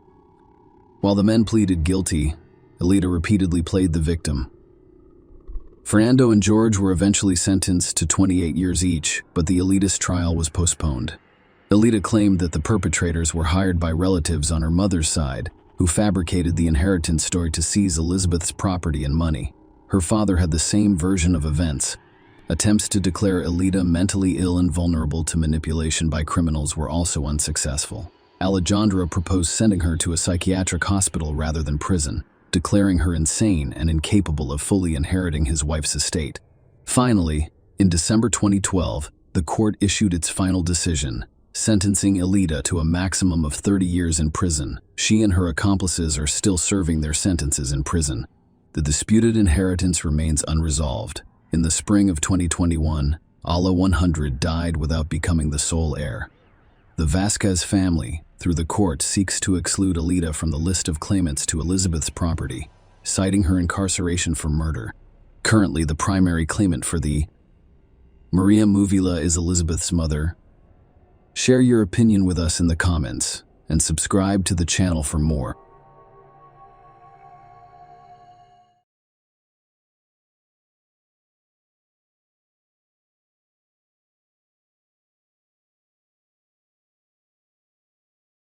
Michelle Despain was at work on Wednesday, August 24, 2011. However, she informed her colleagues that she would be leaving in the afternoon to attend to some bills at home. Michelle lived in Jonesboro, Arkansas, USA, with her 34-year-old husband, Mark Despain. They were married for 15 years and had 2 young sons. Michelle also had a teenage daughter from a previous relationship, whom Mark loved and helped raise despite their current affluent lifestyle. Their beginnings were humble. When they first met at the ages of 18 and 19, Mark's parents, Tiana and Jack Despain, helped them by providing a trailer to live in, while Mark worked for the family real estate company. After a few years, Mark started his own business as a property investor and real estate appraiser, which led to significant success and wealth. This success enabled them to upgrade from their original trailer to a luxurious home complete with a swimming pool. Mark and Michelle worked hard to give their children everything they wanted, including annual vacations to Jamaica and Cancun. Michelle handled the bookkeeping for Mark's company and also worked at a local bank. On August 24th, after finishing her work at the bank around 3 p.m., Michelle returned home to find the rear door unlocked. To her dismay, the entire house had been thoroughly ransacked. Drawers were left open, belongings were strewn across the floor, and broken glass was everywhere. The chaos had spread to the bathtub, where clothes had been thrown haphazardly, and the bedroom, where a jewelry box had been opened. As Michelle moved through the chaos, she made a heartbreaking discovery. Mark's lifeless body lay on the kitchen floor, the result of a fatal gunshot.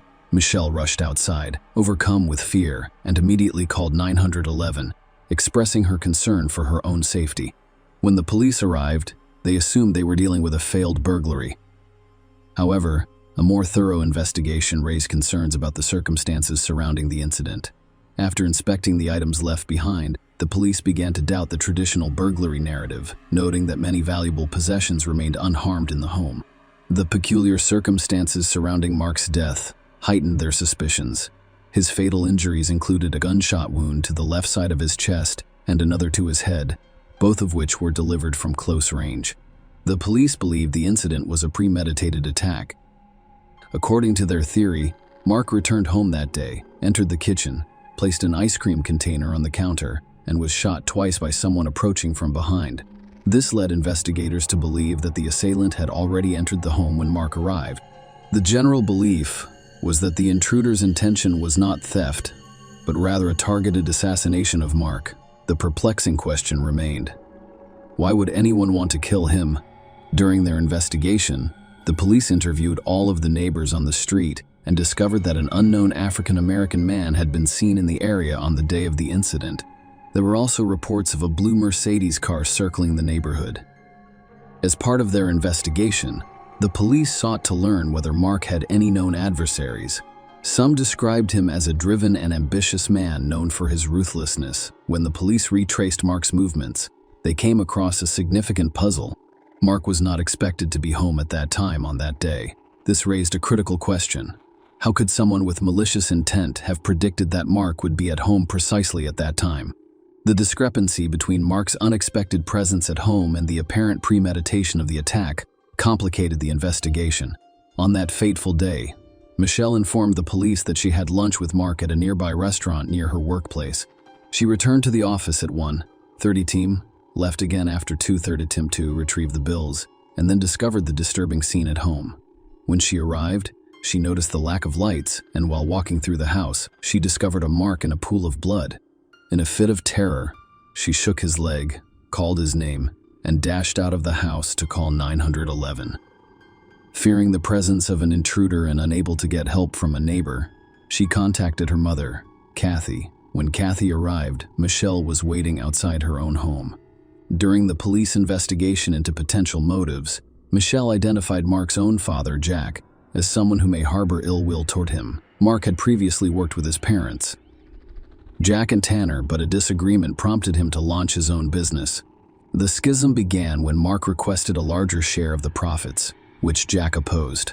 Michelle told the police that Jack had a cold-hearted demeanor and that there had been a previous incident between Jack and her 13-year-old daughter. Michelle's father, Carl Kelly, who worked as a rent collector for Mark's company, also expressed suspicion, claiming to have received threats from Jack in the past. When the police questioned Jack and Tina, they admitted to their estrangement but claimed that the money dispute was caused by Michelle's desire for more. Jack suggested that the police investigate Michelle's activities on the day his son died, implying her possible involvement. According to Jack, Mark returned home that day to retrieve a hunting bow, and Michelle would have been the only one aware of his presence. Jack gave the police information about the incident Michelle mentioned involving her daughter, as well as explicit photos from his phone. Initially accused of taking the photographs, Jack's relationship with Tina became strained, resulting in a brief separation. However, further investigation yielded a different story. Jack told the cops that Michelle's daughter had engaged in adult chat with her boyfriend, and he discovered the compromising photos on his phone. In order to avoid facing consequences from her parents, she falsely claimed that Jack had taken the photos, which led to accusations of child abuse against him.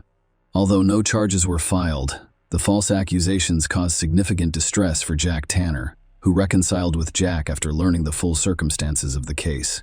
After checking Jack's alibi, the police cleared him of murdering his son.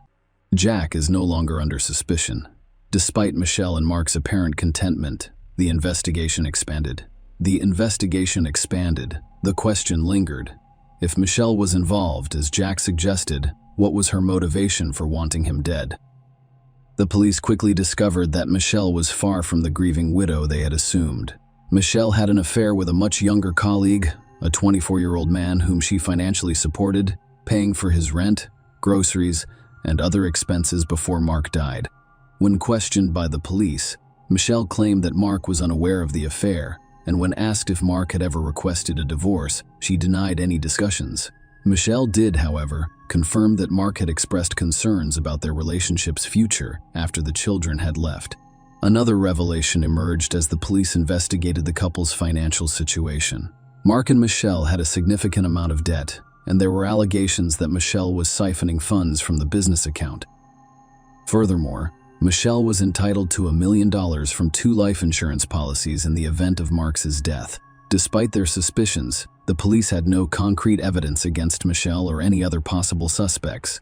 Michelle's alibi was confirmed by surveillance footage from the bank where she worked, which showed her with her father, Carl, at the time Mark was murdered. The investigation took a turn when the police received an anonymous tip. The informant revealed that Terrence Barker had boasted about murdering Mark. This new lead represented a significant development in the case, prompting police to investigate Terrence Barker's possible involvement in Mark's death. Terrence Barker initially denied any involvement in Mark's death while being questioned by police at the station. However, the evidence against him was convincing. According to eyewitness reports and cell tower records, he was near Mark's house and was seen driving a blue Mercedes shortly before the fatal shooting. When confronted with this evidence, Terrence eventually confessed to being the perpetrator, revealing that he had agreed to shoot Mark for a promised payment of $7,000 to $10,000. Although he had not yet received any money, further investigation led the police to Johnny Hubbard, the driver of the blue Mercedes. Now the question arose, why would anyone want Mark dead? The intricate details of the investigation began to emerge as Johnny Hubbard, who was known to have Mark as a tenant, informed the police that Michelle's father, Carl Kelly, had approached him about orchestrating Mark's murder. Terrence Barker's involvement came about when Johnny suggested a way to make some money, prompting them to meet Carl in a church parking lot to discuss the idea. Terrence agreed to carry out the shooting,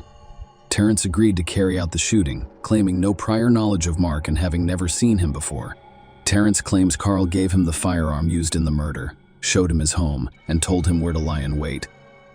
However, Terrence claimed that Michelle was also involved in the plot. He informed the police that Michelle was giving her father instructions via text messages. One message sent on the day of the murder at 20 a.m. "Must be today. I can't go on like this every morning," Carl responded. "Okay, can you get him to eat lunch?" With this information, the police were able to begin to piece together the puzzle. They hypothesized that Michelle arranged the lunch meeting with Mark, giving Carl the opportunity to bring Terrence inside the house. Michelle's text messages indicated that she was aware of the plan and that the murder had to happen that day. The police believe Michelle pretended to be shocked when she discovered Mark's body, despite knowing what awaited her at home. She made no attempt to assist Mark when she discovered him fatally injured in the kitchen. She was aware of his death before returning home. Phone records showed that Michelle and Carl exchanged numerous text messages on the day of the murder, the majority of which were quickly deleted. Furthermore, the records show that Mark initially declined Michelle's invitation to lunch, but she persisted, and she insisted on going for ice cream afterwards. Michelle texted her father constantly throughout their ice cream outing. Michelle initially denied any involvement but later changed her story to claim she only learned of her father's involvement after Mark died. Terrence Barker pleaded guilty to first-degree murder and received a 35-year sentence. Similarly, Carl Kelly pleaded guilty to first-degree murder and received a 35-year sentence. Johnny Hubbard pleaded guilty to hindering apprehension and revocation of probation for a prior prohibited substances charge, receiving an 18-year prison sentence plus an additional 20 years for violating probation on a previous prohibited substances conviction. Michelle Despain pleaded guilty to a reduced charge of hindering apprehension and received a 30-year prison sentence with the possibility of parole after 5 years. In a negotiated plea, she pleaded guilty to 3 counts of obstructing the investigation and prosecution of capital murder, avoiding a capital murder charge. As part of the plea agreement, she waived her right to appeal, fearing a not guilty verdict. If Michelle went to trial for Mark's murder, Mark's parents would accept the deal to ensure she served some time in prison. Share your opinion with us in the comments and subscribe to the channel for more.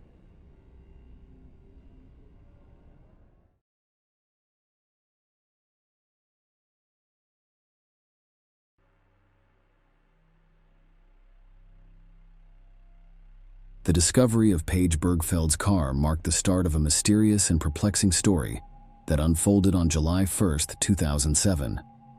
On that day, the missing Paige's red Ford Focus was discovered. However, the location and condition of the car raised numerous questions and serious concerns. The car was in a remote location that Paige rarely visited. It was also completely engulfed in flames implying that something terrible and unusual had occurred. The county district attorney had been looking into this case with great interest, and his preliminary findings indicated that the fire around the car was deliberate. The fact that nothing else in the area had burned supported this conclusion. The strange incident with Paige Bergfeld's car was only the beginning of a much more complicated story. Paige's family and friends will remember June 28, 2007 as a special day. The young woman left her 3 children with her friend Carol Linderholm and left early in the morning on this ordinary day. Nothing pointed to trouble, and no one could have predicted what would happen next. Paige was a responsible mother who always called or came to pick up her children on time. This time, however, a warning was issued, but Paige never returned to pick up her children.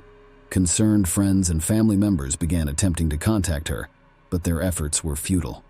Jazz, the eldest of her children, took the initiative to look for the missing woman. She insisted on searching with Carol after sending several messages to her mother's phone and receiving no response.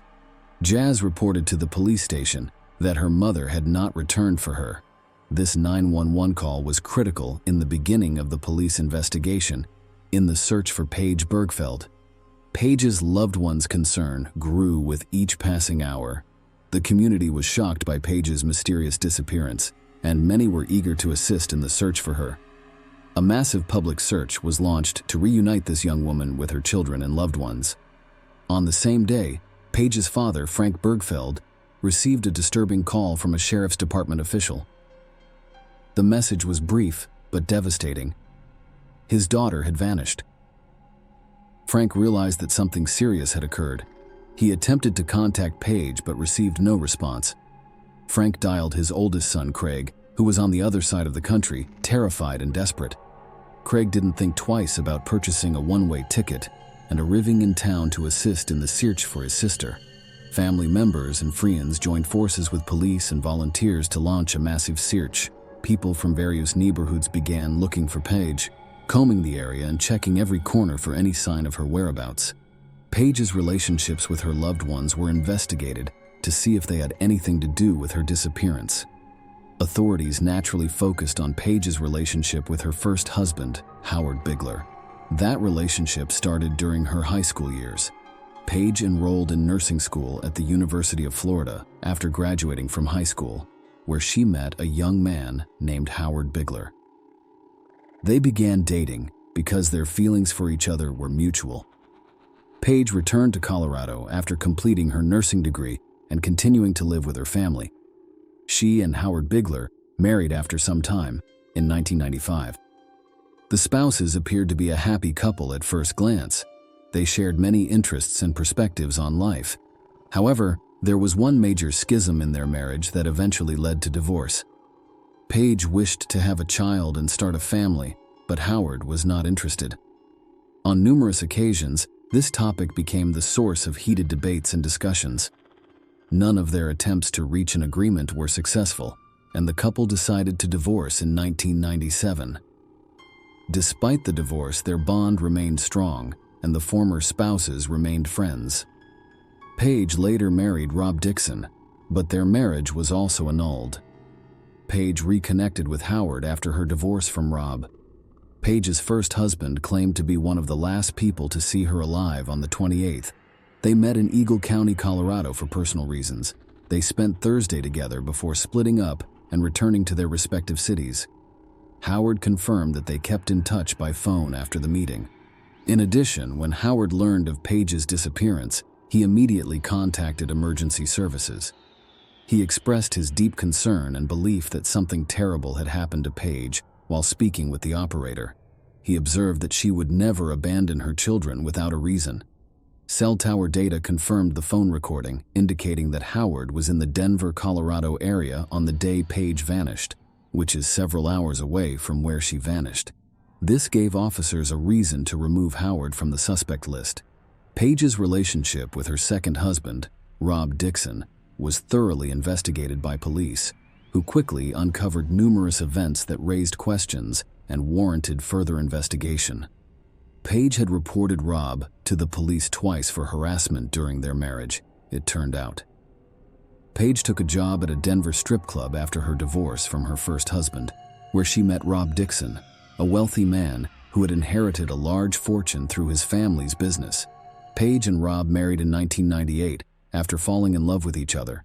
Paige's dream of becoming a mother was realized when the family moved to a luxurious home in Colorado. After a few years, the couple had 3 children, who became the most important thing in her life.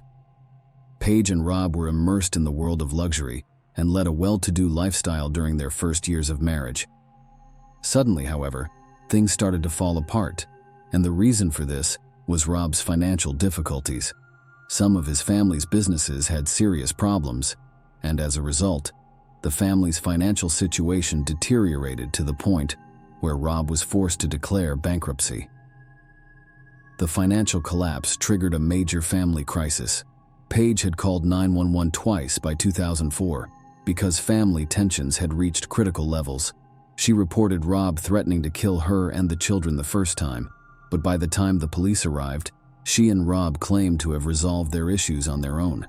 A year later, there was a completely different incident. Paige filed an assault report against Rob, alleging that he hit her while she was holding her youngest child. Rob was arrested and charged with third-degree assault this time. Rob avoided jail time after pleading guilty to 1 count of molestation. The husband and wife's relationship deteriorated further, and they decided to divorce, after which Rob relocated to Pennsylvania. Investigators interviewed Rob to try to establish his alibi for the day Paige went missing. Rob claimed he was at home and couldn't have hurt her, ruling out his involvement in her disappearance. Investigators were unable to link Rob to the disappearance, so he eventually joined the search and became very involved in the effort to find Paige. The detectives made no compromises in their pursuit of clues and unraveling the mystery surrounding Paige Bergfeld's disappearance. One of their first steps was to thoroughly examine Paige's car, with the hope that it contained evidence that could help them find her or shed light on her disappearance. According to Sergeant Weiler of the County Sheriff's Department, arson is frequently used to destroy potential evidence. However, the vehicle examination provided useful information. They discovered that the driver's seat had been pushed all the way back, indicating that the last person to drive the Ford was a tall person, which contradicted Paige's short stature and inability to reach the pedals from that distance. They discovered Paige's missing notebook in the trunk of the car, with pages torn out from June 26th to June 29th. The search for Paige became more desperate with each passing hour. A random driver encountered tire problems on a highway southeast of town a few days after the burning car was discovered. He discovered a checkbook nearby while investigating and immediately reported it to the authorities. They also discovered medical records, insurance cards, and other items belonging to Paige along this stretch of road. Sergeant Weiler discovered that several pages from Paige's checkbook had been torn out and were scattered over a large area. The most significant find, however, was a business card found on the side of the road. This discovery revealed that Paige led a secret life that her loved ones were unaware of. According to the business card, she worked as an escort under the alias Carrie. This revelation called into question all previous assumptions about Paige's disappearance, leading investigators into uncharted territory. Paige realized she needed to work hard after her divorce to provide for her children, so she set out on a determined path. She started her own children's clothing company, taught dance, and sold kitchen supplies. Paige, despite her hectic schedule, always made time for her children, attended PTA meetings, and was involved in school groups. The discovery of a cell phone in Paige's car was a major breakthrough. Detectives looked through a list of contacts and phone calls made and received in the hours leading up to Paige's disappearance. The last call made from that phone was around 9 p.m. on June 28th. This resulted in the identification of 7 suspects, one of whom was Lester Ralph Jones. Lester Jones's criminal history, which included domestic violence and kidnapping, drew special attention from investigators. He had been in prison for 5 years for kidnapping. Furthermore, Paige's friend Carol saw a car with a similar external description to Lester's white car. Carol told Paige about an incident in which another white car blocked her driveway, and when Paige tried to drive away, a collision occurred, and the unknown driver fled the scene. Lester Jones had attempted to schedule an appointment with Paige for intimate services the day before she vanished, according to further investigation. Although Lester was questioned and denied any involvement in Paige's disappearance, police discovered suspicious items in his home, including a disposable cell phone, men's wigs, Viagra, a sheet with an escort services phone number, and women's lingerie in various sizes. Lester's possession of a disposable cell phone raised suspicions. An examination of Paige's cell phone call records revealed that on the day of her disappearance, someone attempted to contact her several times from an unregistered number. During questioning, Lester denied having a second cell phone, indicating that he had lied to the police. The disposable phone's packaging led authorities to believe it was purchased at a supermarket on North Avenue. Lester was identified as the purchaser in store video footage, though he refused to acknowledge his presence in the video. Lester Jones emerged as the primary suspect in Paige's disappearance as a result of these developments. However, there was no concrete evidence linking him to the crime. The police continued to monitor him and worked hard to find Paige's body in order to gather enough evidence to press charges. For several years, the case was put on hold, leaving Paige's family and loved ones in a state of grief and uncertainty. A significant breakthrough occurred in 2012 when a hiker unintentionally discovered human remains in a Delta County ravine, very close to where Paige's personal belongings had been discovered 5 years earlier.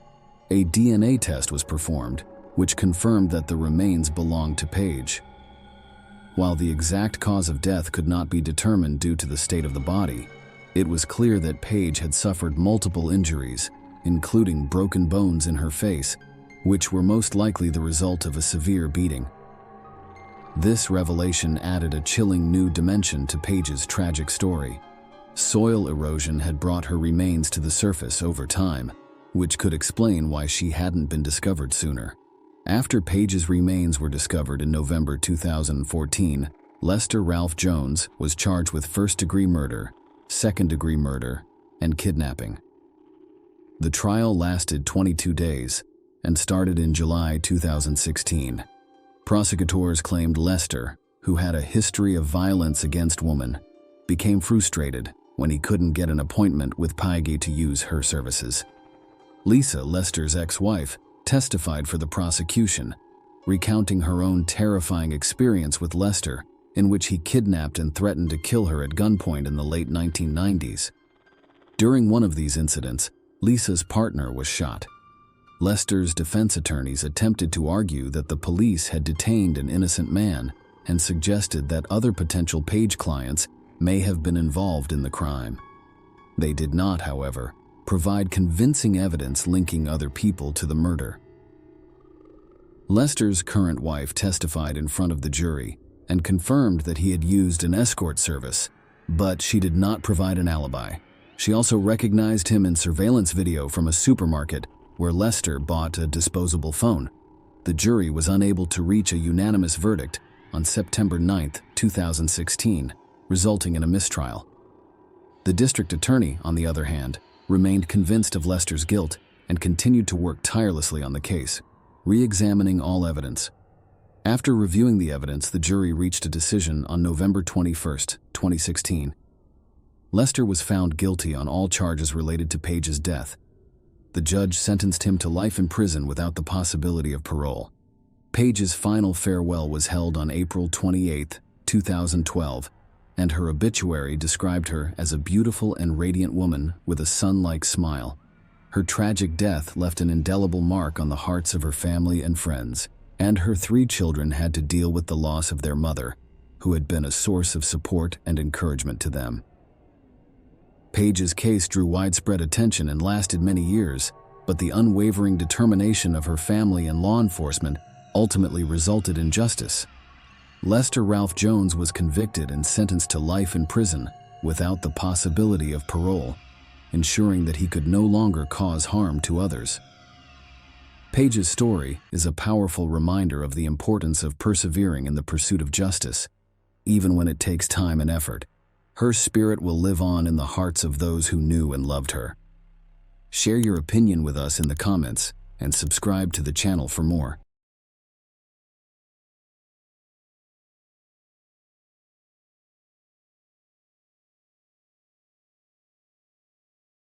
Suzanne Pilley's mysterious disappearance sent shockwaves through her community, causing serious concerns among her loved ones. Suzanne, a 38-year-old bookkeeper, was scheduled to start work at 9 a.m. that fateful Tuesday morning at Infrastructure Management on Thistle Street, Edinburgh, Scotland.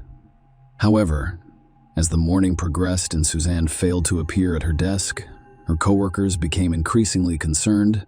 It was completely out of character for her to arrive late or leave work without notice. Concerned about her unexplained absence, Suzanne's coworkers decided to contact her parents, Robert and Sylvia Pilley. Suzanne had last communicated with her parents at 8:30 a.m. when she texted them to say she was on her way to work. Given this text message, her parents became very concerned about her well-being when she did not arrive at work as expected. They suspected that something unusual had happened during her commute because they hadn't heard from her since the initial message. Suzanne's parents, who were growing increasingly concerned, immediately reported her disappearance to local police that afternoon. In the days that followed, law enforcement launched an investigation, making public requests for information and interviewing people who knew Suzanne. As the investigation progressed, several unsettling facts emerged. Suzanne's bank cards and phone had shown no activity since her disappearance. She hadn't used her bus pass and hadn't communicated with any of her friends or family members. Furthermore, Suzanne's family believed she would not have left without informing anyone because she had responsibilities at home, such as caring for her pets. Suzanne's father, Robert, expressed the profound confusion and distress that surrounded their family during this difficult time. He compared her disappearance to a perplexing enigma, claiming that it felt as if she had vanished into thin air, leaving behind a void beyond explanation. Suzanne's sudden disappearance remained a perplexing and deeply troubling mystery, with her loved ones, law enforcement, and the community as a whole searching for answers. The investigation into Suzanne Pilley's mysterious disappearance began to reveal new details as police meticulously reviewed CCTV footage from the area. The footage revealed a timeline of Suzanne's movements on the day she vanished, shed light on the events that led up to her disappearance. Suzanne followed her routine on the morning of her disappearance, leaving her apartment on Whitton Road at 8 a.m. to begin her day as usual. About 20 minutes later, she boarded a number 2 bus at Stevenson Drive and continued on her regular route. She then transferred to the number 4 bus on Dalry Road, opposite the Caledonian Terrace. Suzanne disembarked from the number 4 bus on Princess Street directly outside the Generous Department Store at 8:48 a.m. She began her workday with a routine stop at a Sainsbury's convenience store, as she did most mornings. Surveillance cameras captured Suzanne's presence at the Sainsbury's store at 8:51 a.m. After finishing her errands, she headed to her workplace, which is Infrastructure Management on Thistle Street. Suzanne's last known footage was captured by a CCTV camera near the building at the corner, only 50 meters from her office front door. At this point, she appeared to vanish from sight, leaving authorities with a perplexing mystery to solve. The investigation revealed one potentially significant detail. At 8:55 a.m., a black cab stopped in the area where Suzanne was last seen. Although law enforcement did not believe the cab driver was directly involved in Suzanne's disappearance, they did issue an appeal to the driver to come forward and help with their ongoing investigation. This development raised questions about whether the cab driver witnessed anything unusual or had information that could help solve the mystery of Suzanne Pilley's disappearance. As the investigation into Suzanne Pilley's disappearance progressed, law enforcement began to look into her personal life in an attempt to better understand the circumstances surrounding her disappearance. Their investigations led them to what appeared to be a complex love triangle, which shed light on a possible motive for the crime. Suzanne, a single woman, had recently been in a romantic relationship with a coworker, David Gilroy. However, the relationship ended in December 2009. David, who was married and had his own family, had decided to return to his wife and children in an attempt to reconcile with them. He told the police that Suzanne had been dating other men since their breakup, implying that their romantic relationship had ended amicably. Several weeks after Suzanne's mysterious disappearance, David Gilroy reported a break-in to police. He claimed that someone broke into his home while he was sleeping, stealing both his mobile phone and laptop. According to David, his wife discovered the broken back door when she woke up, despite the fact that they had heard very little noise during the intrusion. When asked if he thought the break-in was connected to Suzanne's disappearance, David responded with uncertainty, saying, "I don't know." The investigation took a darker and more ominous turn when authorities began looking for the driver of a silver car that had apparently stopped in a remote forest area. They expressed their interest in the vehicle movements on the afternoon and evening of May 5, the day after Suzanne's last sighting. The police were especially interested in anyone who saw the car between 1 p.m. and 3:30 p.m., as well as around 7 p.m. and 9 p.m. In a significant development, authorities publicly announced the shift from a missing person case to a murder investigation. They revealed that they believe Suzanne was murdered and that her body was either disposed of or concealed about 90 miles from her last known location. The search was expanded to cover approximately 400 square miles of rural Gill and Butte. The investigation centered primarily on the Rest, Be Thankful, and Argo Forest regions. Despite extensive searches, no trace of Suzanne was found at this time. As the investigation progressed, police focused their search on a 5-square-mile area. They suspected Suzanne's remains could be hidden in Glen Crow, Argill, and Butte. They continued their determined efforts to solve the mystery of her disappearance.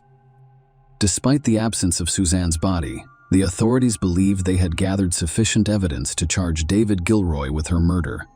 The investigation into this enigmatic case was meticulous and painstaking. Law enforcement is working tirelessly to bring justice. They interviewed nearly 1,500 potential witnesses and meticulously documented 1164 statements.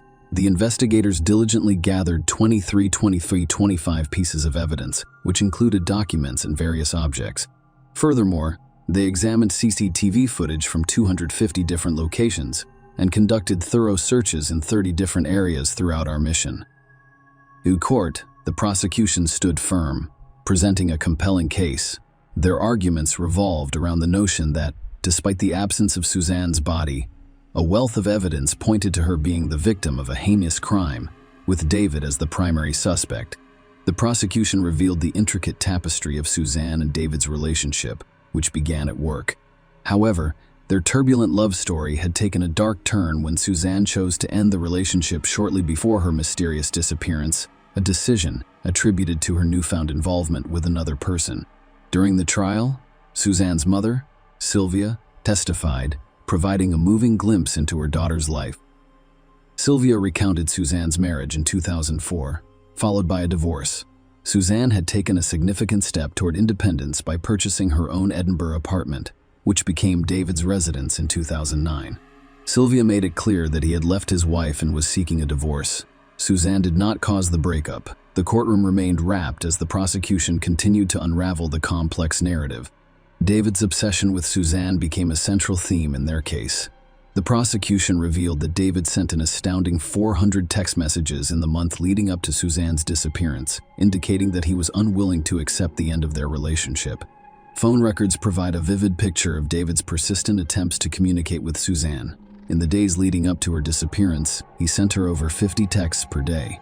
His final communication with Suzanne was on May 3, the day before she went missing, and consisted of 15 text messages and 1 voicemail. The prosecution's case took an unsettling turn when it painted a vivid and sinister picture of what happened on May 4. They claimed Suzanne had followed her usual daily routine, going to work as she had done countless times before. In a chilling scenario, the prosecution claimed that David waited for Suzanne to arrive at the office building and strangled her almost immediately, possibly luring her into the basement. According to their version of events, he then hid Suzanne's lifeless body in the basement of the office building, adding to the mystery surrounding her disappearance. David then went back home to retrieve his silver Vauxhall Vectra. That would quickly become an important piece of the puzzle in this haunting case.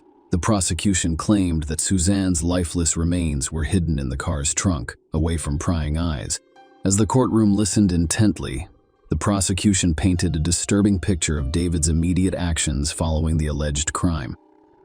He bought air fresheners, most likely in an attempt to mask any odors associated with his unpleasant activities.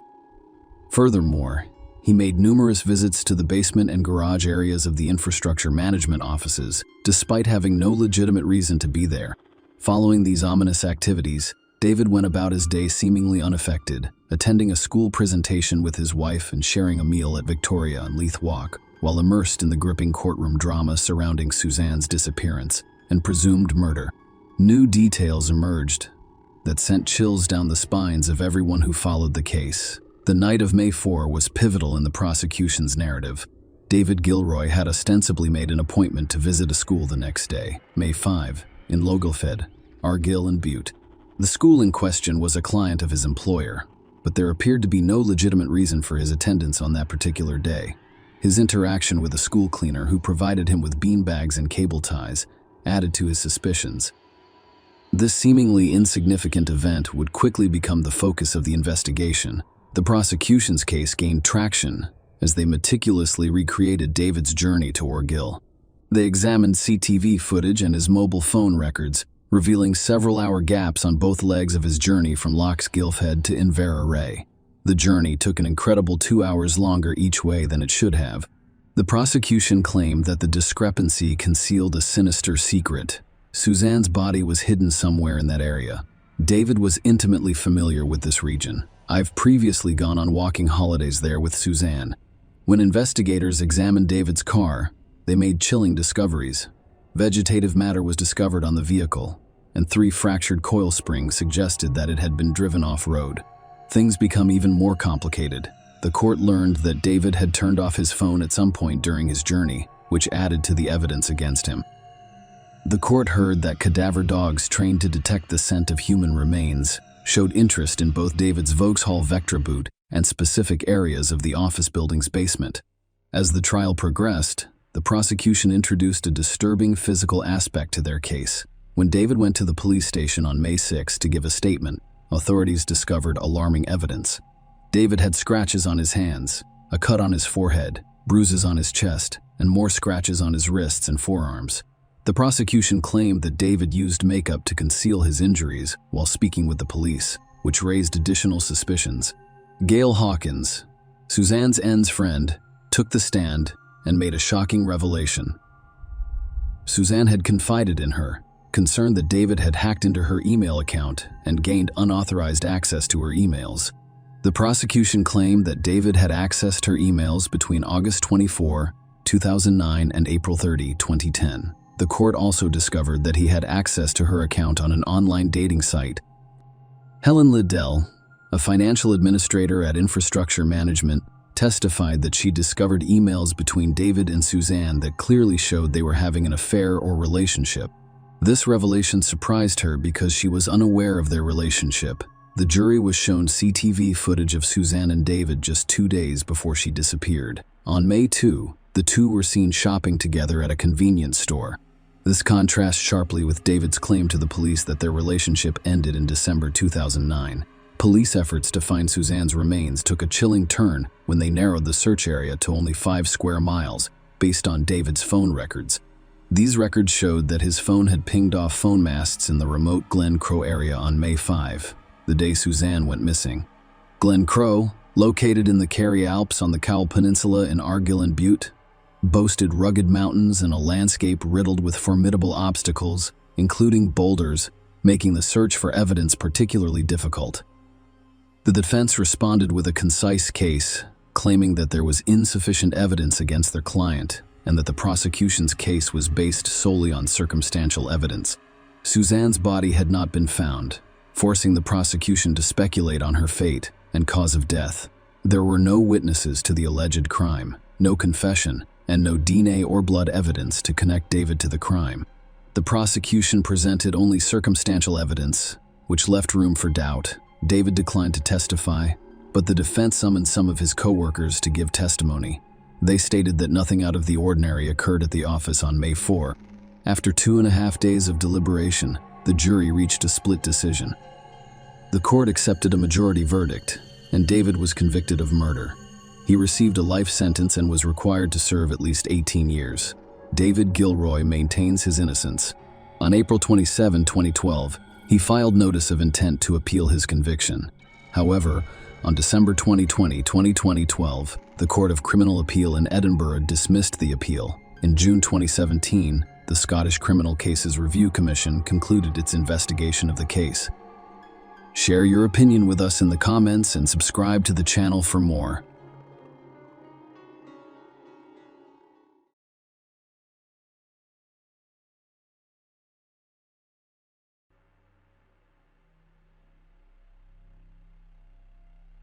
In January 1999, David and Belinda Temple were expecting their second child. Belinda was due to give birth as soon as possible. Doctors predicted labor in a few weeks. Belinda, like all pregnant women, was extremely tired and quickly exhausted. She still had her son Evan, who needed attention and care. That day, David decided to relieve his wife of household chores and give her some time to rest in the evening. To keep her from being distracted, he and his son went for a walk in the park. The father and son were enjoying their walk in the fresh air. Walking quickly tires and whets the appetite, so they stopped at a cafe to eat a sandwich and drink a Coke. After the cafe, they drove home. David parked the car and noticed that the front door to his house had broken glass. "Evan, I'm going to take you to visit Harland for a bit, okay?" David asked.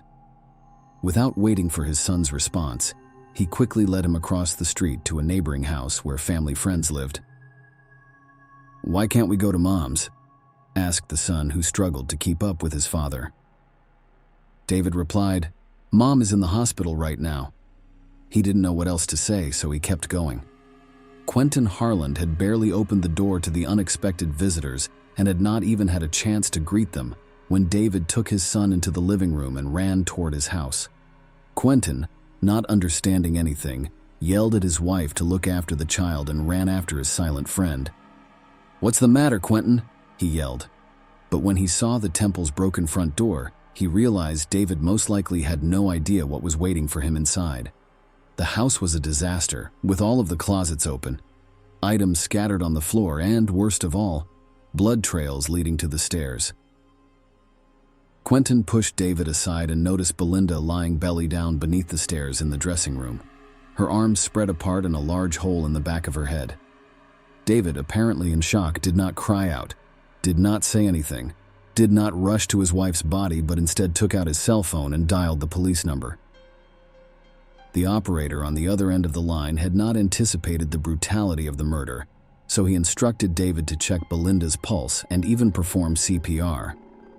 "What the hell kind of CPR are you talking about? Her head is splattered all over the walls," he replied. Police officers responded quickly to the scene, but they did not enter the house for a long time.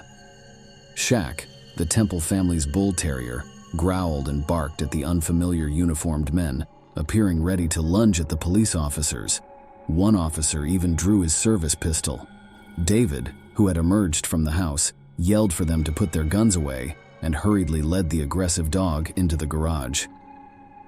Once inside the house where the tragedy occurred, the police investigated and concluded that burglars had been at work. They were unaware that the mistress was in the house at the time. Even though she was pregnant, they had no choice but to shoot her and thus eliminate the witness. In 1986, Belinda attended college in her hometown.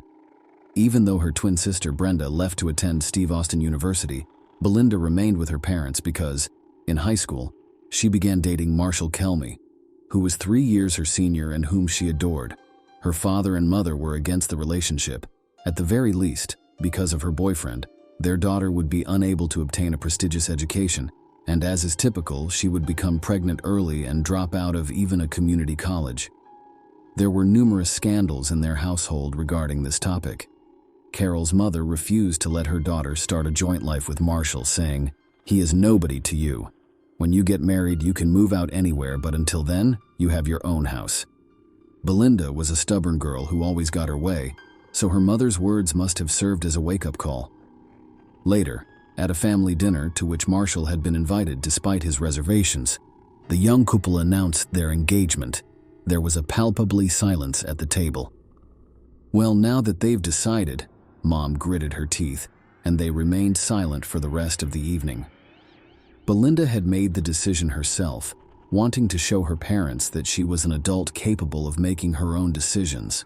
Her boyfriend was not particularly eager for an official marriage, but he did not refuse his girlfriend's proposal. Belinda packed her belongings and moved in with her husband, who was still living with his parents at the time, with no plans to rent a separate place.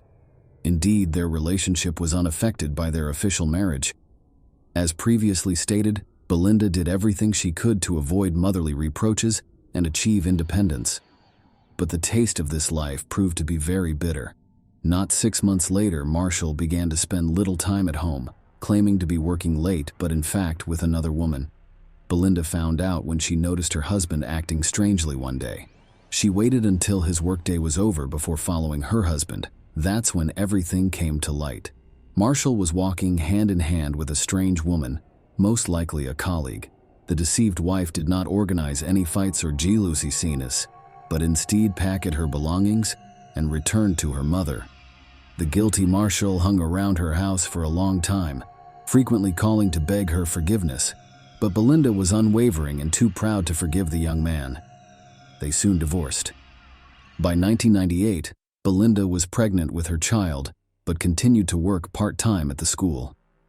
The children listened to her half-heartedly, respected her for her fairness, and were even slightly scared.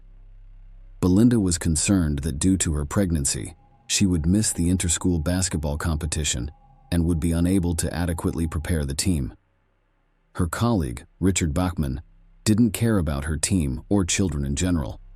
He had confessed to her numerous times that if he had another job, he would have quit being a teacher long ago. Belinda despised this attitude and couldn't understand why this flabby and overweight 40-year-old man was still in his position. Belinda was not one of those teachers who tolerated student absenteeism, so when she discovered that one of her students, high school senior Riley Joe Sanders, had been absent from class for months, she immediately contacted her colleagues. She wanted to know if this was her fault as a teacher or if the boy was a habitual truant. Her colleagues responded that it was not her fault.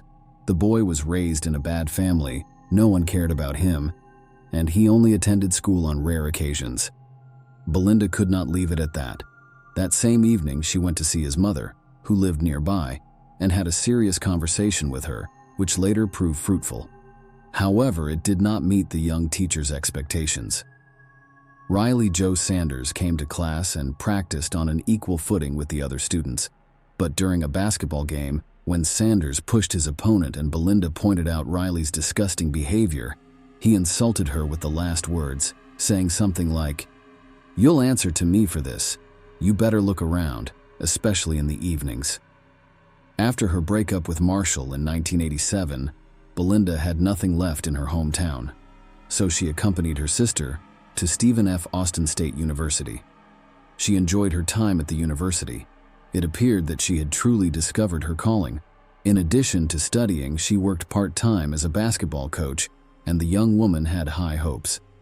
At the same university, she met David Temple. He, like Belinda, was a part-time soccer coach who also played as captain of the university team. Soccer was an important part of David's life.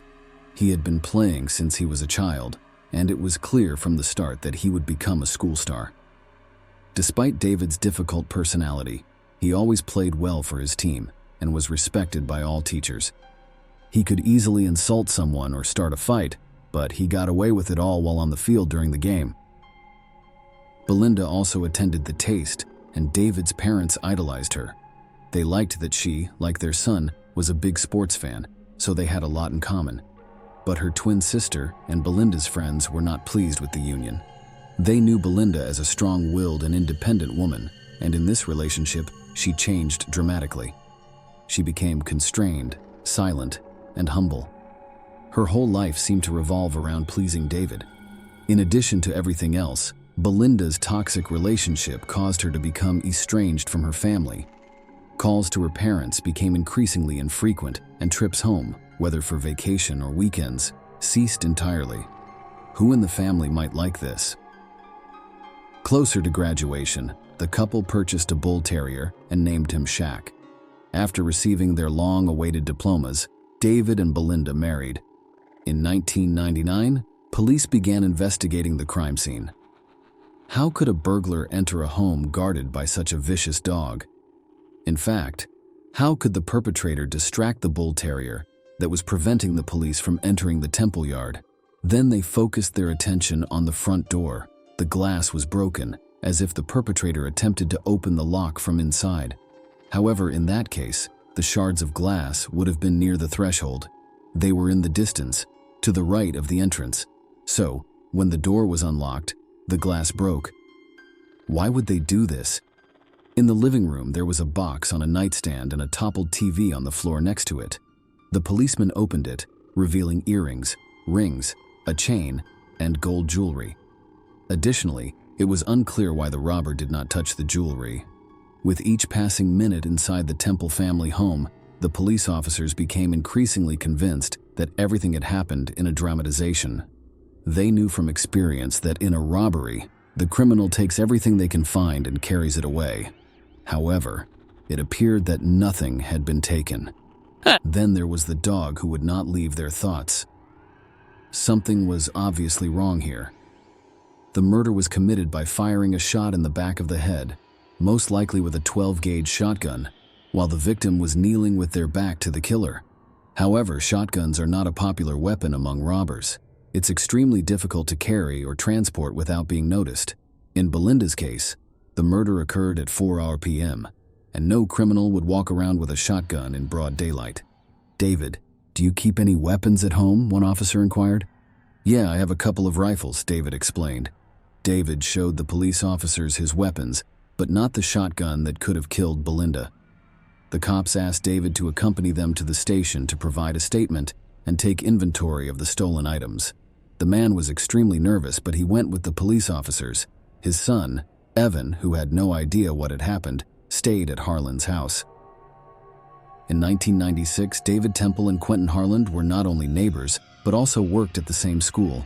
You could say they were true friends. They frequently met outside of work hours to watch games on TV or have a family BBQ.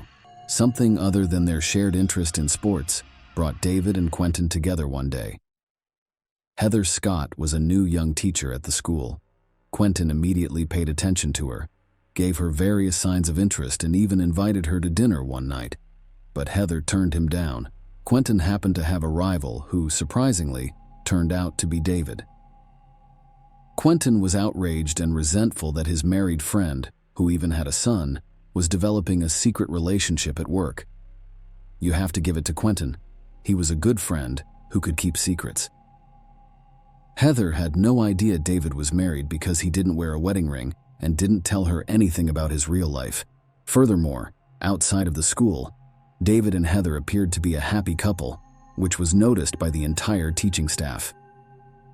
Belinda knew nothing about David's second life. She once talked to Quentin and told him she suspected her husband of cheating. However, Quentin, of course, dissuaded the suffering wife. "You have a vivid imagination. David is your husband and a great family man. How could you think such a thing?" said the man. And there was plenty to think about. If David had previously been extremely reverent toward Belinda, he could now insult his wife in public. For example, he frequently referred to her as fat, despite the fact that she had only gained a few pounds since giving birth. He asked her to move to another room when there were guests in the house, as if her untidy appearance scared them, and so on. Instead of having a serious conversation with her husband about it, Belinda accepted this attitude toward herself while crying at night and feeling deeply unhappy as a woman. Meanwhile, David was enjoying his new relationship with Heather. In 1999, the police suspected David but couldn't prove it.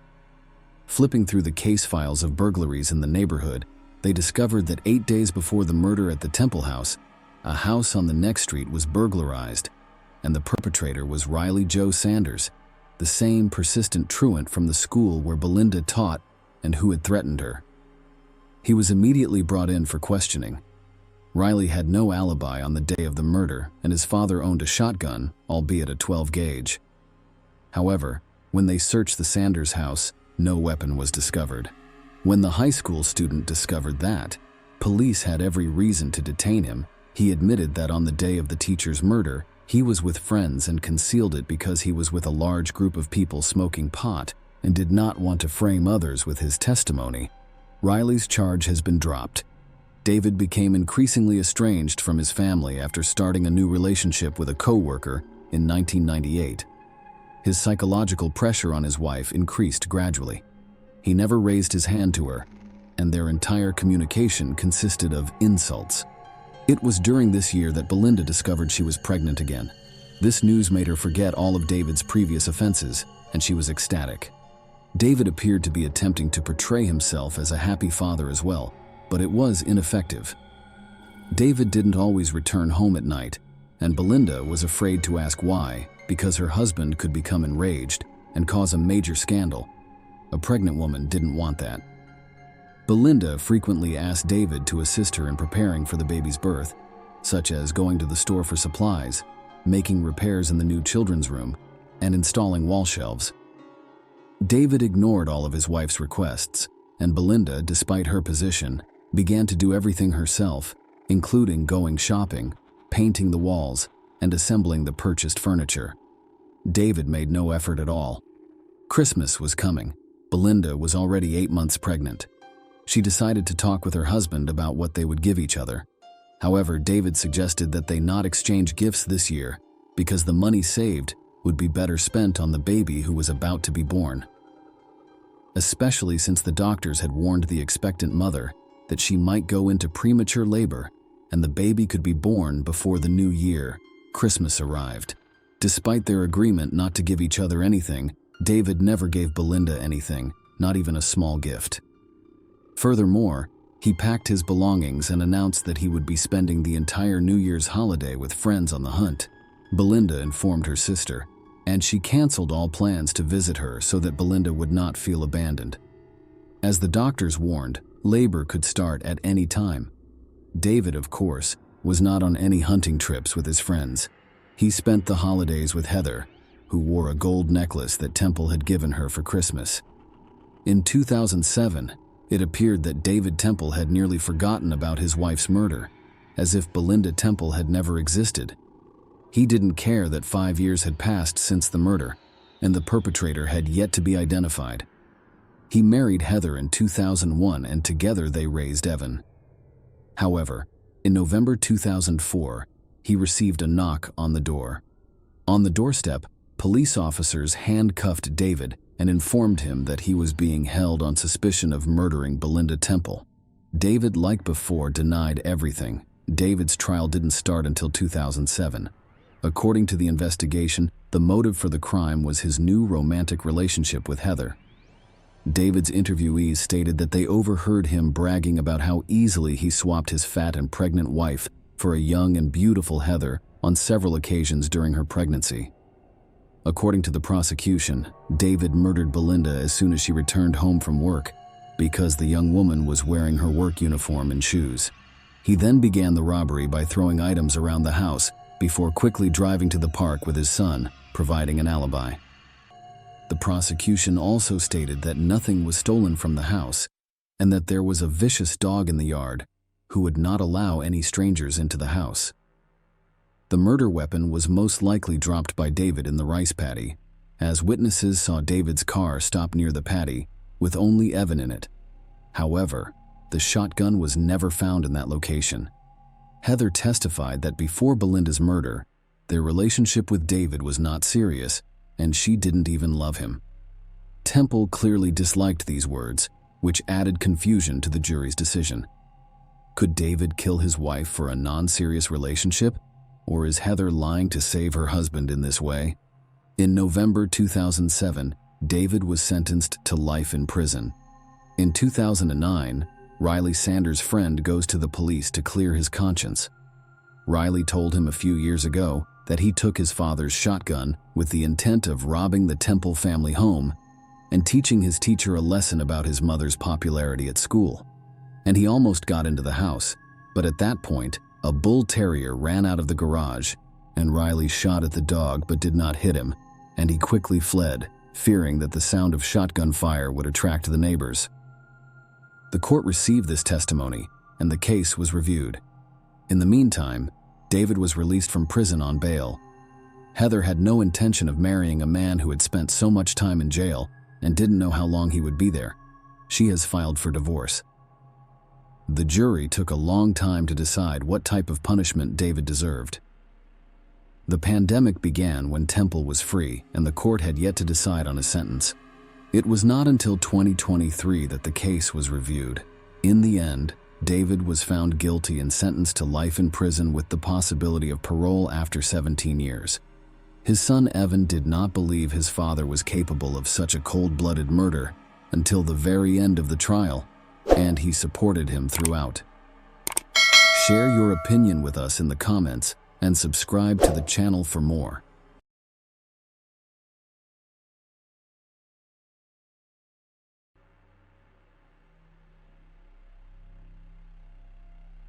On a fateful November morning, a chilling and mysterious crime took place in the quiet suburbs. An apartment complex was on fire, and a 911 call would set off a terrifying chain of events. Today was a tragic day. Nobody suspected that this fire was anything more than an unfortunate accident. It concealed a sinister story of murder, betrayal, and meticulously planned cruelty. The tragic events of November 28, 2014, in Fort Worth, Texas, provide a chilling picture of a heinous crime. Ashley Ann Harris, a 31-year-old apartment complex resident, was the target of a brutal and deliberate attack. The sequence of events on that fateful day raised disturbing questions about the motivation behind this heinous act. The incident began with a 911 call from a concerned resident of the same apartment complex. They reported a fire in one of the units, which prompted emergency personnel to rush to the scene. They had no idea that this would escalate into a murder investigation. Ashley and Harris were the tenants of the apartment that caught fire. At first, no one could tell whether Ashley was inside the burning apartment or not. Firefighters bravely battled the blaze and eventually brought it under control. Only after the fire was extinguished did the horrifying truth become apparent. Ashley Harris had been inside her apartment the entire time, and her body led police to believe that the fire was not an accident. Ashley's lifeless body was covered in a pool of blood, indicating that she had been brutally beaten. Her hands and ankles were bound with duct tape, leaving her defenseless. The signs of violence did not end there. Her body was covered in burn marks, and she had gone through the agony of strangulation. To make matters even worse, there were knife wounds in the throat. As investigators dug deeper into the case, it became clear that this was no ordinary tragic accident or random act of violence. It was a meticulously planned and horrifically carried out murder. The evidence indicated that someone intentionally set fire to the apartment after committing this heinous crime. The perpetrator had poured rubbing alcohol throughout Ashley's apartment, including her bed, in an attempt to erase any evidence of their actions. The fire, however, had failed to conceal the gruesome truth. One perplexing aspect of this case was the apparent lack of any motivation. Ashley's keys were the only thing missing from her apartment, leaving investigators perplexed. What could motivate someone to commit such a heinous and merciless attack on an innocent woman? The investigation into Ashley and Harrison murders would undoubtedly be difficult and heartbreaking, as law enforcement sought answers, justice, and closure for her bereaved family members. The police went on a search for answers. Their journey started with interviews with Ashley's neighbors. Among them was Stephen Lee, a man who lived in the next apartment. He described a peculiar sighting at around 6:30 a.m. the fateful morning.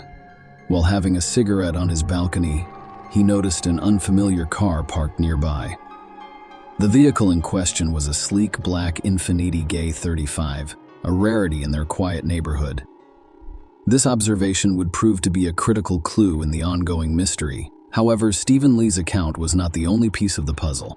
Another neighbor, Patrick Sweet, lived directly below Ashley's apartment. He made a chilling revelation to the police. At around 7:30 a.m., Patrick was startled out of his morning routine by a blood-curdling scream from above. Alarmed and disturbed, he heard a series of unsettling noises, including what appeared to be a heavy thud and frantic gasping breaths. Fear gripped him, but the blaring alarm of his carbon monoxide detector jolted him into action. He realized there was a fire going on, so he called 911 right away to solve the mystery surrounding Ashley's death. The police meticulously tracked her movements on the day in question. Ashley worked as an assistant manager at an American Eagle store inside the Hulan Mall. Their investigation revealed that on Thanksgiving Day, she dined with her close friend Alexis Torres and a group of acquaintances in one of their complex's apartments. Ashley left for work after finishing his meal. The Black Friday sales frenzy made for a long and demanding night. During Ashley's work shift, Alexis graciously took on the responsibility of caring for his beloved dog, Null Ashley. Ashley returned home in the early hours of the morning. Around 3:15 a.m., Alexis paid a brief visit before leaving after 4 a.m. It was at this point that the timeline became crucial to the investigation. Ashley's untimely death was believed to have occurred between 4:15 a.m. and 7:30 a.m. Given the urgency of the situation, authorities were eager to find and speak with the owner of the mysterious black Infiniti D35. I hope to shed light on what occurred during those fateful hours. The search for answers had only just begun, and the peace of the small towns was at stake. When the police learned about the black Infiniti D35, they decided to question Alexis Ashley's friend, who claimed she didn't know who owned the vehicle.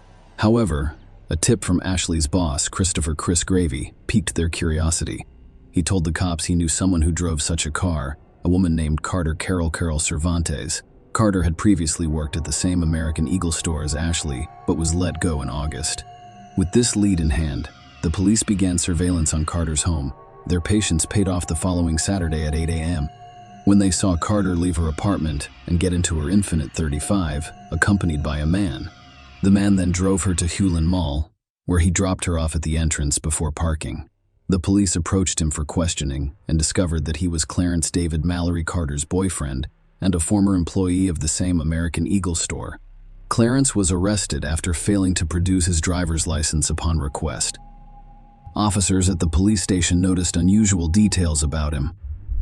He was wearing a brand new ski mask with no visible wear, and the plastic price tag fastener was still attached. Furthermore, there appeared to be a recent injury to his lower lip, which was visibly swollen. Despite their arrest, Clarence and Carter were not found inside the mall. Despite being seen entering, she was later located at her apartment complex, where she appeared to be doing laundry. Taken in for questioning, she initially claimed not to have left the apartment complex that day. Surveillance footage, however, contradicted her statement by clearly showing her leaving the mall and heading home. The police suspected that she had seen them talking to Clarence in the mall parking lot and then decided to walk the 2 miles home. Notably, they found superficial scratches on her arms. As the pieces of this puzzling story fell into place, the police faced the daunting task of determining whether Carter and Clarence were involved in Ashley's tragic death. And if so, determining the motive for the tragic events that had occurred.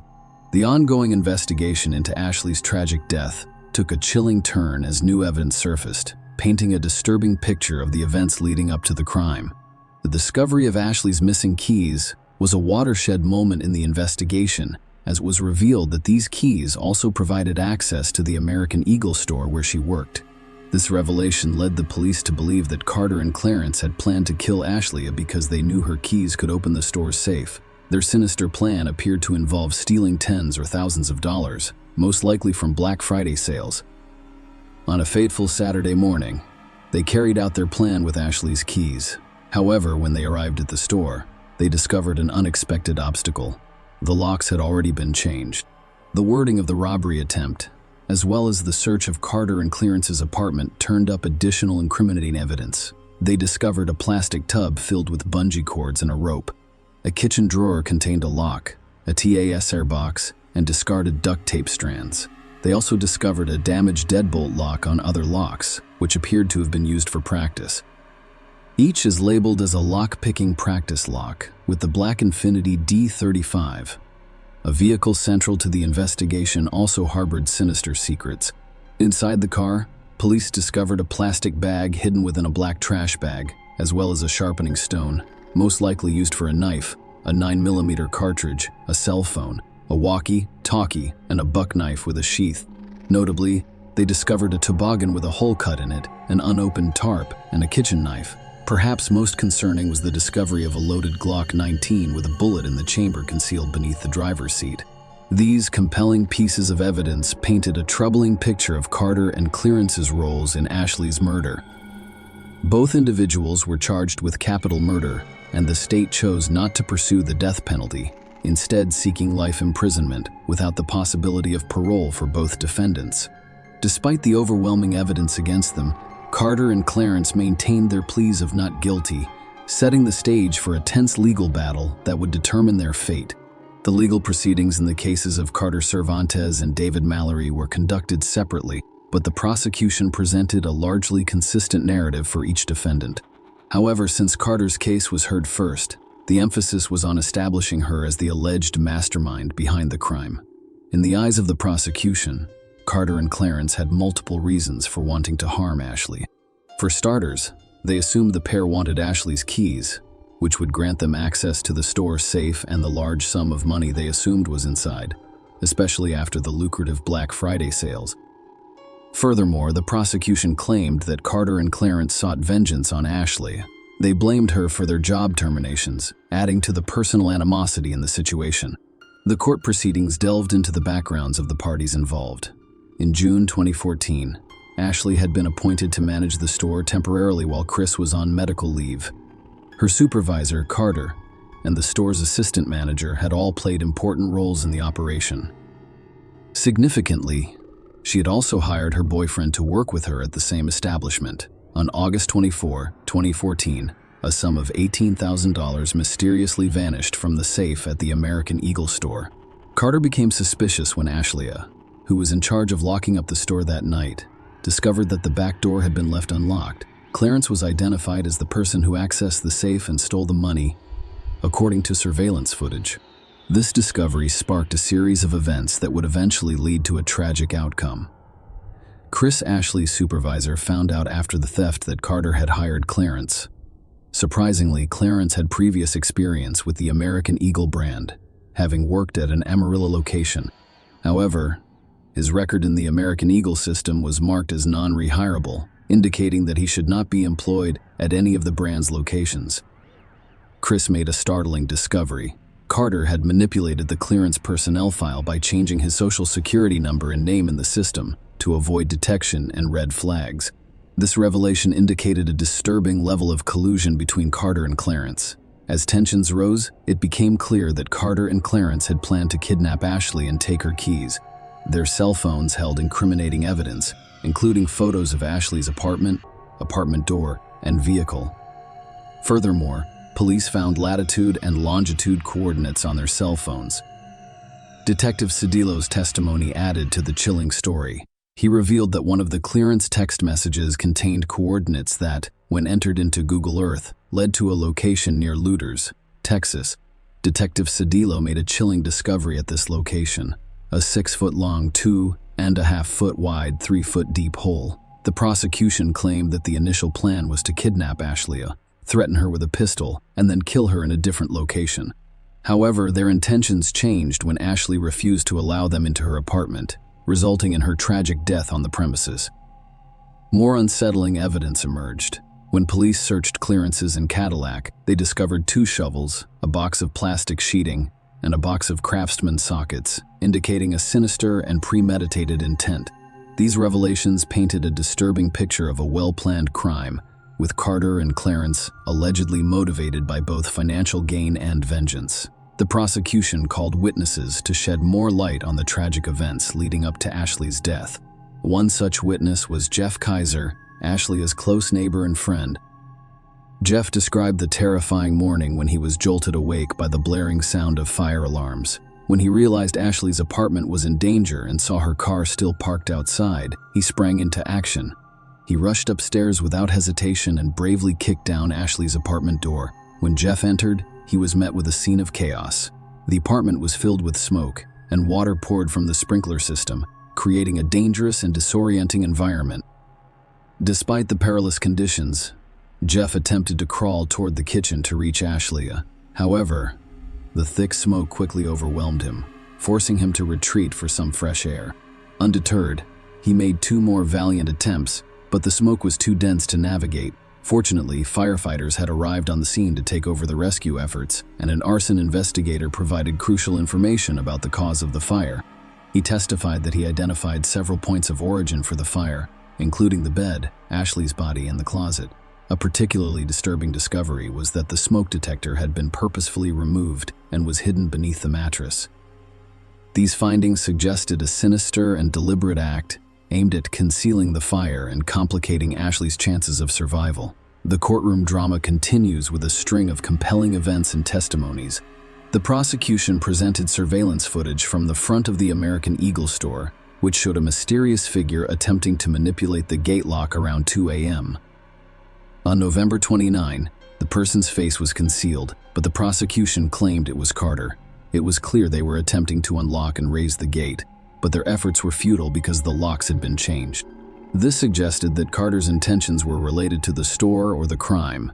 The court heard that Carter and Clarence returned to the mall at 8 a.m. On the same day, they were unknowingly under police surveillance.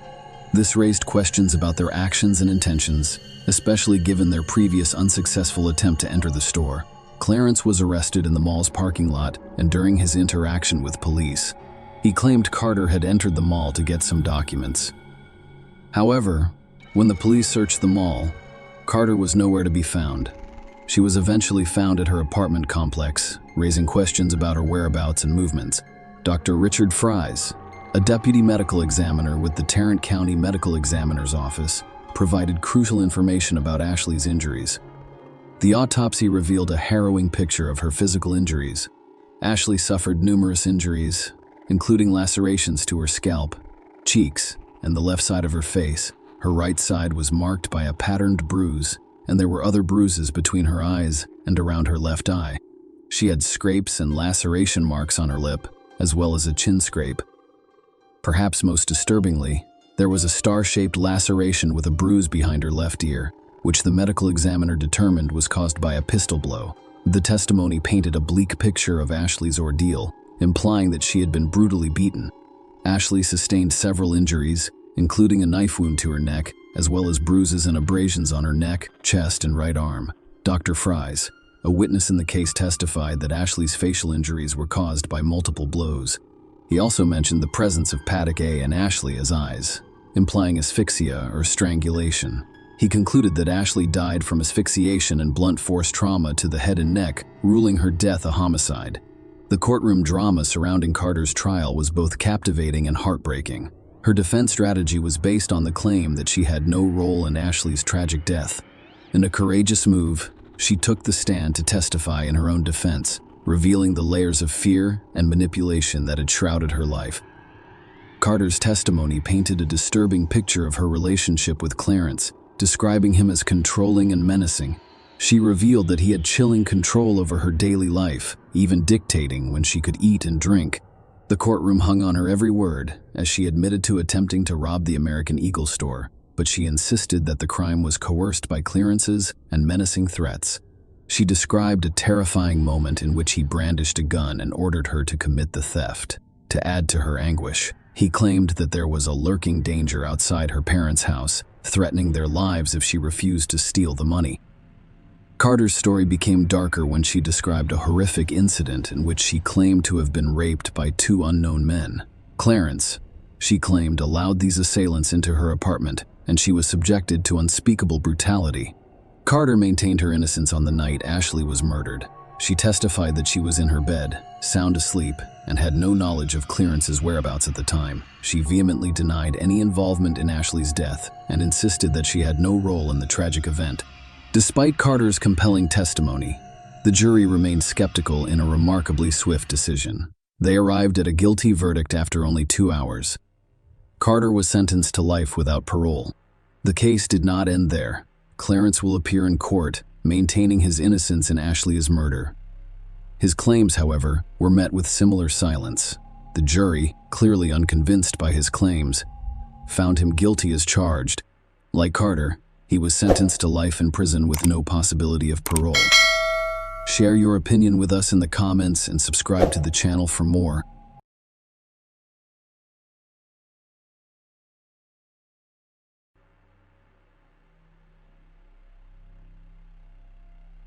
On November 16, 2012, the dispatch center in Lake County, Ohio, received a distressing 911 call. The caller, a highly agitated adolescent girl, struggled to communicate due to her distress. It soon became clear that she was reporting that her older sister was attacking their mother. Law enforcement officers quickly arrived at the residence, where they encountered the frantic caller. She explained that her older sister, Sabrina Zunich, 18, had stabbed their mother. When they arrived, Sabrina emerged from the house, clutching a bloodied knife. The police demanded that she drop the weapon, and she complied. They were met with a gruesome scene inside the house. Lisa Marie McIntosh was born on May 20, 1971. Lisa, the daughter of William and Rita McIntosh, was a single mother who had a daughter from a previous relationship. She married Kevin Noefel in 2006, and he has a son from a previous relationship. The couple had their daughter in 2009. Lisa, a social worker with the Department of Children and Family Services who specialized in child abuse cases, had a strong desire to help others. Demonstrating their dedication to assisting children, Kevin and Lisa have decided to become foster parents. Lisa's friend commented that when she had foster children, she treated them as if they were her own. She made a point of going above and beyond as a parent. Sabrina Zunick, 16, moved into their home in the summer of 2011. Sabrina Zunick was born on October 27, 1994, somewhere near Cleveland, Ohio. Her upbringing was difficult, as both of her parents struggled with alcohol and substance abuse, resulting in a highly unstable home environment. Sabrina's early experiences were marred by her parents' criminal troubles, and even as a baby she was exposed to substances like vodka in her bottle to induce sleep. These circumstances aided Sabrina's development of behavioral and mental health issues such as ADHD, oppositional defiance disorder, bipolar disorder, anxiety, and depression. Sabrina went to live with her grandmother after being removed from her parents' custody. Unfortunately, her grandmother's declining health coincided with Sabrina's adolescence, and her rebellious behavior became difficult for her grandmother to deal with. Sabrina entered the foster care system at the age of 14, living in a variety of homes and group settings before being placed with Lisa and Kevin Noefel. Sabrina made significant progress in changing her life in 2011, thanks to Kevin and Lisa's care. She began attending school on a regular basis, excelled academically, and aspired to be a massage therapist. Sabrina has seamlessly integrated into the family, making positive connections with the two girls and actively participating in school. Sabrina chose to stay with Lisa and Kevin to complete her education after turning 18 and becoming eligible to leave foster care, expressing her happiness in their home. Nonetheless, a tragic question arises. What drove Sabrina to stab her foster mother to death in front of Lisa's two young daughters? Lisa was at home with the children on November 16, 2012, while Kevin was working as a truck driver. During the night, the teenage and 3-year-old daughters heard their mother's screams and discovered Sabrina stabbing Lisa multiple times. In the midst of the terrifying scene, the younger child sought refuge in a closet, while Lisa's teenage daughter pleaded with Sabrina to stop the assault and immediately dialed 911. The situation was described as completely chaotic, with the distraught caller informing police that her sister had fatally stabbed their mother. Lisa Noefel was pronounced dead on the scene. Sabrina was arrested, and the murder weapon, a 15-inch knife with a 9-inch convex and serrated blade without a hilt, was found in the house. Notably, Sabrina accepted responsibility for the act, admitting that she was the one who stabbed Lisa to death. Despite the disturbing nature of the murder, police were concerned about the brutality of the attack on Lisa Noefel, who had opened her home to care for a teenager. The assault resulted in almost 200 stab wounds, indicating a vicious and violent act. The police informed Lisa's husband, 42-year-old Kevin Noefel, who worked as a truck driver and was away in Michigan at the time, about her death. Kevin called 911 to inquire about the girls' well-being and was advised to pick them up from the police station. Kevin got them at 5 a.m.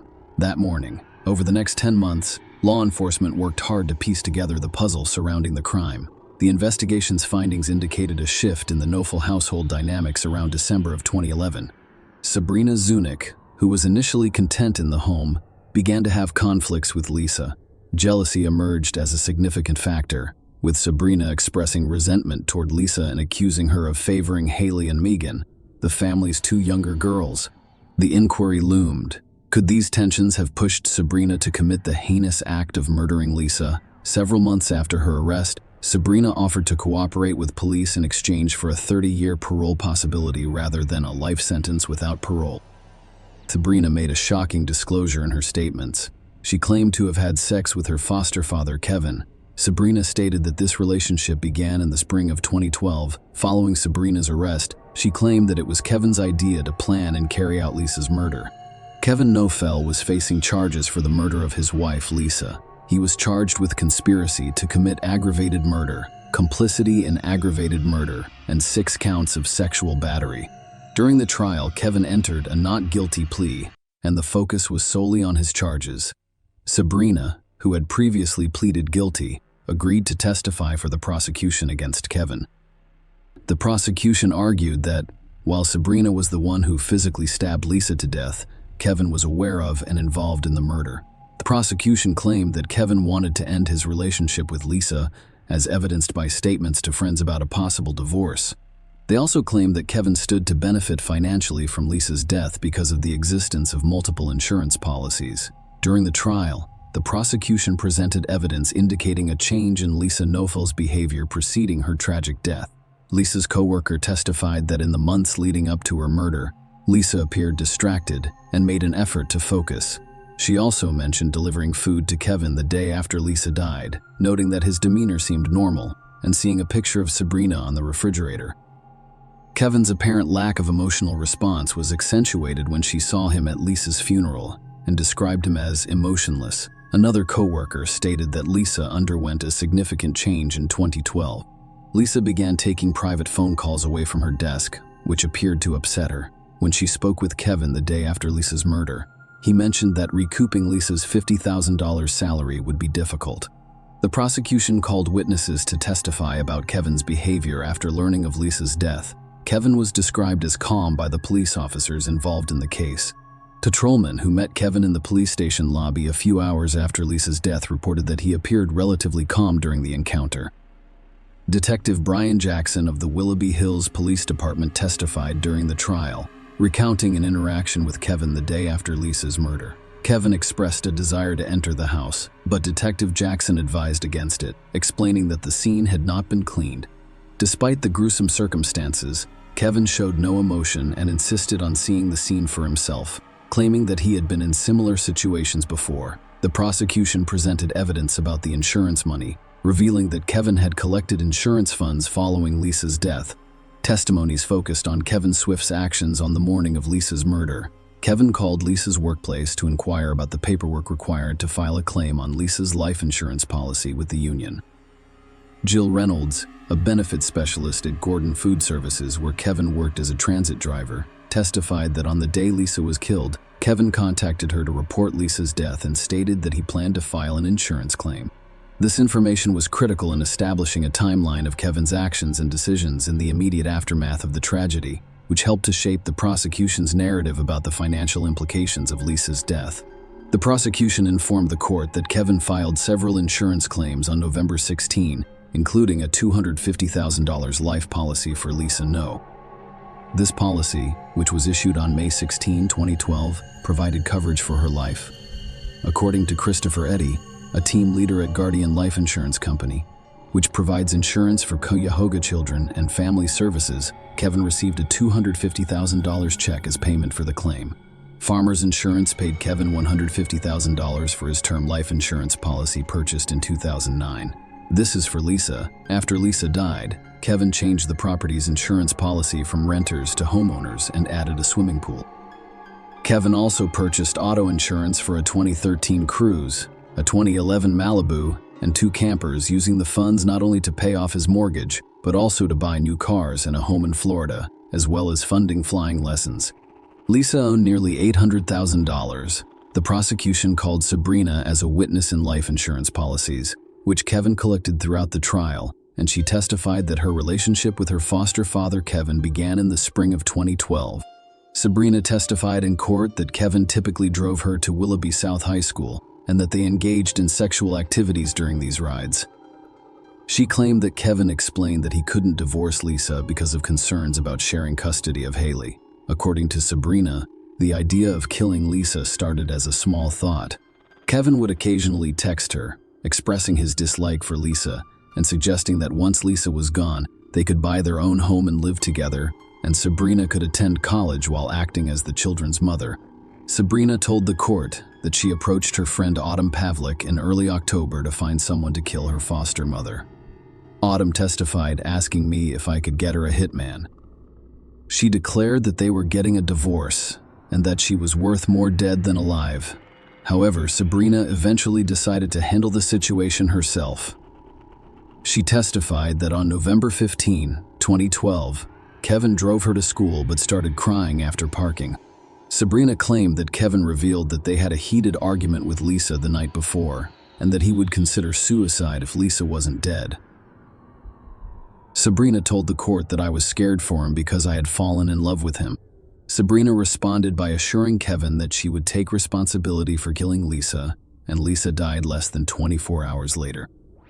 The prosecution called Dr. Joseph Andrew Philo, a forensic pathologist at the Cuyahoga County Medical Examiner's Office, to testify about Lisa's severe injuries. Lisa's autopsy was overseen by Dr. Philo.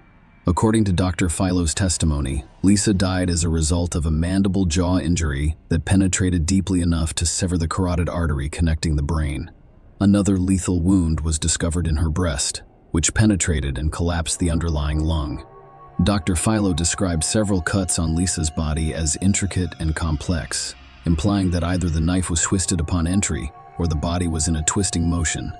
One of Lisa's fingers and one thumb were almost severed. Lisa's body also showed signs of defensive wounds. Dr. Philo concluded that the death was caused by at least 178 stab and incised wounds to the head, neck, torso, and extremities, along with musculoskeletal, vascular, and visceral injuries.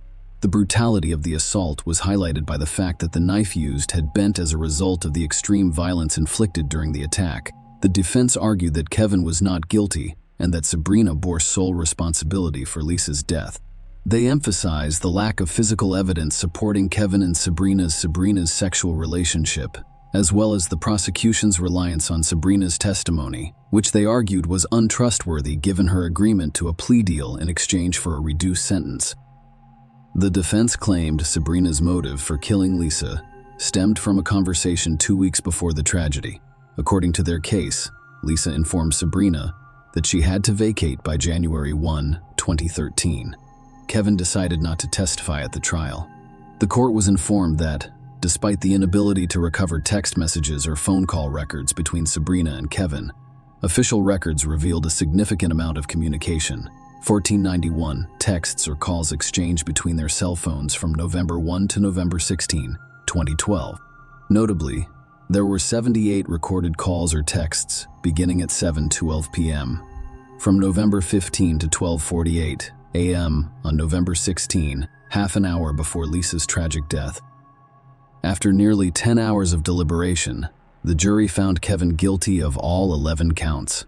The charges included 6 counts of sexual battery, 3 counts of complicity in aggravated murder, and 2 counts of conspiracy in aggravated murder. Kevin was sentenced to life in prison, with the possibility of parole after 30 years. Sabrina, who pleaded guilty to aggravated murder, was sentenced to life in prison, with the possibility of parole after 30 years. The legal proceedings concluded with both individuals facing substantial penalties for their roles in the tragic events.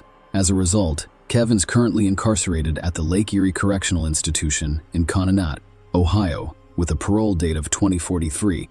Sabrina is currently incarcerated at the Dayton Correctional Institution in Dayton, Ohio, with a parole date of 2042. Share your opinion with us in the comments and subscribe to the channel for more.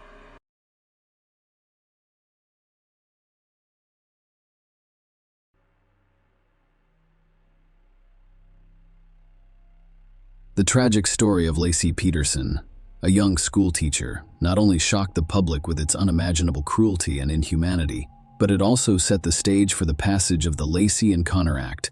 Connor was the name of her unborn son, who died alongside his mother, and the law was intended to protect children from violence before birth and punish those who endanger their lives and health. The case is far from unique, but the fact that a pregnant woman was abused by someone close to her, who was supposed to protect and care for her, is shocking and puzzling. Several television documentaries have been produced about the case. Despite circumstantial and controversial evidence, no one questioned the defendant's guilt. And he, in all of his appearances, demonstrated that he is not sorry or repentant for what he did. This is one of those stories that gives you chills all over. But let's try to figure out how the guy who was considered a model family man decided to commit such an atrocity. Who was Laci Peterson? Laci Denise Peterson, maiden name Rocha, was born in May 1975 in Modesto, a small town in the central part of California.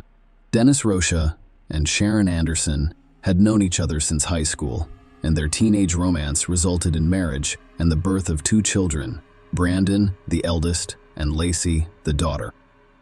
Curiously, the mother named her daughter after a local beauty queen that she admired. The family owned their own farm, so the children learned to work in the fields and care for animals from a young age. The girl was extremely close to her mother. They worked together to create a beautiful garden filled with flowers and fruit trees. Then Laci considered connecting her future life to this occupation and pursuing a specialized profession. When the kids were still small, the family faced a crisis, and no matter how hard the spouse tried, they were unable to save the marriage and soon divorced. By mutual agreement, the children continued to live with their mother in their hometown. 2 years later, Sharon remarried. Her chosen one was a childhood friend named Ron Grant Ski. Ron treated his wife's children as his own, and in fact replaced their birth father, who was uninterested in the heirs' lives following the divorce. The girl even started calling him Daddy. A few years later, the couple had a daughter named Emily Laci, who grew up to be a kind, sociable, and open girl. She always had a large group of friends. She did well in school and was a member of the cheerleading team. After graduating from high school, the dark-haired beauty passed her exams and was accepted into the prestigious California State University. She decided to pursue her childhood dream of becoming a landscape designer. Laci has always been a creative person who enjoys drawing, so she found her chosen profession, which is Scott Peterson. Scott Lee Peterson is also a California native, but he was born on October 24, 1972, in the large metropolis of San Diego, in the southwest of the state, to Jacqueline Helen Latham and Arthur Lee Peterson. The boy grew up in a fairly well-to-do family, and from a young age, he knew nothing to refuse. His father owned a business that produced packaging materials, and his mother ran a designer clothing store. By the way, her boutique was located in Hollywood. Among the regular customers were several celebrities. Scott's difficult personality began to emerge in childhood. He enjoyed being the center of attention, did not tolerate bans or refusals, and was described as a spoiled, capricious, and even arrogant child in school. The boy began playing golf at a young age and considered pursuing a professional career in the sport. He was friends with Philip Mickelson, also known as Lefty, the future professional golfer who was ranked second in the world in 2012. As a teenager, Scott was one of San Diego's best athletes. Following graduation, the young man enrolled in one of Arizona's universities, where a promising athlete paid for half of his education. However, Peterson was unable to receive a diploma because he was expelled for inappropriate behavior following a raucous potluck, already consuming strong alcohol in the presence of other students. After months of deliberation and searching for a suitable location, the young man applied to the University of California, where he initially intended to study economics but later changed his mind and transferred to the Faculty of Agriculture.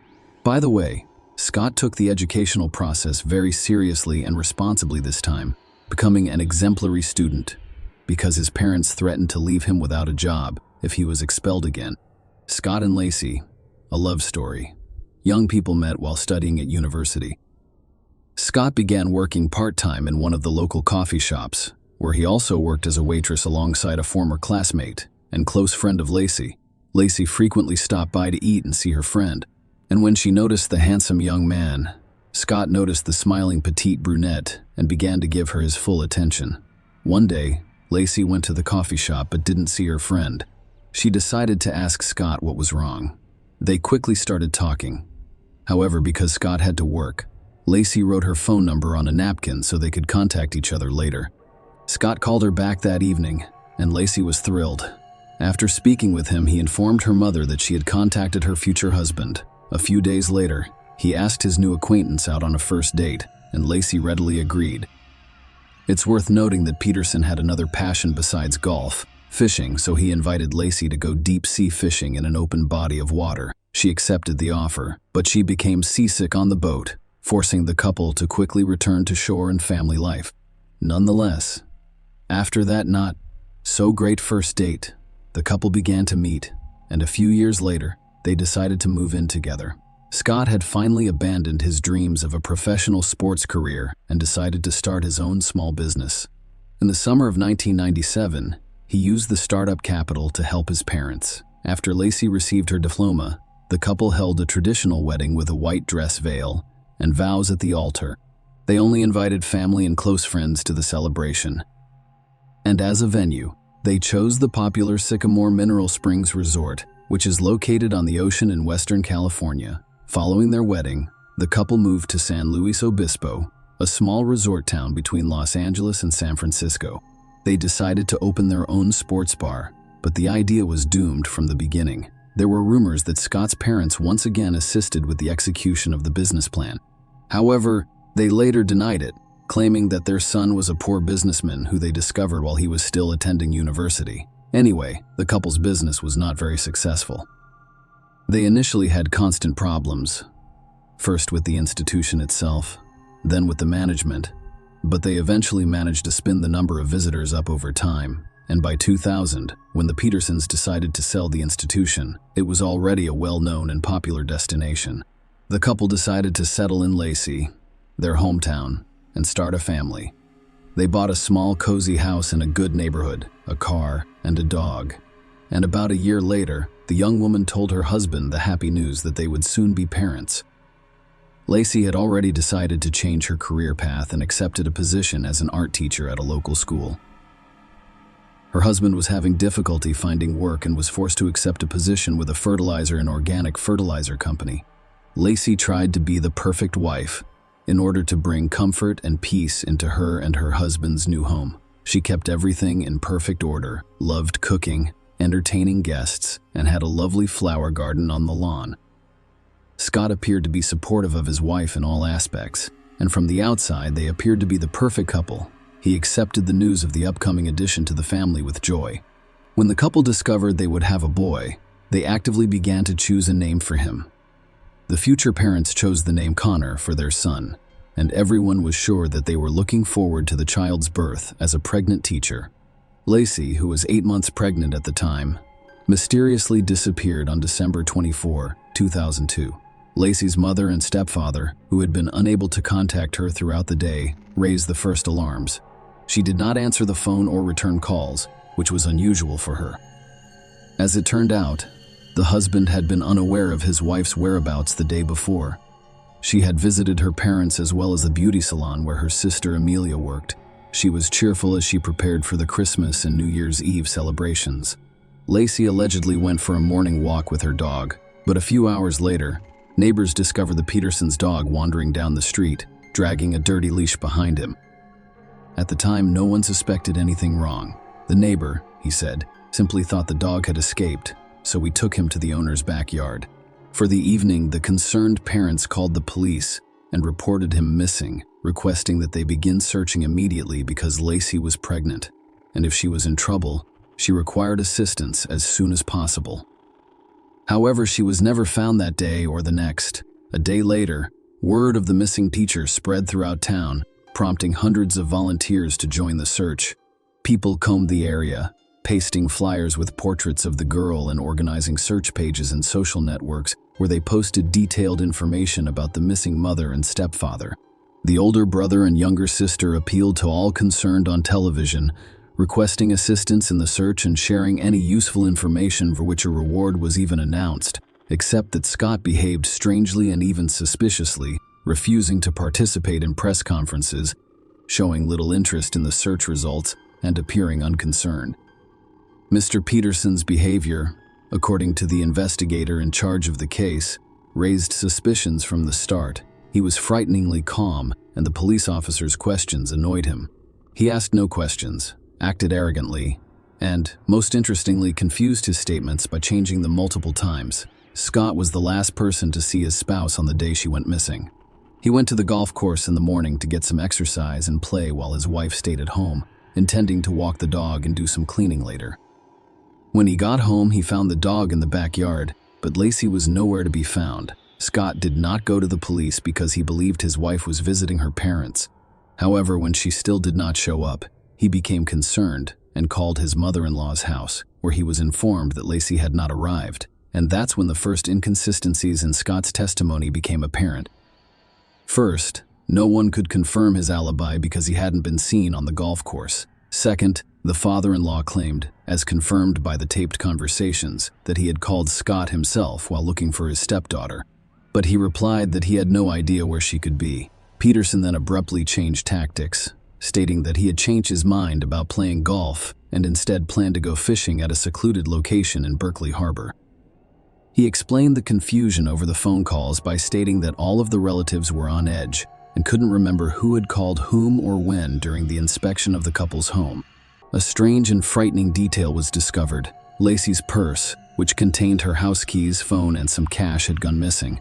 She wouldn't have left the house without at least taking her dog for a walk to the nearby park. How would she lock the front door? This nuance was alarming, raising suspicions that Lacey had not vanished on the street, but rather from her own home. A grisly discovery. On April 13, nearly 4 months after the pregnant teacher went missing, local fishermen noticed something strange on the rocky shores of San Francisco Bay and decided to investigate further. As it turned out, their attention was drawn to the body of an infant that had washed up on shore. The boy's body had hardly decomposed, but it was severely disfigured, apparently as a result of the body being battered by the waves against the rocks for quite some time. His umbilical cord appeared to have been torn rather than cut. A day later, in a different part of the bay, a few kilometers from where the infant was discovered, a severely decomposed body of a young woman was discovered. The corpse was so disfigured that it wasn't immediately identifiable as human remains. But the most gruesome aspect was that the body was missing its head and most of its limbs. There were only a few fragments of clothing left on the body, including a special maternity bra. It was simply impossible to identify the body, so only DNA testing could determine that it belonged to the missing teacher. According to criminalists, the baby was well preserved because he was in the womb the entire time, but the body rejected the fetus during the decomposition process.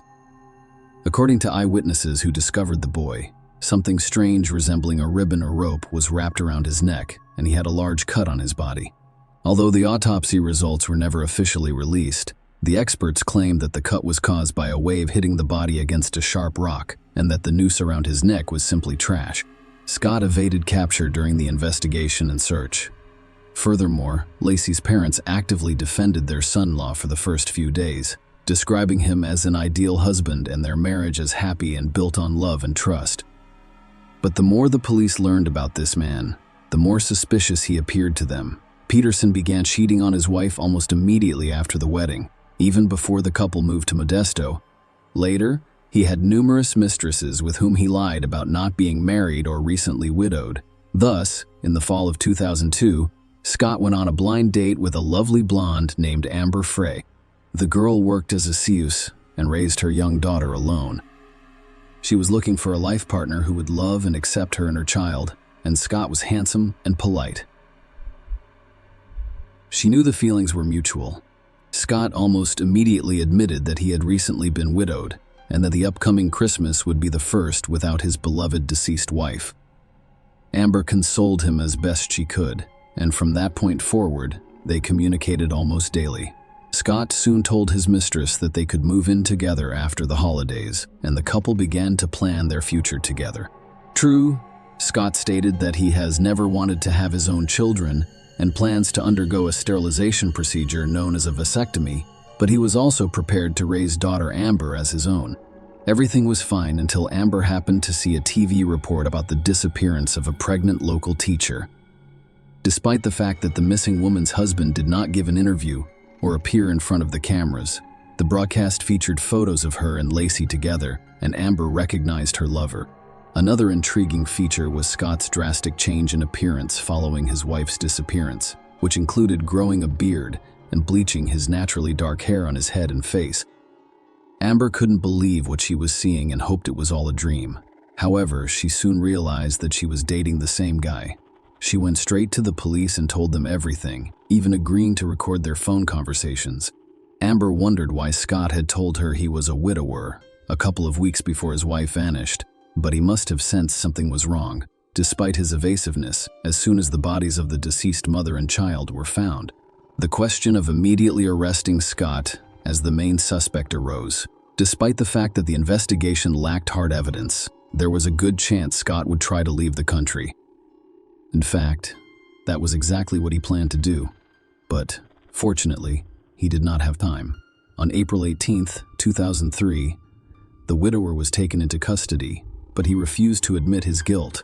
Simultaneously, his house, garage, and car were thoroughly searched, yielding frightening results. Microparticles of Lacey's dried blood were discovered on tools in the garage, the trunk of the car, and the bottom of the fishing boat. Experts discovered several hairs from the deceased woman. The clothes Scott was wearing on that fateful day had long since been discarded. The house had undergone several general cleanings with the assistance of cleaning services, and the building itself had already been listed for sale. But the most difficult aspect of the investigation was the inability to determine the exact date of Lacey's death, which made it impossible to verify the suspect's alibi. Traces of cement were discovered in the garage, trunk, and Peterson's boat, further complicating the investigation. The material was thought to be the foundation for a homemade anchor, with which he intended to dispose of the body so that it would never be discovered. However, there was no direct evidence against Scott. He was found guilty of 2 counts of first- and second-degree murder. Despite the lawyer's vigorous and confident defense, almost no one doubted Scott's guilt. His actions were the most obvious indication of this. He was neither excited nor upset. He took no part in the search. He was in a hurry to get rid of the evidence, selling his wife's house and car almost immediately after her disappearance, changing his image, and leaving the country with his mistress. Investigator Jonathan Bueller, who had been working on the case since Lacey's disappearance, stated in court that he had no doubts about Peterson's guilt from the beginning. He realized this after his initial conversation with him. The court first imposed the death penalty as a punishment. However, after an impressive number of appeals, the sentence was changed in 2021 to life in prison with no chance of parole. In addition, the court redirected the deceased's mother to receive $250,000 in life insurance for Lacey, which was originally assigned to Scott. This high-profile case horrified the public and highlighted the importance of protecting unborn children from violence, as they may become victims of similar crimes. Thus, in the spring of 2004, the Lacey and Connor Act was signed in the presence of the deceased woman's parents and sister. 3 years after the tragedy, Sharon Rocha wrote a biographical book called In Memory of Lacey, a mother's story of love, loss, and justice, in honor of her daughter and grandson. All proceeds from the sale of the publication were donated to charity. The book was one of the top bestsellers in American nonfiction. Lacey, Sharon's husband and stepfather, died of a heart attack in the spring of 2018, just before another court hearing. He was buried next to his beloved stepdaughter and grandson. By the way, Lacey's father died in December of the same year. Share your opinion with us in the comments and subscribe to the channel for more.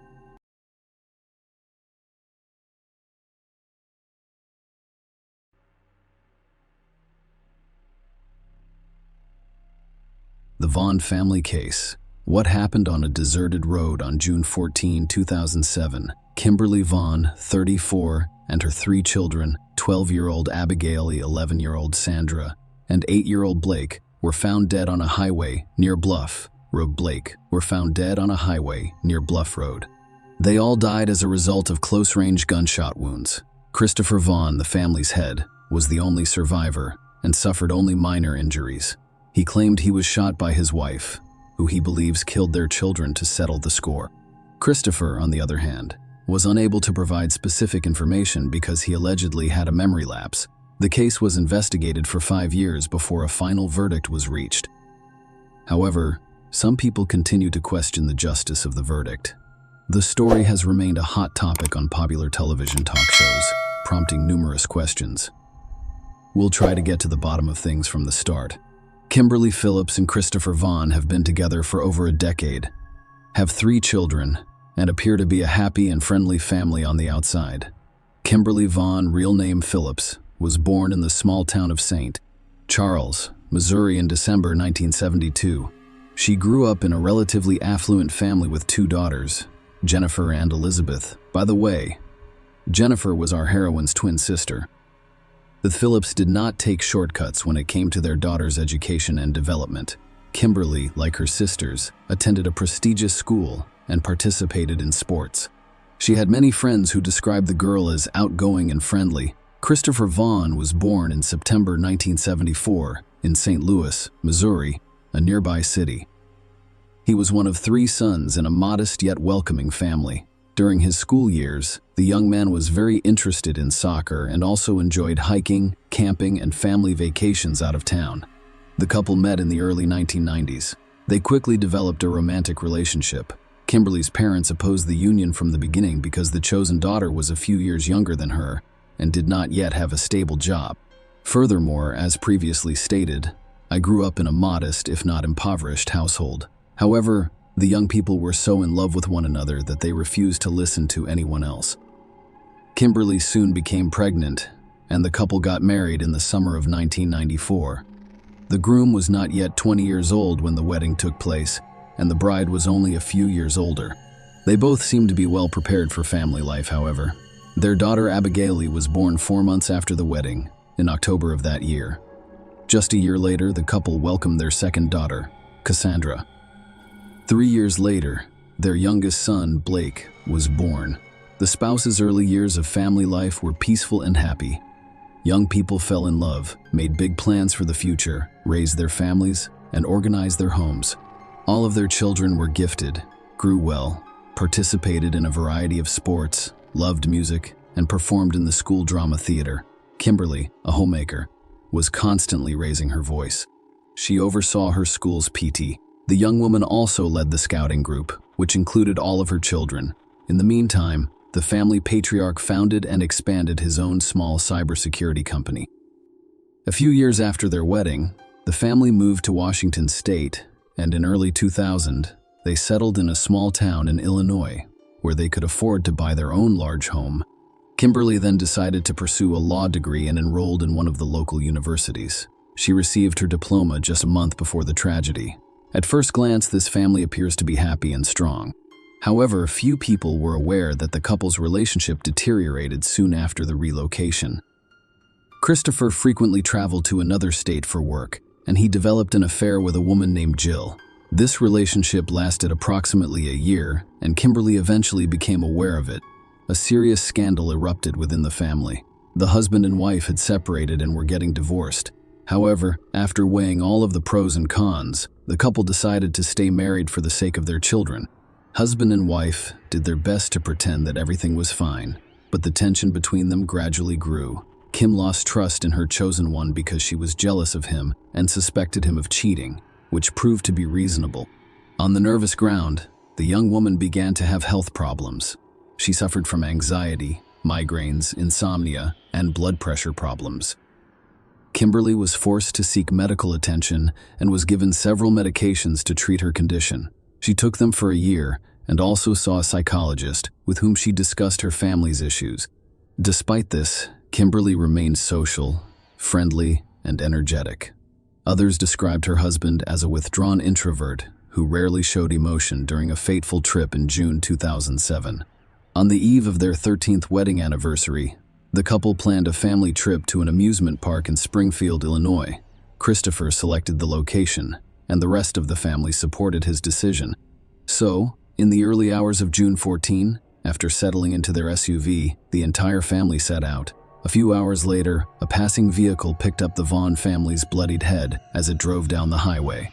Christopher was wounded in the leg. He calmly reported that he had been shot by his wife, but he couldn't go any further because he allegedly had a sudden memory loss. The victim stated that he and his family were driving to an amusement park when his wife became carsick and asked him to pull over. He pulled over to the side of the road and exited the passenger seat to inspect the roof rack. Then he heard a gunshot. Following that, everything unfolded like a horror film. Christopher realized his wife had fired, saw blood running down his leg, and fled, unconscious and unaware of the children in the cabin, only to be picked up by a random car. Christopher was unable to locate his SUV, but police discovered it almost immediately. They found 4 bodies in the car with gunshot wounds. Except for Kimberly, who was killed with a single shot to the head. Everyone had been shot twice previously. Christopher admitted that he had a gun at home, which was probably loaded and carried by his wife. Christopher believes she murdered their children, shot him, and then took her own life. While telling this, he did not show much emotion, and even when the police showed him pictures of the deceased family members' bodies during the station interrogation, Bond remained remarkably calm, which could only raise suspicions. Kimberly's parents learned of their daughter and grandchildren's deaths from an impolite reporter who called them at home to inquire about their son-in-law and whether he had harmed their loved ones. During the initial interrogation, everyone insisted that Christopher could not have killed his own family and that the crime was most likely committed by someone else on the road. However, the police officers who witnessed the crime scene had a different perspective from the beginning. They stated that the crime was entirely domestic in nature, with only family members suspected of involvement. Initially, no specific suspect names were given. In subsequent interrogations, the family's surviving head could not recall any new information, but he was confident that his wife could have done it all, killing the children, wounding him, and then shooting herself. Christopher blamed the pills she'd been taking for a year, as well as the crisis in their relationship caused by his infidelity, which they couldn't overcome. Vaughn dismissed the loss of memory caused by being shot, and for the same reason, he did not immediately contact the police or emergency services, instead rushing away, oblivious to the pain in his injured leg. His words sounded unconvincing, but they were insufficient to get Christopher arrested. The family's home was searched, and a couple of laptop computers were taken for inspection. While the preliminary investigation was underway, Christopher remained at large, busy planning his wife's and children's funerals. The funeral was scheduled for June 23 and would take place at one of the city's funeral homes. A large crowd gathered to pay their final respects, and nearly everyone noticed the conflict between the Vaughn and Phillips families. Soon, a police car approached the building. Christopher was arrested shortly before the funeral service began, accused of murdering his family. He remained calm and walked silently with the police. However, his parents were furious about what was going on. They expressed disappointment that their son was not even allowed to say goodbye to his wife and children. While his guilt had yet to be proven, this difficult case had already received widespread media attention. Members of the Vaughn family speculated that Christopher's arrest at the funeral was intended to draw even more public attention. At the same time, the Phillips family was pleased with the results. In an interview, Kimberly's mother expressed relief that her daughter had been cleared of a crime against her children. The investigation questioned Christopher's words from the start, but he stubbornly blamed everything on a lapse in memory, claiming that he couldn't reconstruct the timeline. But he was certain his wife had committed this heinous crime. He was simply fortunate that the bullet struck only the thigh's soft tissues, avoiding the larger vessels. During the investigation, it was discovered that Christopher had his wife's insurance policy, which included a $1 million payout in the event of her death. As the investigation into this case progressed, the police became more convinced that the husband was the primary perpetrator of this terrible tragedy.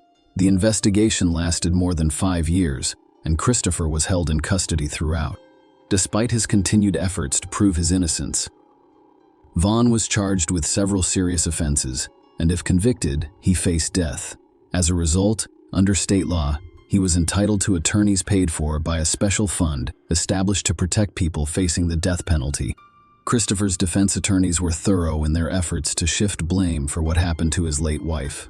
They discovered that Kimberly had a number of mental disorders that she developed during the marital crisis caused by her husband's infidelity and the resulting health problems.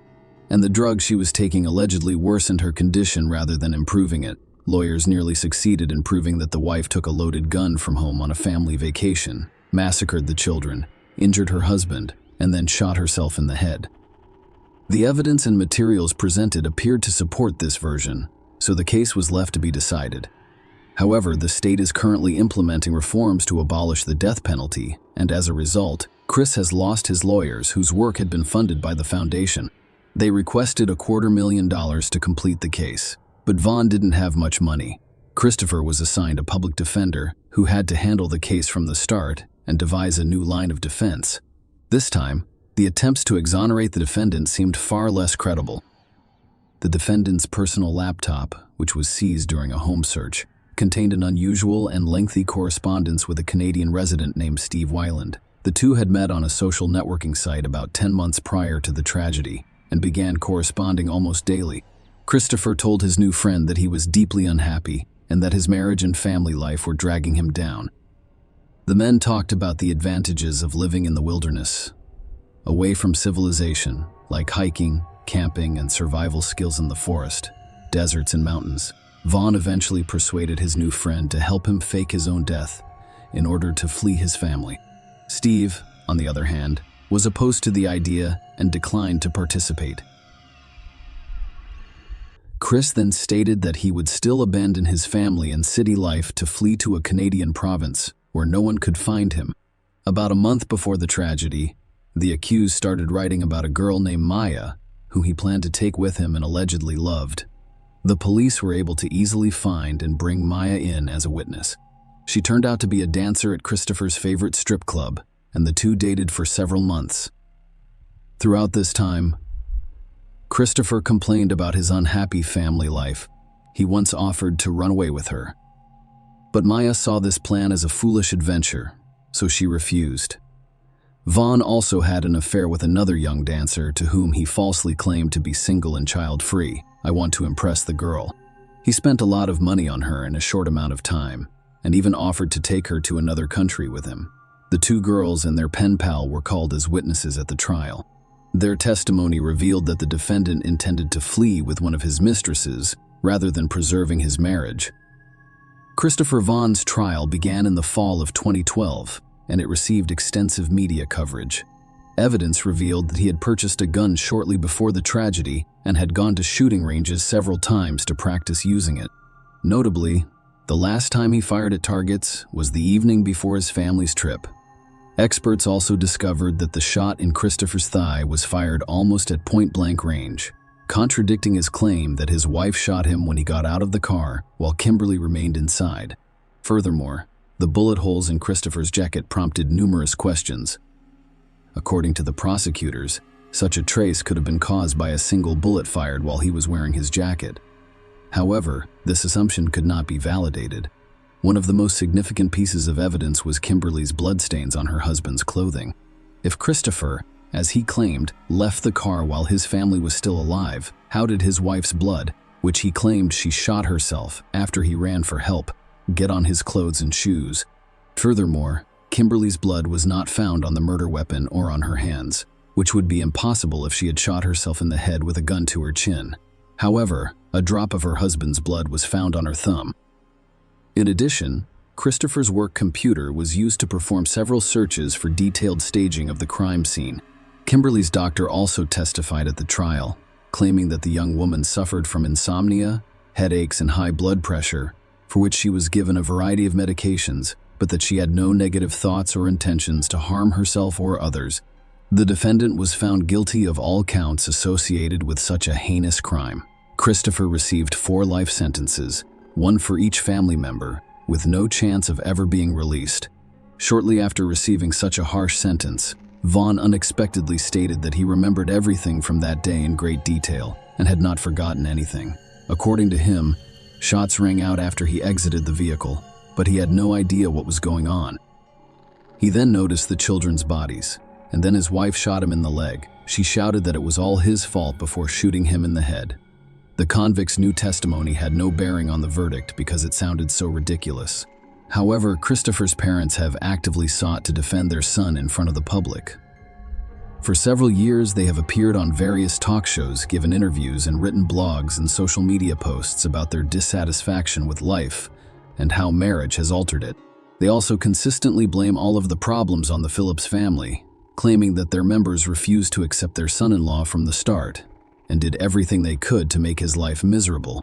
The Bond family had filed several clemency petitions, hoping that Chris would be acquitted or his sentence commuted.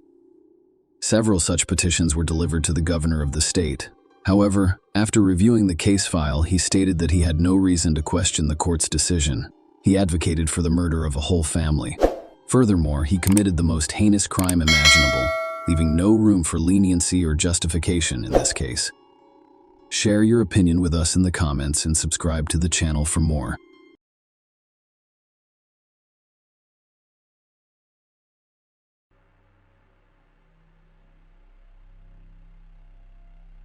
Our story begins with Annie, a beautiful girl.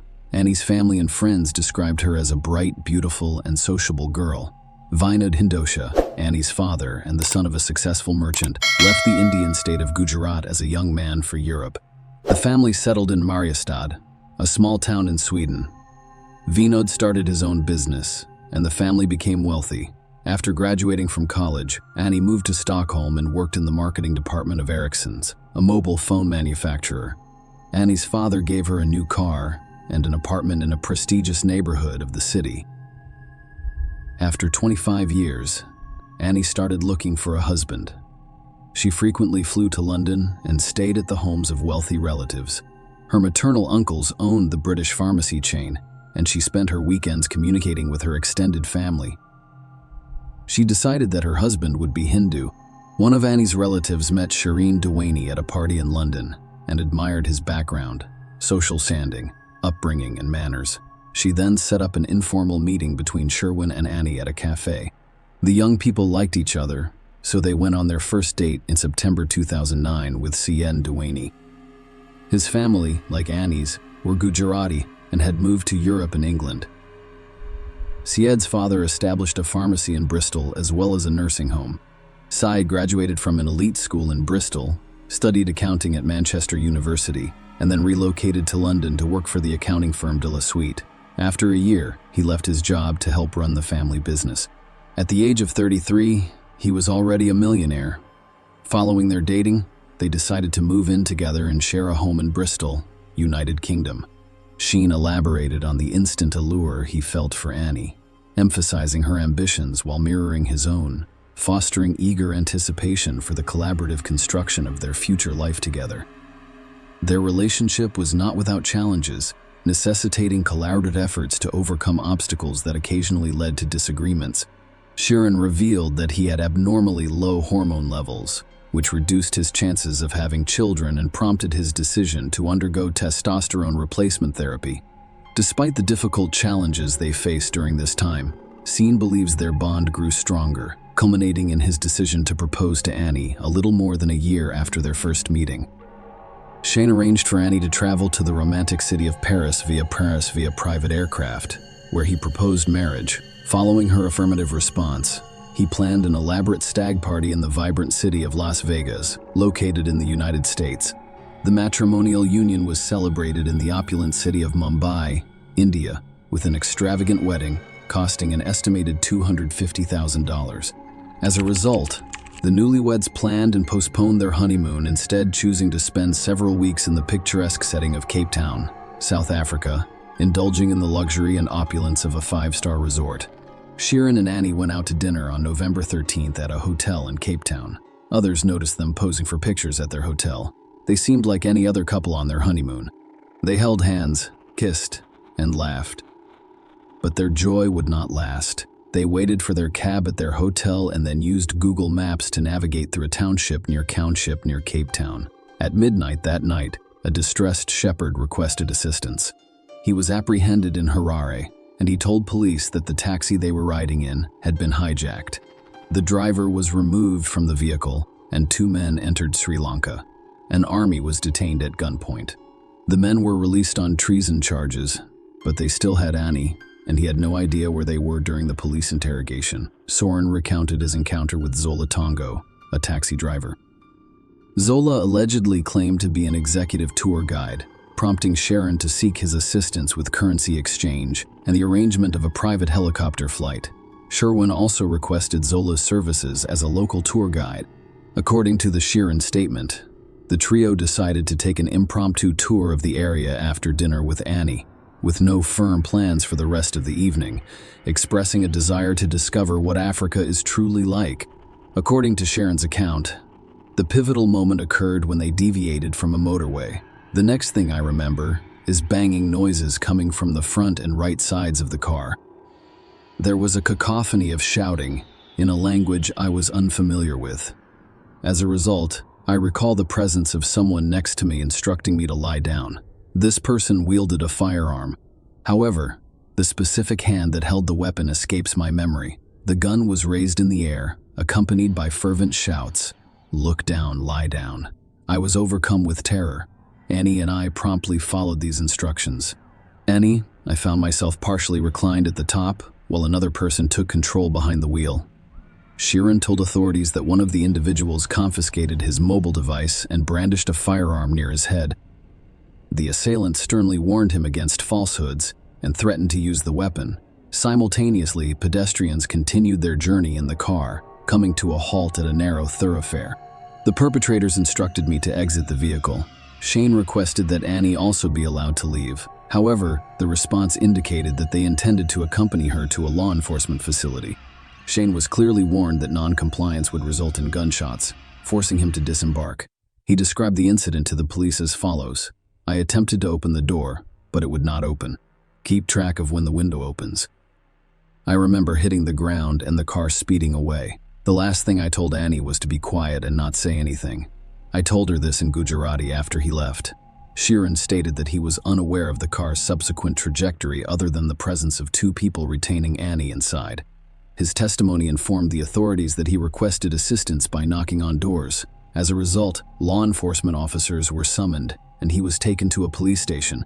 A day after these events, the vehicle was discovered, with Annie's lifeless body found in the back seat of the cab. She had received a gunshot wound to the neck. Subsequent police investigations revealed that Annie's Giovanni Armani wristwatch, a white gold and diamond bracelet, her handbag, and her BlackBerry mobile phone were missing, leading authorities to believe that they were stolen during the incident. The stolen items, which included a wristwatch, bracelet, handbag, and mobile phone, were estimated to be worth approximately 90,000 South African rand, or $6,089. The investigation then shifted to understanding the rationale behind the captor's decision to release Sheeran while retaining and eventually killing Annie. Sheeran returned to the United Kingdom not long after his death.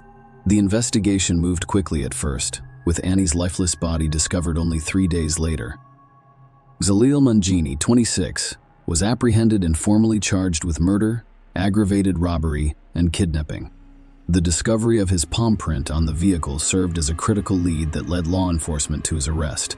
In the following days, more arrests were made, including 31-year-old Zola Tonga, the cab driver, and 26-year-old Mziwamadota Quabe, both charged with murder, aggravated robbery, and kidnapping. An informant's tip helped locate Mziwamadota. Zola initially denied any involvement, claiming that he was ambushed and forced out of the vehicle. However, when confronted with incriminating evidence, he eventually admitted his involvement in the criminal activities. The trio, which included Zola and Mangini, initially provided an account to law enforcement, claiming that the intended plan was a robbery that had gotten out of control. According to their story, Annie was shot accidentally during a struggle over her handbag. Later, a fourth person, Monde Mbalombo, was apprehended for his role in orchestrating the robbery. The men later revealed to the police that Shireen Duaney was also involved in the crime. Zola told police that he met Sheeran, who allegedly offered him 15,000 Rand $100 to orchestrate Annie's death. According to Zola, he then approached a friend about hiring a hitman and was put in touch with Zalil and Mziwamadota. The statement astounded Shireen's family. However, further investigation revealed that, while the couple appeared to be happy on their honeymoon, this was not the whole story. Annie's emails to Shane revealed frequent disagreements with her, expressing her dissatisfaction and desire to end the relationship. A perplexing question emerged: what drove Shane to seek Annie's demise? Further investigation, he discovered Sheeran's lifestyle, which revealed his involvement with male prostitutes via gay websites. Shane admitted to these activities while asserting his bisexuality, expressing love for his wife and denying any involvement in Annie's murder. Sheeran was arrested in the United Kingdom on suspicion of a murder conspiracy, as requested by South African authorities. Sheeran vehemently denied involvement and fought extradition, resulting in protracted legal proceedings. Before Shane was extradited to South Africa, the other men were sentenced for their roles in the crime. Zola was sentenced to 18 years in prison. Mziwamadota received a 25-year sentence, while Zalil was sentenced to life in prison. It was determined that Zalil fired the fatal shot at Annie. And during his sentencing hearing, the judge referred to him as an evil person. Extradition proceedings in the United Kingdom took 4 years to complete. Sheeran's lawyers argued that he couldn't travel to South Africa because he was suffering from acute stress disorder. The court heard that he had consumed a cocktail of 46 pills, including diazepam. The extradition was finally completed after the court determined that his depression had subsided. He was extradited to South Africa, where his trial began. The prosecution claimed that Sheeran lived a secret life with other men in order to avoid his marriage. According to their case, he orchestrated a contract killing and enlisted Zola to plan a hijacking with the intention of freeing himself and killing Annie. During the trial, the court was shown surveillance footage of Sheeran handing money to Zola. Sheeran looked up at a security camera in a hotel before leaving the frame. Additional footage showed him carrying a bag containing money as he approached a small room with Zola. Later footage showed them conversing at the opulent Cape Grace Hotel, where Sheeran requested privacy from a window cleaner. The prosecution's argument was based primarily on the testimony of two of the three men who were already serving prison sentences. Mziwa Madoda claimed that he was instructed to stage the incident as a hijacking. The court learned that these individuals provided evidence as part of plea bargain agreements, which resulted in reduced sentences for them. The pathologist, Dr. Jeanette Verster, testified about Annie's post-mortem examination. The court was informed that Annie had gunshot wounds in her left hand and neck, resulting in significant blood loss. Dr. Verster emphasized that Annie could have passed away in a matter of heartbeats.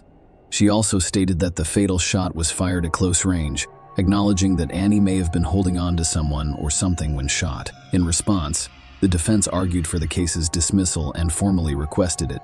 Sheeran didn't take the stand. However, a statement was presented in court revealing his admission to being bisexual and engaging with male prostitutes. He expressed his deep love for Annie and spoke about the profound impact his wife's tragic murder had on his life. Sheeran's attorney presented two scenarios that could have resulted in Annie's death. To begin, he suggested that it was a botched robbery, supported by forensic evidence indicating that Annie was accidentally shot during an attempt to snatch her handbag by one of the hijackers, bruising on her inner leg indicating a struggle, and the defense argued that the bullets passed through her left hand into her chest, with the neck wound implying an exit in unintentional shooting. The second scenario proposed was a failed kidnapping and ransom attempt. Bernard Mitchell, a criminal, claimed that Zola later told him about the plan while in prison. According to Mitchell, the intention was to kidnap Annie for ransom, but the plan failed. The court learned about that tree and did give Zola 15,000 rand in cash, but the defense claimed it was for a helicopter ride, not payment for orchestrating his wife's death. The defense requested that the case against Soren be dismissed due to a lack of substantial evidence linking him to the crime. The judge agreed with the defense's arguments. The judge stated that it was the prosecution's responsibility to prove that Sheeran conspired with the three other men to murder Annie, and they fell short of meeting the required level of evidence in such a case. The judge emphasized that Zola, as the sole accomplice witness, had agreed to a plea deal, making his testimony suspect and requiring corroboration. The judge noted Zola's details, such as the locations where he picked up and dropped off Sheeran, but Annie did not provide the necessary corroboration. Furthermore, the judge criticized the three men's testimony, describing it as riddled with inconsistencies and so improbable that distinguishing between lies and truth became difficult. The judge informed the court that the evidence linking Sheeran to Annie's murder was of such poor quality that only Sheeran's confession would have resulted in a conviction. As a result, the judge ruled that he was not required to provide evidence and could be discharged if there was no chance of conviction unless he incriminated himself on the witness stand. Following this ruling, he left South Africa and returned to the United Kingdom as a free man, with the murder charge against him dropped. According to Annie's family, Sherwin has never contacted them to tell them everything he knows about what happened to her. They have many unanswered questions. And his father said, "We still don't know the whole story of how it happened. We wanted Soren to tell the court, in his own words, that he was her husband and was present." His lawyers repeated the words, "My client will tell the court during his trial," like a mantra, but the judge dismissed the case without Sheeran testifying. "We never had the opportunity to hear what he had to say. My family would like to talk with him. If he has any respect for us, he should come to see us and speak with us. After all, I'm still his father-in-law, and I gave him my daughter. He needs to help us." According to the information available, Shireen Dewaney is still living in the United Kingdom. Zalil Manjini, one of the individuals involved in the case, died in prison in South Africa in 2014. His cause of death was a rare brain tumor. Share your opinion with us in the comments and subscribe to the channel for more.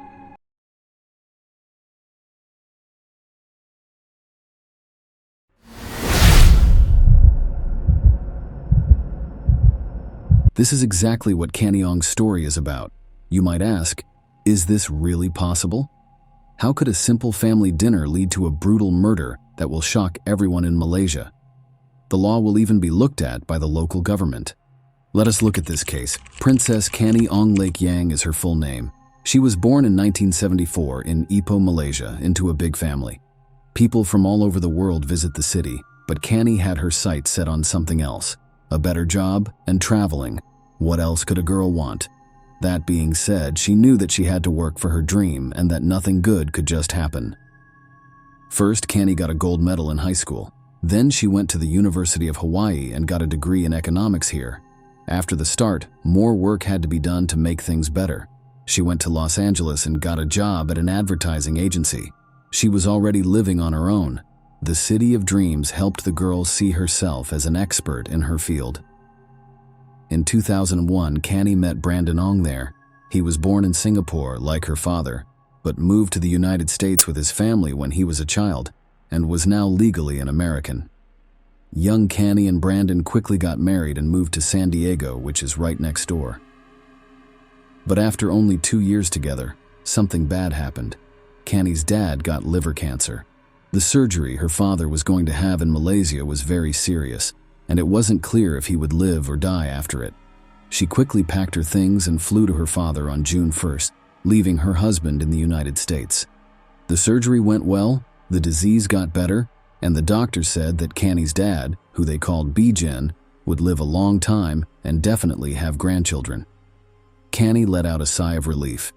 At last, she could go back to her husband and her favorite job. In the morning, she took a plane to Los Angeles. That night, Canny invited her whole family to a farewell dinner at Montes, their favorite restaurant that they used to go on vacation when Canny still lived with her parents. During dinner, Canny's mom got sick out of the blue and her sweet daughter offered to drive her home. She spent a long time looking for a parking ticket in her purse in the parking lot. When she couldn't find it, she realized she had left it in her car and forgotten about it. Canny then ran to the car and told her sisters to watch her mother. She wasn't seen for a long time. Her mother went to the car to check on her, but neither Canny's nor her daughters were there. When one of the sisters tried to call Canny's phone, it was even scarier to see that it was turned off. Her family knew her very well. She couldn't just disappear, and she would always call to let them know what had happened. But what could have happened in a parking lot that was locked up, only 300 feet from her family? The father of Canny asked the security guards to show him the video footage. His daughter was walking toward the car and checking her pockets and purse for her keys. At first, there was nothing strange about it. When they looked back, they saw a stranger moving behind Canny. He was speeding up and slowing down, just like Canny. The guards and Canny's worried father watched her car leave the parking lot from a different camera. There was a man behind the wheel, most likely the one who had followed her in the parking lot. It was strange that Canny was sitting in the passenger seat. The family called the police right away because it looked like someone was taking their child. People should praise the Malaysian police for starting to look for the missing woman as soon as they learned that the car had been stolen. After a few hours, a highway patrol officer saw a car on the road that fit the description. The police stopped the car to look at the papers so as not to scare the possible kidnapper. At the time, they weren't sure if it was a kidnapping or not for sure. The driver of the car stopped and gave the police officer his license, even though he looked tense. He tried to show the policeman some signs while sitting next to him, but the officer was busy checking the driver's license. He didn't understand, which is a shame. Kidnapper, on the other hand, paid attention, stepped on the gas, and drove away from the police car. The police shot at the car, but it got away. They still had the kidnapper's papers, though.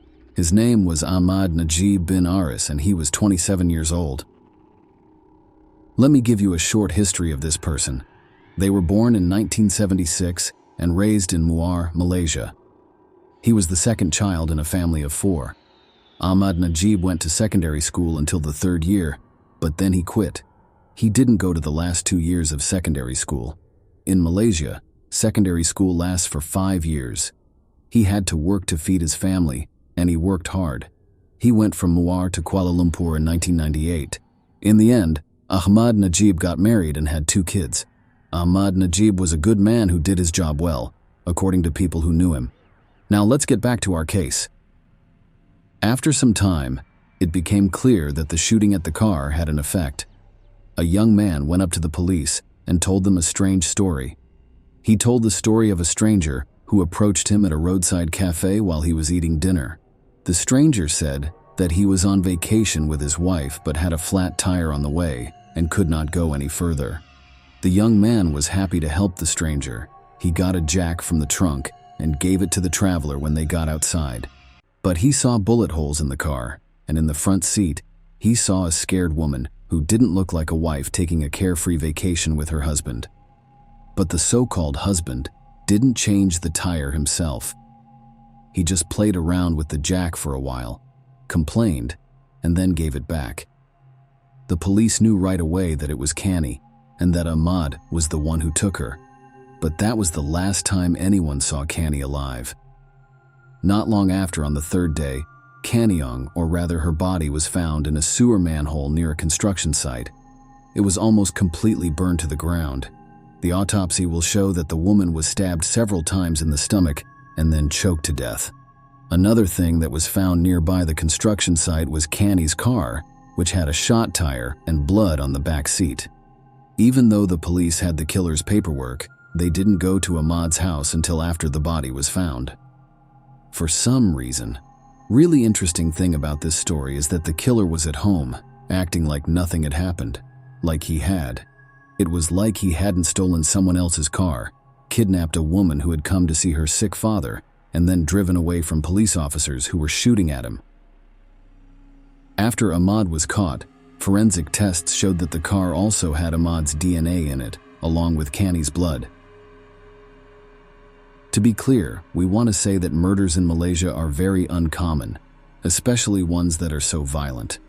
According to the criminal code, someone who kills someone deserves the death penalty, not even life in prison in this case. Ahmad knew that the police had all the information on him, so it's not clear what he was hoping for. He admitted everything, and even agreed to help with the investigation because he thought that would keep him from being put to death. Of course, the cruel criminal hid his identity at the trial by pretending to be a sheep. In the parking lot that night, he said, he was looking for a different woman, but thought he saw the wrong woman. He didn't realize it until he was in the car with Kani. He even said that they laughed about it together, and he later tried to get her to have sex with him. Again, he said that Kani wasn't even against it, and the marks on her neck from being strangled were just part of the woman's sexual fantasy, which is why she died. Ahmad, who was scared, decided to get rid of the body by setting Kani on fire. From beginning to end, Ahmad's lawyers made up this story because if they had been proven true, they would have only been found guilty of abusing the dead or, in the worst case, negligently killing Kani during the sexual encounter. If this isn't true and the defendant's crazy thoughts are all this, the lawyer said, then why didn't the captive run away while her captor changed the tire? If the person hadn't been stabbed in the stomach, this story might even sound plausible. The defense fell apart like a house of cards at this point. It was clear because the investigation had a different, more reliable account of what had happened, which was backed up by the autopsy. Ahmad saw a woman by herself in the parking lot outside of Monty's and followed her. When Kani opened her car door, he pointed a knife at her and told her to sit in the passenger seat. He then got behind the wheel himself. After the incident with the police and the failed attempt to fix a flat tire, he took the car to a place with no one else around, put Kani in the back seat, and used her more than once. When Kani tried to fight back, she was stabbed several times in the stomach and then strangled with a coat belt. Ahmad took her already dead body outside, threw it into the first manhole, and then put tires over it so no one would find it. His plan was to finally hide the evidence of the crime when he came back to this manhole the next day with several gas cans. He put gasoline in Kani's body and set it on fire.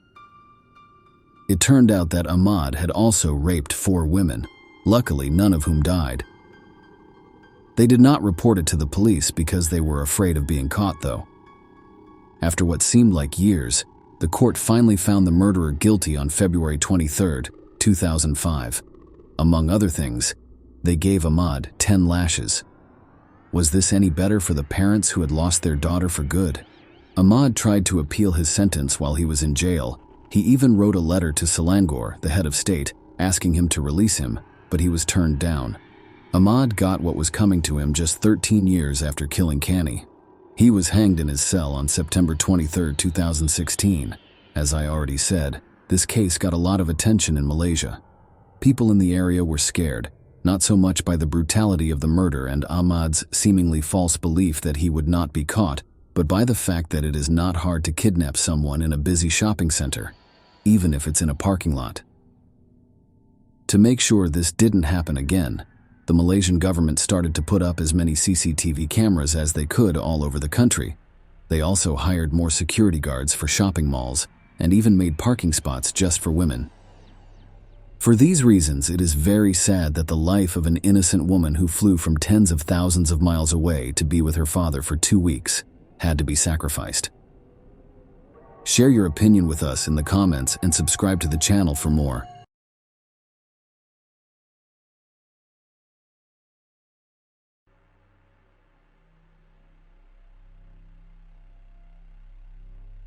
Parents can be very pushy, rude and demanding in what they want.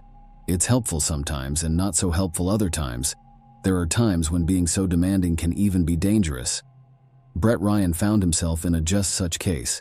He grew up in a wealthy and big Canadian family with 4 other sons. His parents were Bill and Susan.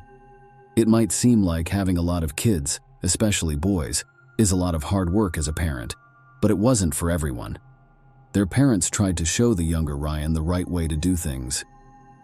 In addition to his well-known job at the Toronto Star Daily newspaper, his dad was interested in many things, like sports, yoga, and psychology. In terms of Susan, she worked very hard, and the whole family home depended on her.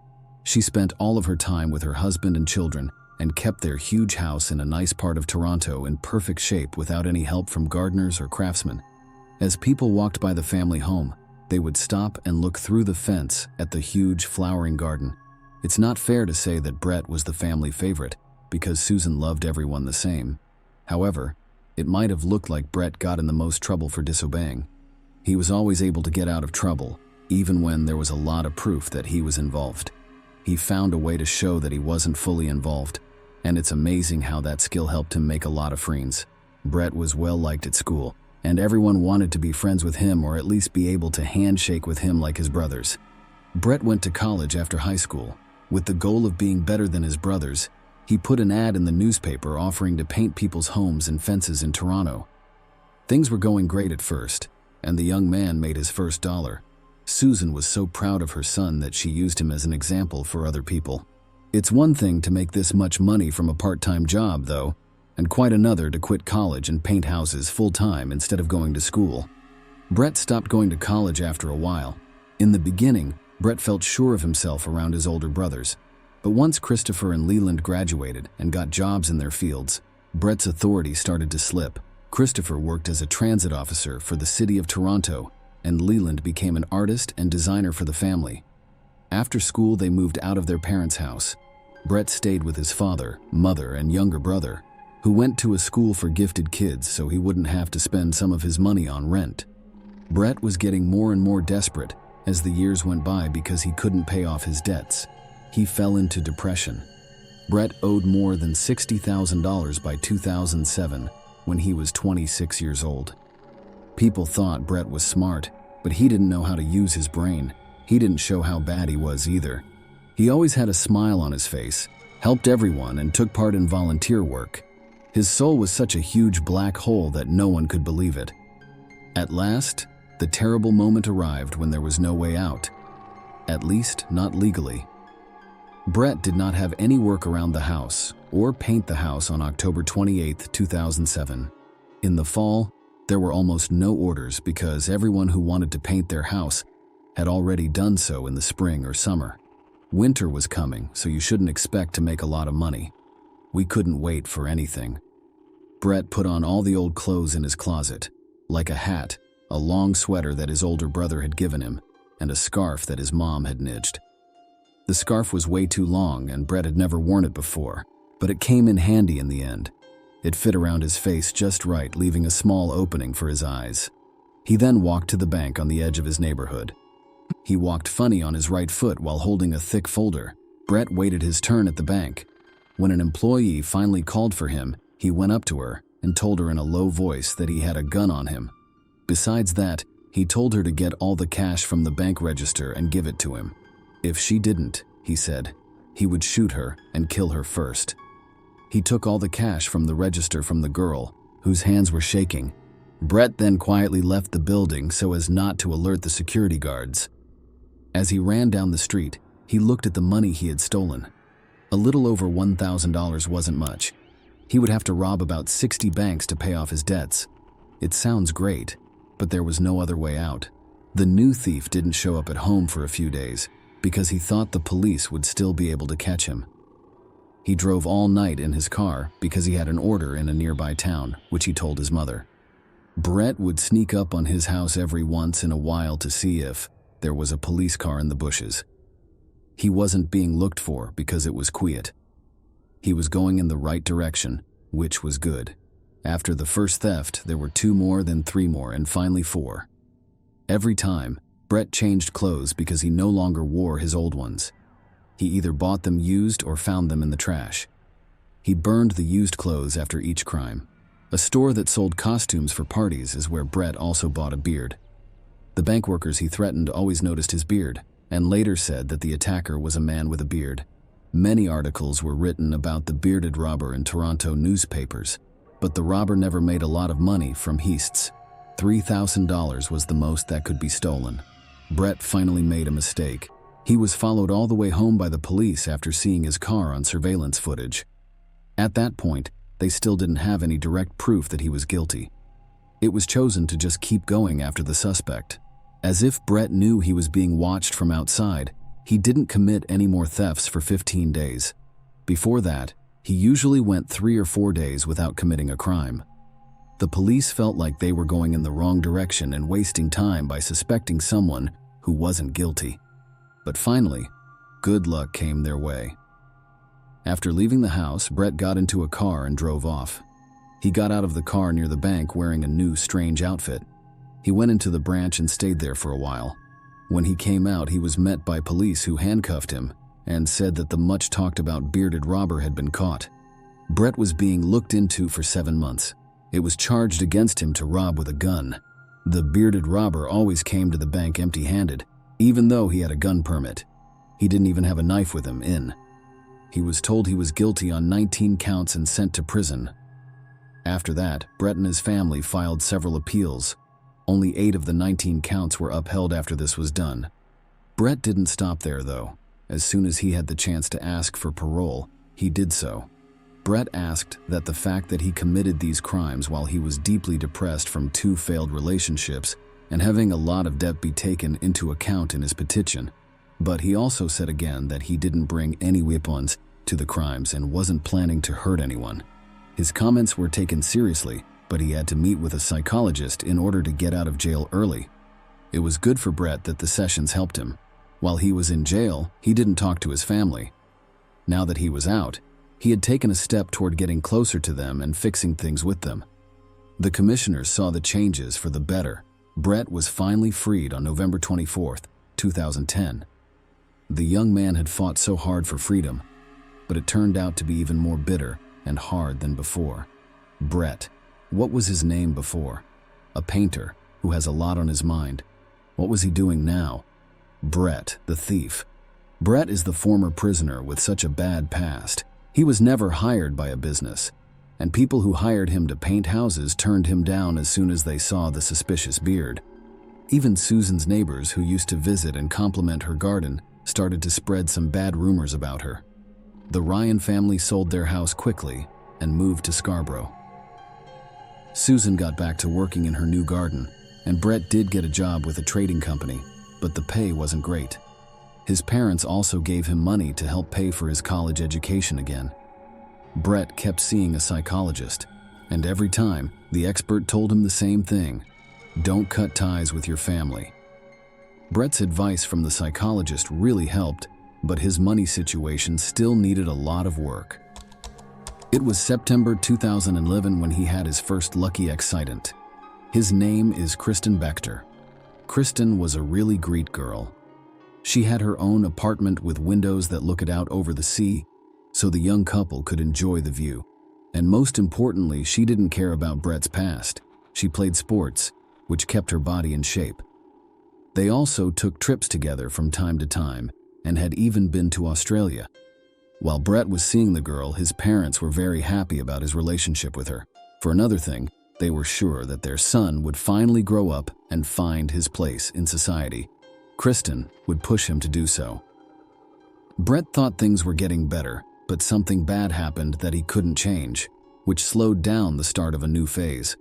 Brett was shocked when his father died. Brett started going to see a psychologist more often because his depression started to come back. He also had to help his mother with money, which he didn't have much of, and spend a lot of time with her. He had to build a long-term relationship with Kristen.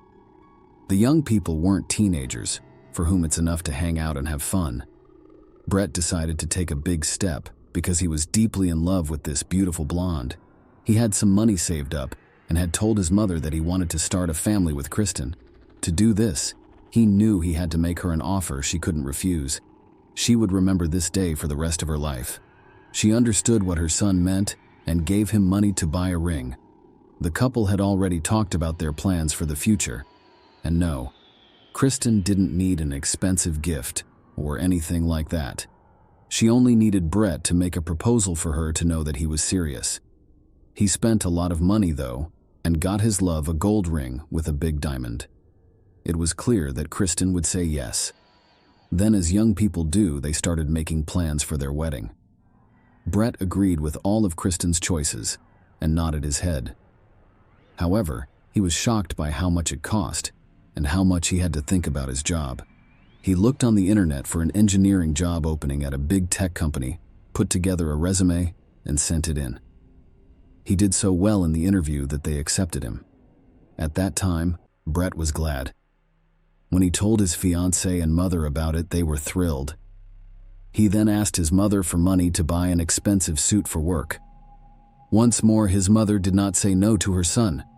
Brett got a call from the company after the suit was already bought to say they had to turn him down because the security service knew about his criminal past. Brett felt like thunder hit him. Right away, his mood started to get worse and he finally gave up. Why go through all of these interviews and wait for answers when no one wants to hire a criminal, even if they have changed? The most important question is, why study? Brett thought that the money his mother and older brothers gave him for college should be used for his wedding to Kristen, so that's what he did. Brett was back in the situation he had just gotten away from. Not only did he not tell his counselor, but he also did not tell his family that he had quit college. He also didn't tell anyone that an engineering job had turned him down. He dressed up with a shirt, tie, and suit and went to paint houses. On the way, he changed his clothes. He told his family that he was at work in an office. Brett also constantly shared different photos from the office or business events on his social networks. Of course, these were downloaded from the web before. When he was with his family, he often pretended that his phone was ringing and that he had to get to work right away. No one would have thought Brett was just a normal painter because he was so good at getting dust in their eyes. Brett was going to get married in September 2016 after being with Kristen for 5 years. Even more, he agreed to rent a fancy restaurant where each guest would have to pay $100. Brett finally took matters into his own hands, got a great job, moved into a nice apartment, and married a beautiful woman. This made the whole Ariane family very happy. But they didn't know that Brett's lies had gone too far and there was no way out without getting hurt. That time the wedding was only a month away and it would cost a lot to put on. It happened over and over again. Our hero borrowed money from his mother.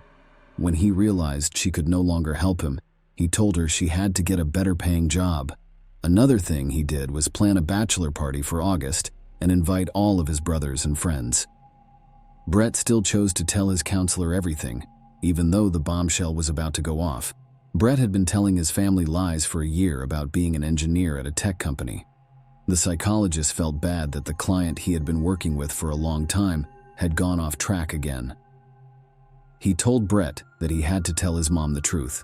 Brett put it off for a long time and thought about it for a long time. His mom was so mad because she had spent so much time telling everyone what a great son she had. Brett had to tell Kristen everything too, because she would keep quiet if he didn't. Her son was warned that his brothers already knew what was going on and were on her side. Brett was not able to do that. He had a hard time telling his mother the truth, and he couldn't tell Kristen the lies he told her. He did know that the wedding wouldn't happen because he lied about it being less than a month away. It would have been better for Kristen to know everything ahead of time, but he didn't say anything. Brett's plans weren't clear, and he couldn't help but worry that his mother would really tell his fiancée everything, which would mean that the scandal would have to happen. Brett shook every time Kristen's phone rang. He stopped breathing for a moment when he realized it wasn't his mother calling, but a friend of his future wife, asking about her wedding plans and giving her advice. He finally found a way to permanently shut up his mother. Brett was not allowed to have guns after being found guilty of robbery. That's why the boy chose to use a crossbow as the best way to carry out his plan. Also, it's a pretty quiet way to kill someone. Brett's late father liked to shoot crossbows at targets in the garden, and he taught Brett how to do it. He did hit the targets well, but his late father probably didn't think he would use that skill in that way. Brett got the crossbow and arrows at a sporting goods store. He then hid them in Susan's garage behind some construction waste. He planned what he thought was a clever way to make up an alibi. He put a timer on the fan and tied a spoon to it. The fan turned on when the timer went off, and the spoon moved across the keyboard, sending comments that had already been written to YouTube. It must have looked like Brett had been at home all day, watching videos and leaving comments on them. Early on August 25th, Brett put on some strange clothes that covered his face. He then left the house through the back door to avoid the security cameras and took the train to his parents' house to get rid of anyone who could hurt him and Kristen for good. Susan was shocked when her son showed up out of the blue. That day, she wasn't feeling well, but Brett started to convince her again, even though his mother was sick. He even told her not to tell his future wife anything. The mother flatly turned him down.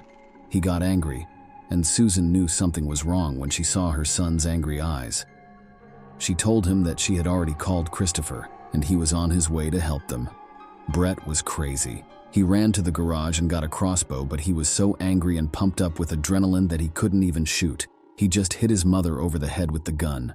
When he was sure she was dead, he wrapped the rope around her neck and put plastic bags over her body.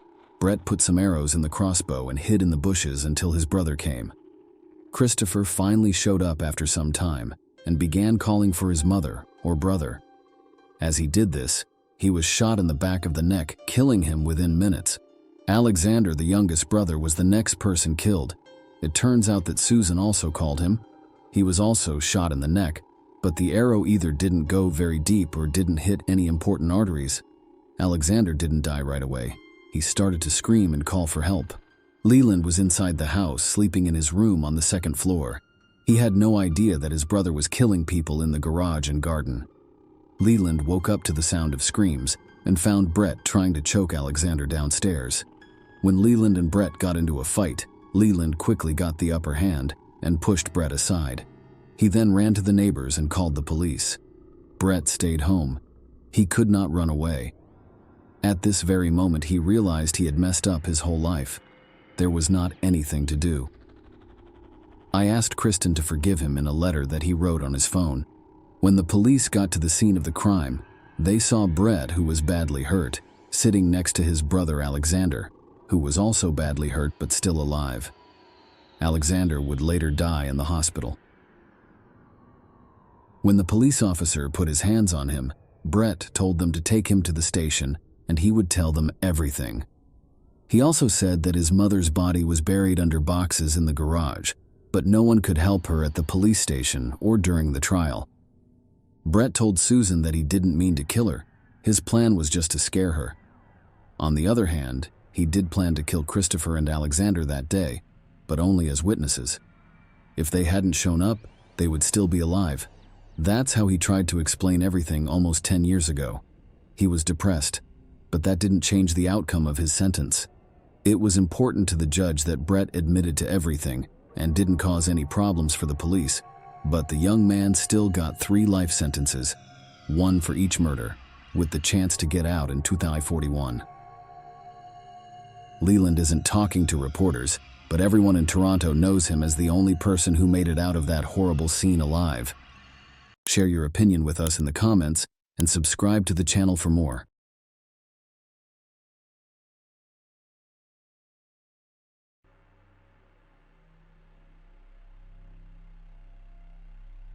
Hey guys, welcome to my channel, and today we're going to take a look at another horrible case with you. The incident in late summer 2016 at Spring Creek Park sparked widespread public outrage. How many similar tragedies must occur before New York City officials listen to citizens' pleas? Locals had repeatedly alerted authorities to the presence of unsettling individuals in the park. Some of them would form groups, while others wandered alone. Regardless, their appearance conveyed a sense of danger. Unfortunately, it took a crime for the city administration to finally intervene and address this issue. Furthermore, the event sparked numerous discussions and topics about the safety of female runners, particularly those who run alone. According to a survey, 54% of women are anxious when they go out, fearing verbal harassment or physical attacks. The story of Karina Vetrano is both terrifying and perplexing. First and foremost, nothing appeared to be missing on the fateful day. The woman was attacked in broad daylight in a populated area. Second, her death has a mystical quality to it. Third, the investigation of the case and the sentencing of the perpetrator raised numerous questions. On Tuesday, August 2nd, 2016, Karina planned to meet her father after work because they wanted to spend time together. Since Ms. Vetrano had moved, family gatherings had become uncommon because everyone was preoccupied with their own affairs. In addition, the young woman was working 2 jobs. Philip picked up his daughter and took her home. When Karina was about to leave, the family gathered to share their thoughts on the previous week. She asked her father if he wanted to go jogging with her, something they did frequently, covering several miles together. Her father said he couldn't do it this time. "You see, my back hurts so much that nothing helps. Perhaps a new prescription is needed. Maybe it's the change in weather," as Mr. Vetrano explained. "Perhaps I should call you a cab." The weather was gorgeous. The heat had subsided, and there was a fresh scent in the air. Consequently, Karina declined the offer. Furthermore, she was preparing for the upcoming marathon. The young woman had just broken up with her boyfriend and wanted to distract herself. A jog would clearly benefit her. That evening marked the last time the parents saw their youngest daughter. At 5:45 p.m., she left the house for a jog. Her first stop was Spring Creek Park, a cozy, peaceful spot buried in greenery, a true oasis amidst the city's infrastructure. However, only a portion of the park was open for walking. The rest was covered in thickets and swamps. Mr. Vetrano asked his daughter to stick to her usual route to avoid unfamiliar paths and people. Unfortunately, Karina ignored his advice. In search of solitude, she decided to visit a grassy, deserted area. Karina's thoughts were suddenly interrupted. She fell down after feeling a sharp pain in the back of her head. This rash decision resulted in the young woman's death. A terrifying uncertainty entered the Vetrano home. It had been 2 hours since they said goodbye to their youngest daughter. She should have been home by now, or at least answering the phone calls from her parents, who were desperately trying to reach her, and she had promised to keep her phone to herself. The anxiety was increasing. Her father sensed something was wrong and sought assistance from his neighbor, the chief of the New York City Police Department. They were on friendly terms, and the high-ranking official knew Philip would not make a fuss about anything. Following that, Karina Vetrano was reported missing. Police began looking for the young woman by combing the park and surrounding streets. As a result, experienced canine units were called in. As is well known, the first 24 hours following a person's disappearance are critical and most informative. As a result, law enforcement used all of their available resources before nightfall. At the same time, Mr. Vetrano accompanied by a group of volunteers, searched for his daughter on his own. He scoured the park from end to end, combing the paths and wading through the thick grass. As dusk fell, the man was making phone calls when he noticed a light in the grass. As he approached, he recognized Karina's cell phone. Maybe she lost her phone and didn't tell us. Philip hoped. The family patriarch approached the police officers, deciding to make his way through the thicket. Stepping into the grass, he discovered something soft. A partially undressed female corpse lay face down. Philip turned it over and noticed a familiar face. A desperate scream erupted from his father's chest. It was Karina. She hadn't lost her phone, as he assumed his little girl wasn't answering her phone because she had been robbed of her life. Mr. Vetrano was overcome with emotion as he realized what had happened. When the police heard the screaming and yelling, they rushed to him. They dragged Philippe away from his daughter's body, attempting to convey that this was now a crime scene. Everything in the area was considered evidence. To prevent evidence from being tampered with, law enforcement officers asked the deceased's father not to touch anything on the way home. Mr. Vetrano thought a lot. He was tormented about how to inform his wife of their daughter's death. Images from the past flashed before his eyes. He remembered the birth of their second daughter on July 12, 1986, in Queens.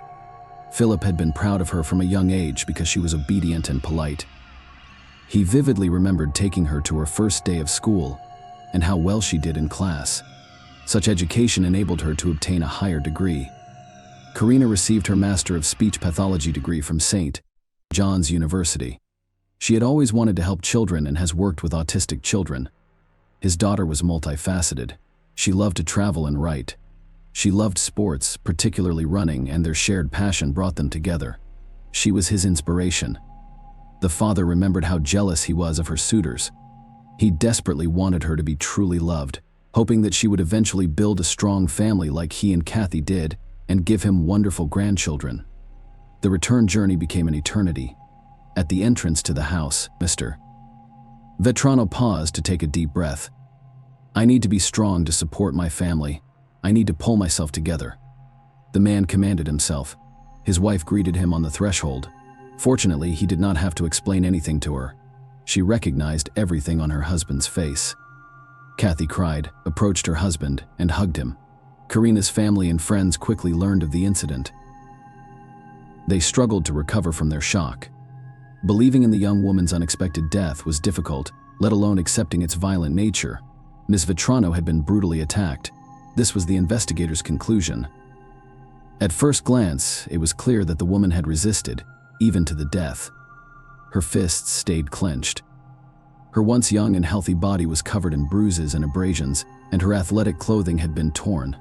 An autopsy revealed that a blunt object, most likely a stone, had damaged the back of the victim's skull.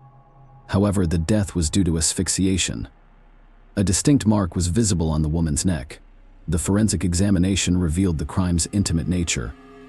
The experts' findings confirmed the police's initial suspicions. Earth and grass were discovered under the victim's fingernails, most likely in an attempt to free herself from her attacker's grip and escape. Specialists examined her mouth and discovered her teeth knocked out and cracked in areas where she had clearly bitten to defend herself. Even the woman's neck had numerous scratches. She was grabbing with her hands, attempting to force her attacker to let go of her. Karina did not want to die and fought tirelessly for her life.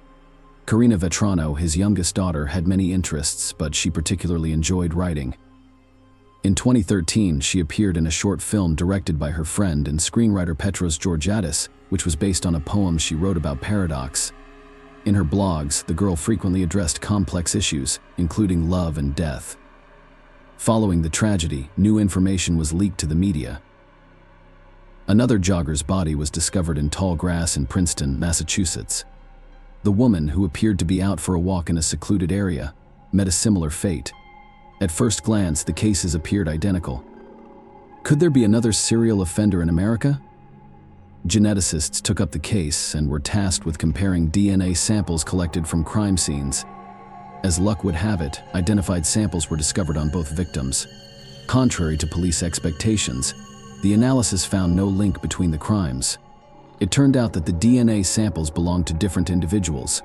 The story about the DNA material taken from under her fingernails on her back and Karina Vetrano's phone is especially intriguing. experts determined that the DNA was sufficient for analysis, despite its small size.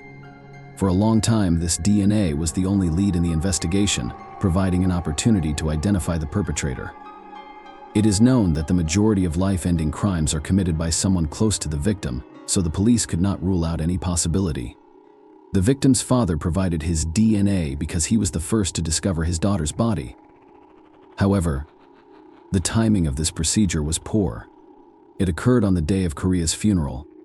Later, all of the woman's relatives underwent a DNA test, which revealed no matches. Detectives decided to interview Karina, his family, and friends to see if Mrs. Vetrano had any enemies or bad intentions. It turned out there were none. Everyone admired and loved her. The investigators then developed a new version. The deed was committed with ulterior motives. Someone met the beautiful Karina in a remote location and attacked her, succumbing to base motivations. At a loss, the investigation asked the public for help by offering a $10,000 reward for information that could lead to the perpetrator. The initiative received widespread support. Detectives investigated 250 leads, ran 600 genetic tests, and compiled over 1,700 reports, all to no avail. The perpetrator appeared to have never committed crimes before, or had never been caught doing so, complicating the investigation even further. On August 31, 2016, a utility worker approached the police station and provided information. Mr. Toronto died while in a restricted area of the park when he saw a man emerge from the bushes and run north. Based on his testimony, the NYPD created and distributed a sketch of the suspect in December 2016. However, it considered the possibility that the person depicted in the sketch was a passerby who happened to be in the wrong place at the wrong time. Unfortunately, the release of the suspected perpetrator's sketch yielded no new information, and the investigation reached another lengthy stalemate on December 4, 2016.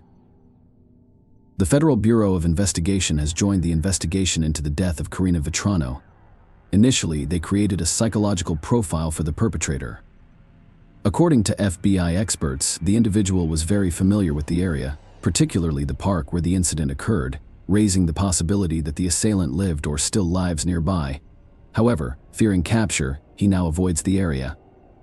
He clearly understood that the quiet, partially overgrown terrain was ideal for concealing his actions.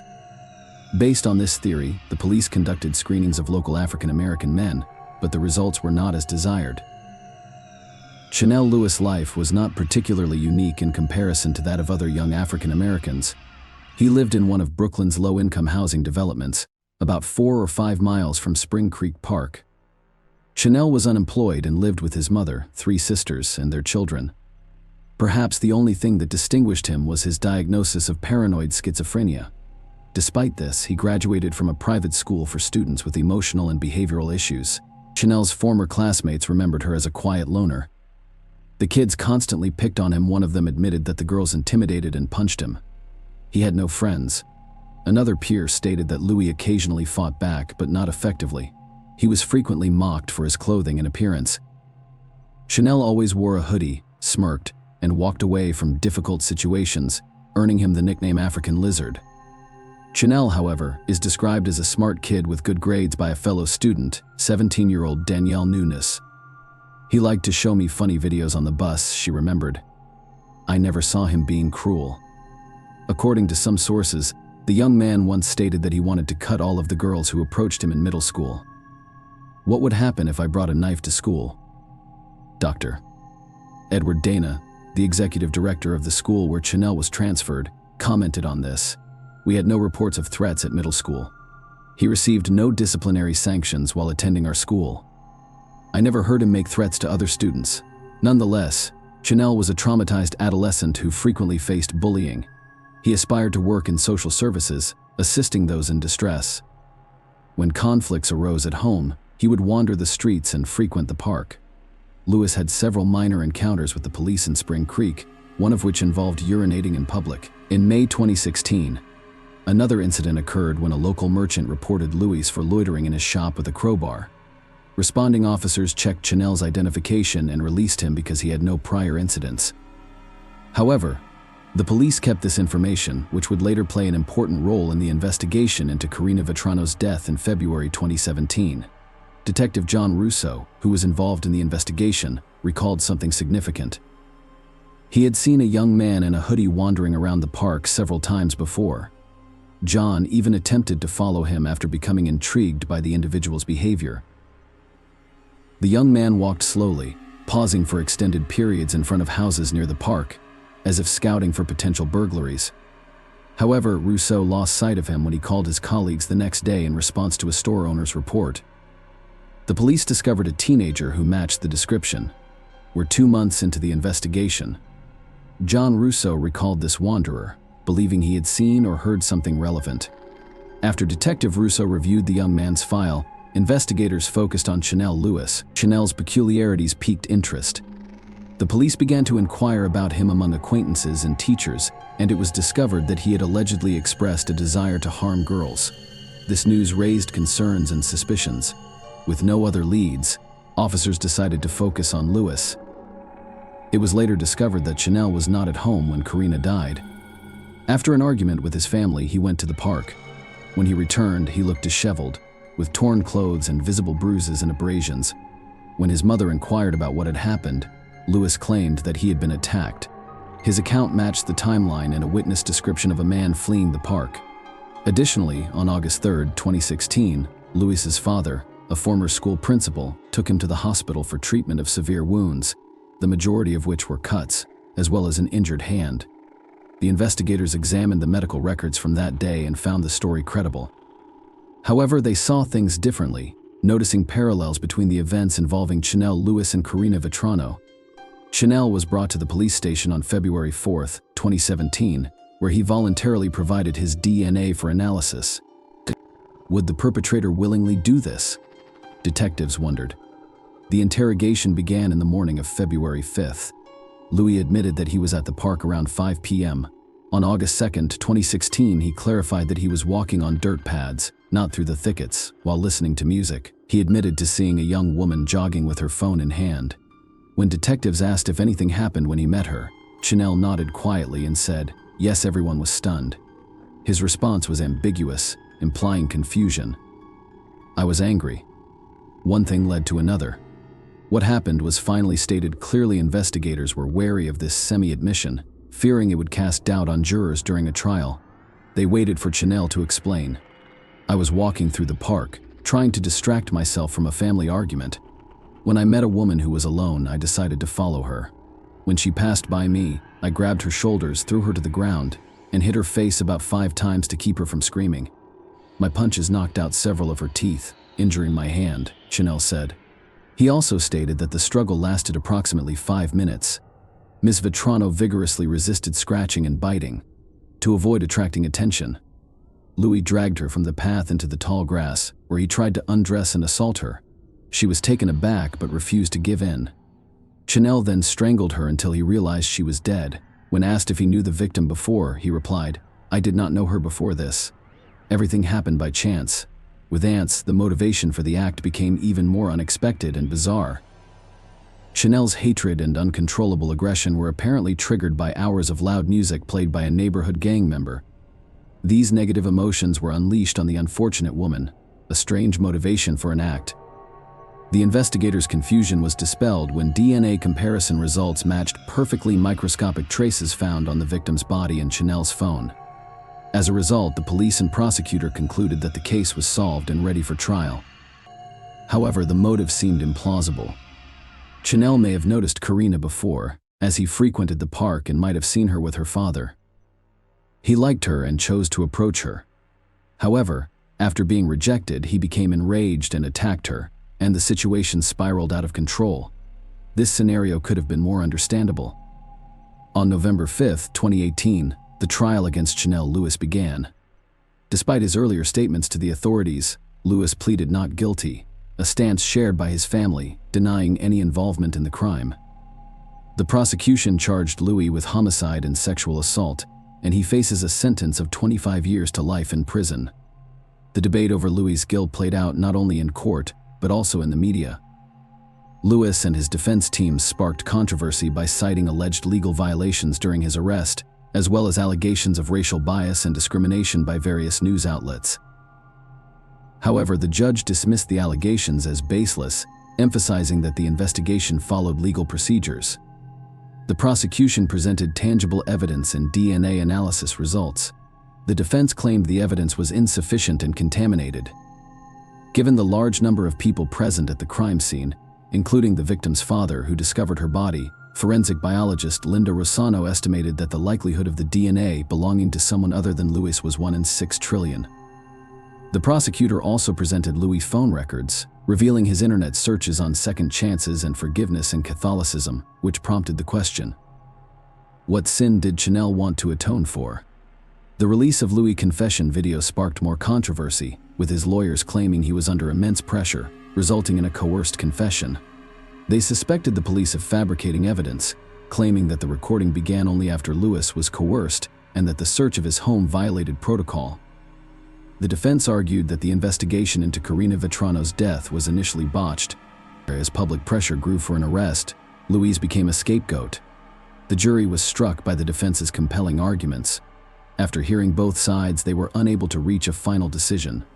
On November 21, 2018, the judge declared a mistrial, with a retrial originally scheduled for January 22, 2019, but later pushed back to March 2019. Chanel Louis was found guilty of Karina Vetrano's death and sentenced to life in prison without parole on July 23, 2019, following 5 hours of deliberations. The defense's delay tactics included citing an anonymous source for alleged juror misconduct, implying jury pressure and a conspiracy, and some referring to the trial as a lynching. The seemingly straightforward case initially sparked widespread prejudice and fear in society. Karina Vetrano's death moved many people, serving as a sobering reminder for women to be cautious. Did justice prevail? In any case, a young woman was killed, and Chanel Louis was sentenced to life in prison. Both families have lost their children. The hope remains that the truth was discovered. Otherwise, an innocent man is incarcerated while the perpetrator goes free. Share your opinion with us in the comments and subscribe to the channel for more.